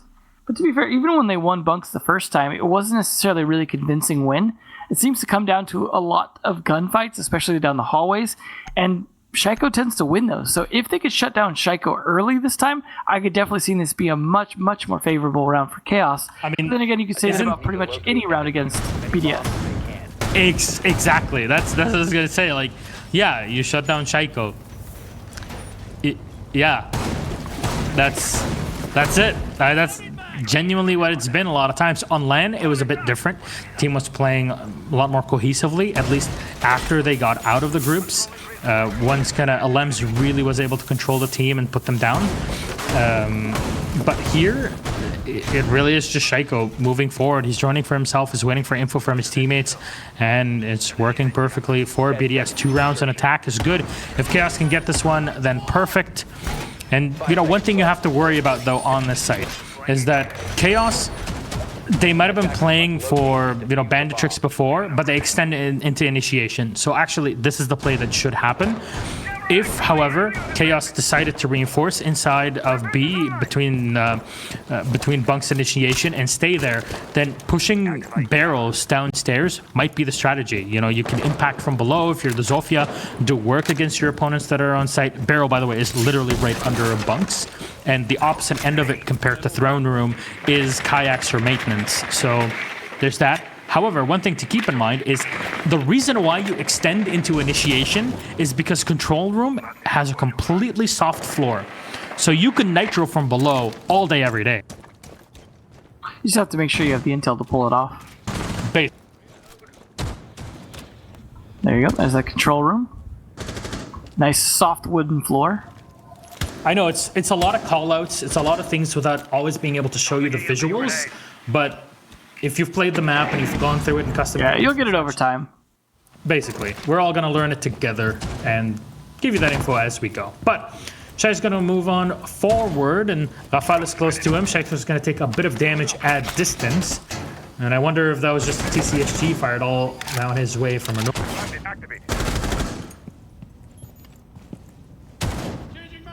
Definitely trying to contest Shaiko if they can here. He's really trying to work these, and so far he's the only one taking any shots. He's trying to make his way in, but you hear that mute jammer as well. I think he's stopping some of this droning, getting forward, trying to fight the Jaeger of Red Groove, who's really playing maybe a little too aggressive against Shaiko, but if he could catch him, like we said earlier, that's a big pick. They could kill him early. It's worth even a trade on a Red Groove. Vito actually the one to finish him off with that C4. You're talking about that C4 in control room? Well, you gotta watch about the C4 in cash floor as well. Apparently so. That's a good kill. Renewals will get Rafal. It's shocking to be traded off. Wamai, big kill here regardless. Control room, there's one in the back. And there's smoke being thrown right in the face. He rotates and unfortunate as Renshiro peeks on around and he actually finds the kill. Head directly onto secretly. The man is a stone wall. There's the Wamai discs being put to use as they're capturing utility off from the attackers. Renewals, perfect line of sight inside of initiation, and this is why you always extend into initiation. Listen, people, Ironics, aka RX, is going to be down on the floor, and there's Renewals for the finisher. Both are down, it's all over. Vito and Chaos are going to grab 4 rounds on defense. Expected there's extra style points for Renewals there. Looking pretty good for Chaos because they were on that defense. 4-2 split, pretty good. I mean, maybe could have been a little bit better with some of those rounds, maybe going a little sideways from what Chaos was trying to pull off. But nonetheless, this is where Chaos need to really show off their attack. But interestingly enough, BDS going to the 4th or off-site drug lab and storage, which is an interesting choice. It's not a bad one, but it's certainly not the best one, or at least not what we've seen as being somewhat the meta. But at the same time, this is kind of its Pro League debut, so we'll see. The meta could be established here. Attackers need to locate and defuse as many bombs as they can. Definitely a tricky site. One, again, where you still want to worry about top floor. You don't want the people getting control from above drug. Do a lot with that. The window has moved from its original location inside that drug storage room over to the side rather than being in the middle. So it is a little tricky. That's the window there. Thank you. So you can see it's a little bit of a different angle than it used to be. It's a tighter 90-degree angle than to the wall, soft wall next to it as well. You also got to worry about this window here into the arcade. The arcades themselves have been moved around a little bit, different positioning. Nice Goyo shield to fight that long angle. They have extended themselves over here onto the top floor, a lot of top floor control. And so they're setting that up to be able to fight a lot of the pressure coming in from likely Cafe above. So they could try and fight against that. Mute jammers even and reinforced walls all the way up there to try and help stop anyone pushing in from the initiation side. So a very interesting overall defense. We'll see if it works though. Got the pulse to be able to provide a little bit of extra intel on this, as well as possibility of capturing a drone with Mozzie. Yep. I want to highlight that Vito has only lost 1 drone so far. This is basically the entirety of Chaos's loss in drones. We often talk about the drone economy, and now that we can visualize it, you can tell when it's an X next to that drone, it means that it's already been destroyed. When it's gray, it means that, you know, it's already been deployed, and when it's white, that it's in the back pocket waiting to be used. So use that to your own discretion. Now 3 drones in total have been lost. You're working with limited intel, and it's all about intel in general, specifically on this map. When it's brand new, defense have a big advantage, and when you're working blind, it's not good for you on the attack. Pre-fires in from Shaiko, trying to find somebody coming in from Cafe. He knows there's somebody there, but unfortunately there's so much to cover right now in Theme Park that you know, Chaos are gonna have to take their time maybe for a couple rounds to explore. Well, it doesn't help as well that they've got the pulse to be able to identify the movements of Chaos. Use those against them, trying to corral them into nice C4 spots, preferably. Nice angle, almost catches the feet there. Chat, they just slightly off on the angle. Nonetheless, he's still going to watch it, see if he can get anything freebies out of it. A lot of pressure coming onto Drug Lab as well here. They're going to try and pressure from above now in Cafe. Almost gets an angle, but it's too far in. It's really kind of the terrace patio thing that's over top of that spot. They are going to start to drone at least down inside drug storage and get an idea where the players are positioned, but finding an angle on them easier said than done. However, Vito does it. Alems goes down. Chaos finally finding some footwork here, but Renshiro getting off means a minute left and no advantage yet. There's just should have been no way that people actually played Drug Lab as their first site, but hey man, it's 2020 and crazy stuff happened secretly! The double kill and Renshiro smashed in the face here. Chaos looking for their first round, but there's 2 left. So RX and Shaiko, and we know how much of an effect these two can have. There are 36 seconds left, and time is dwindling. Is there any nitros left? No. You're working blind. You're basically working with guns, and we know what Canadian says about the UMP in comparison to everything else. There it is. RX down. Vito using that verticality to his advantage. Shaiko will get the first kill, though. Still 3 left. Vito, Renaults, and Red Groove. 1 more from Shaiko on Renaults. 2 more angles to play with. Shaiko will take a lot of damage. He gets 1, but not the last. Red Groove swings around the corner, and Shaiko playing T-Hunt here with his opponents at Chaos. Finally is going to get shot down just because he ran out of ammo. Give this guy an unlimited magazine. He will shut anybody down. Chaos, though, at 5 rounds, that's not too shabby. It definitely looked like Shaiko might have been able to pull that off, too, had he not run out of ammo. It was definitely a great clutch attempt. But like you said, Drug, not the best choice for their first one, but they wanted to get out of the way. They wanted to try it, see if they could pull it off. And who knows, we'll probably see them try that again in the future, but for now, they're going to go elsewhere. Interesting that they wouldn't go to throne room at all, though, when they're so close to match point against them. But hey, you know, they want to do them. We'll see how it works out. If it works out, then great. If it doesn't, then well, then they know what their mistake is, right? They didn't take advantage of throne room. Attackers need to locate and defuse bombs. So we'll see if they set up the expansion here into bunks and daycare. Looks like Alem's already setting some of that up right now. Gotta expand that out. You don't really want straight linear bomb sites without some way to play around them. It does mean extending out your reinforcements as well, of course. Deciding where you want to put those, where you want to leave soft for rotations. You want to make sure that you have limited angles to watch, but then there will be hard breachers like secretly to be able to open up some of those walls, make it a little more difficult. And they've got to worry about those Goyo shield positions and whether or not they're going to be exposed, especially if walls start getting opened. I like that they've got one going to facing into the vault as well to be able to try and stop anyone from there. And then you got Renshiro trying to play here in the control room. Nope, just setting up in there. So they're extending quite a bit, both to the sides and a little up towards Yellow Stairs, so I like the flexibility of this, but they do have to make sure they've got to cover a lot of different entrances. So what's the big plan? I mean, for you as Chaos, you either kill Shaiko first or you leave him last and then throw bodies at him, right? That did work for them last round, barely. Barely. Too close. The man is a machine. But yeah, even machines sometimes encounter errors, and you yourself, as a programmer, kind of know what that's like, Devin, right? Machines are perfect. Attackers dropped the diffuser. That's why you are perfect. Attackers have recovered their diffuser. Correct. Yes, very much.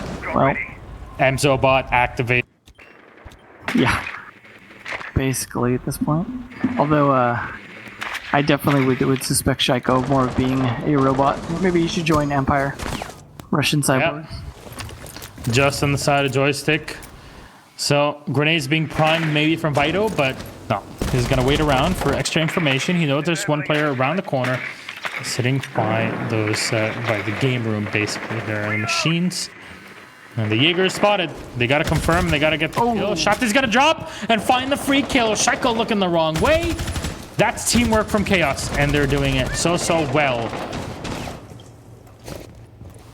That's the advantage you're looking for. A second one around the corner, and the Mozzie shot down. Shate's on a roll, and one more for Shate. The ex-world champion is collecting heads. Oh man, the Renaults with one more. Only one alive. It's Renshiro with the Maestro. We all know Maestro is only good because of his ACOG, and there it is. The ACOG, no, none of it is working in it. Gonna find one kill on Vito. One more onto Renaults. 2K for him. And that diffuser, you can maybe try and go plant it, use it up inside of initiation. Is gonna take a bit of damage finally, and secretly is gonna be planting inside of off. It's smart. There's the time for it. Peeking around the corner. He's going to win one more gunfight. Renshiro with a 3K. 2 more left to win this entire round. Potential ace comeback. Flashbang thrown, though, right into his face. He's going to keep on spraying. Do no damage through the flashbang. And secretly will collect the last kill. Chaos on map and match point.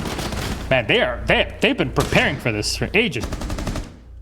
Yeah, it definitely seems like it. I mean, this is kind of a warning, though, then to other teams to either really pay attention to what they did and outstrat them, or just don't take them to theme park in the future. Definitely looks like they don't want to go throne room. Odd choice when you're on match point. I mean, did they just not prepare a good throne room defense because they figure it's too popular? Seems like this is a really risky play here for BDS. And I don't know. Honestly don't think it'll pay off. Let's see. 6th pick there from Chate. Nothing too crazy. Womai coming out yet again. I think so far we've mostly seen the AUG from him, but I haven't really necessarily been paying attention to the gun he's been using every time. It's really been mostly AUG. I don't think I've seen the MP5 today. I've seen it in other matches where he's been played, in PL and Nationals, but not really here.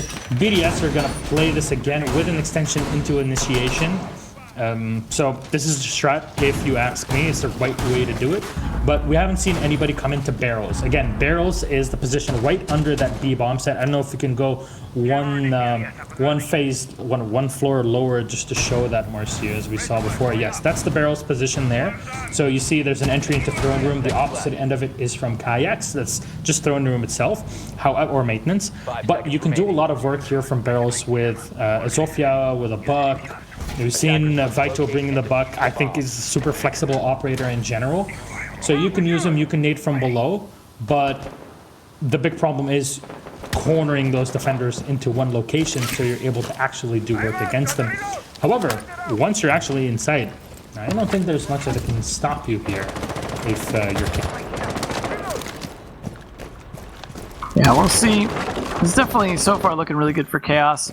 Definitely a possibility they could stumble a little bit on this attack, but again, considering it's not throne room, they haven't seemed to struggle too much with anything else other than dealing with Renshiro or Shaiko just mowing down way too many of them, body after body. But here we go. We might have an early encounter between Shate and Renshiro and his magic gun that never needs reloading very shortly. Oh, looks like Shaiko's thinking about possibly a window jump out. He's just looking for the angle right now. Just keep on crouch. That's the play. That's it. Oh, that's going to tell you. But no, he's on drone. He doesn't hear it. Yeah, that's true. He doesn't know. As long as they're delaying the Zofia, this might be the time for it. He's looking here and there. He's checking. Maybe there's somebody that's going to jump up. He's going to use the drone as a delay. But the Jaeger knows what's up. Oh, it's a 7.62. It's a very long barrel. He's going to go for the cross, and maybe Shaiko actually spotted him. He's going to check. Maybe for the back of the foot. Oh, man, he's so good with these angles. He's going to find him. A bit of damage done, but Chat is going to pull back at the right moment. Man, this is so hairy. But you know what Chat is doing? He's just delaying 2 players this whole time and giving the rest of his team time to prepare on the opposite end of the map. They're going to take down Renshiro, but there's Shaiko on to Vito. EMPs are going to be used, trying to bait out the player from inside of the vault as renewals. We'll find one onto a Lems. It's working well now for Chaos, but BDS are still in this one. Shaiko will take down one more. He's secretly, but the flank from renewals works well. The Ash from behind. Seems like this is still a viable strategy. The diffuser is, though, on its own to be picked up by Shate, and this is the time for Shaiko and Aronix, aka RX, to just fall. Attackers recovered the diffuser. Well, if Shaiko doesn't get killed here, this is still very clutchable for BDS, especially with support from RXWD. But Chaos needs to find the locations of these players. Does spot Shaiko, but way too slow in the reaction time. Reloading, cover me. You just got to pinch him out. At least they know where he's generally at now. They need to play as a team together to get this kill, but they've got to watch for the flanks here from Ironix, aka RXWD. There we go. There's the play, and there's the Shaiko. Can they know where he is? He's back at bunks and renewals. The flanks on the Ash. GG will played 7-2 victory for Chaos. And it seems like, just like in ranked or casuals or unranked, an Ash crutch walking around the map, going by your flank, is enough for a victory. And of course, it is all about that beautiful elite skin. Man, Lara Clark fan right here. Well, it seems I was off on the 7-3 prediction to balance things out, but pretty close with the 7-2. Shaiko there with the double digits. Renewal's also looking pretty good on his side with the 9. So, yeah, unfortunately it was all in Shaiko, and that was a big problem for the team because despite Shaiko actually living a lot of the time and doing pretty well, it wasn't enough. The rest of the team not able to really show up a ton. Renshiro did show up really well that one round, but it wasn't enough to win the round. And that's the real problem is Chaos, even when it got down to the wire more often than not, closed out the rounds, showed that they really put the homework in on that map, and I'd be careful taking them into it in the future, and they may have established some of the meta, as you were talking about with the initiation bunks sort of expansion. It's all about the expansion, if you ask me. We see it on every other map, right? It might be a completely different map, but that doesn't mean that strategies that work on others do not work on this one. The problem with what BDS did in that last round is that they lost players too early, and they weren't paying attention to the opposite end of the map because they were so focused on Vito and on Shate, they were trying to push into Cafe, but they were doing it on purpose. It was all planned. It was all delay to allow the Ashe to come around from behind. I mean, it was a 200 IQ play, if you ask me. And again, crouch walking Ashe from behind, crouching Ashe, hidden Tiger. That's how it worked. Hidden Lara Croft, I guess. That's what you got to do, and that was the finisher. Well, I definitely think the BDS also did it to themselves a little bit by not playing Throne Room for at least the 1 point, because they didn't win any of their defenses.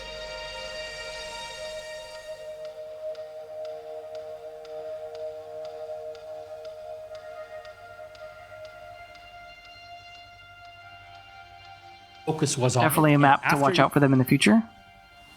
Basically, like, you BDS sometime, they'll get used to it, but right now you really have to understand the fact that after Invitational, such an exhausting event, and with everything that's been happening in the world, you kind of have to give yourself a break before you start off with Pro League.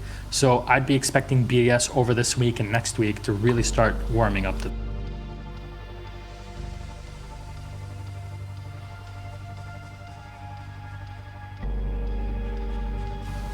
Yeah, I think we're ready here. By the way, for anybody that's watching at home, we are doing this remotely. Currently, Emzo is at 10,000 kilometers away from me. That's 6,000 miles. So with the tech difficulties that we might have through this, some things might happen. I don't know.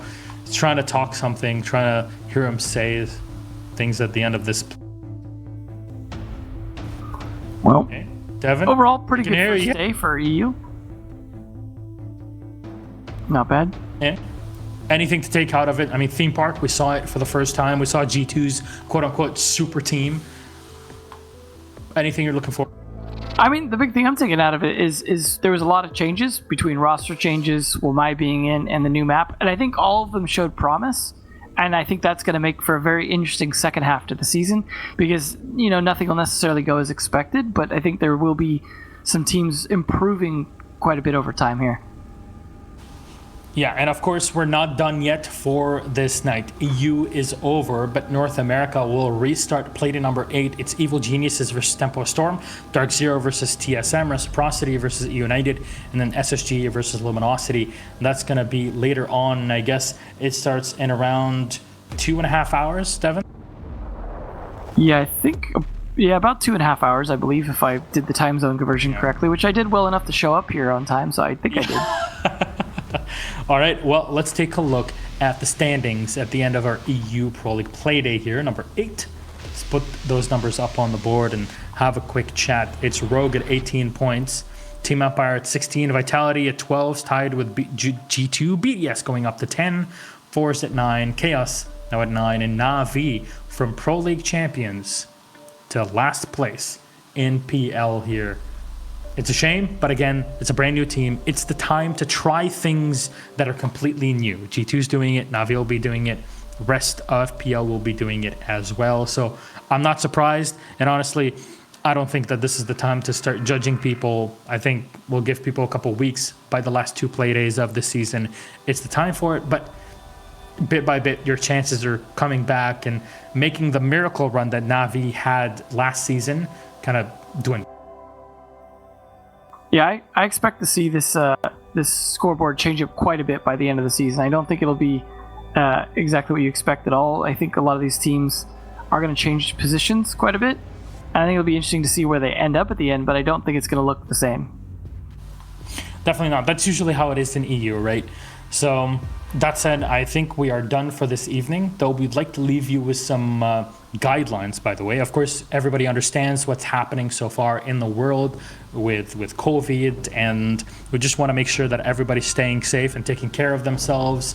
As we said before, it is all about us giving you the best games possible. So a big thanks to ESL and Ubisoft and our production team here for making it possible. Of course, all 4 of us casters will be returning and casting the matches as usual.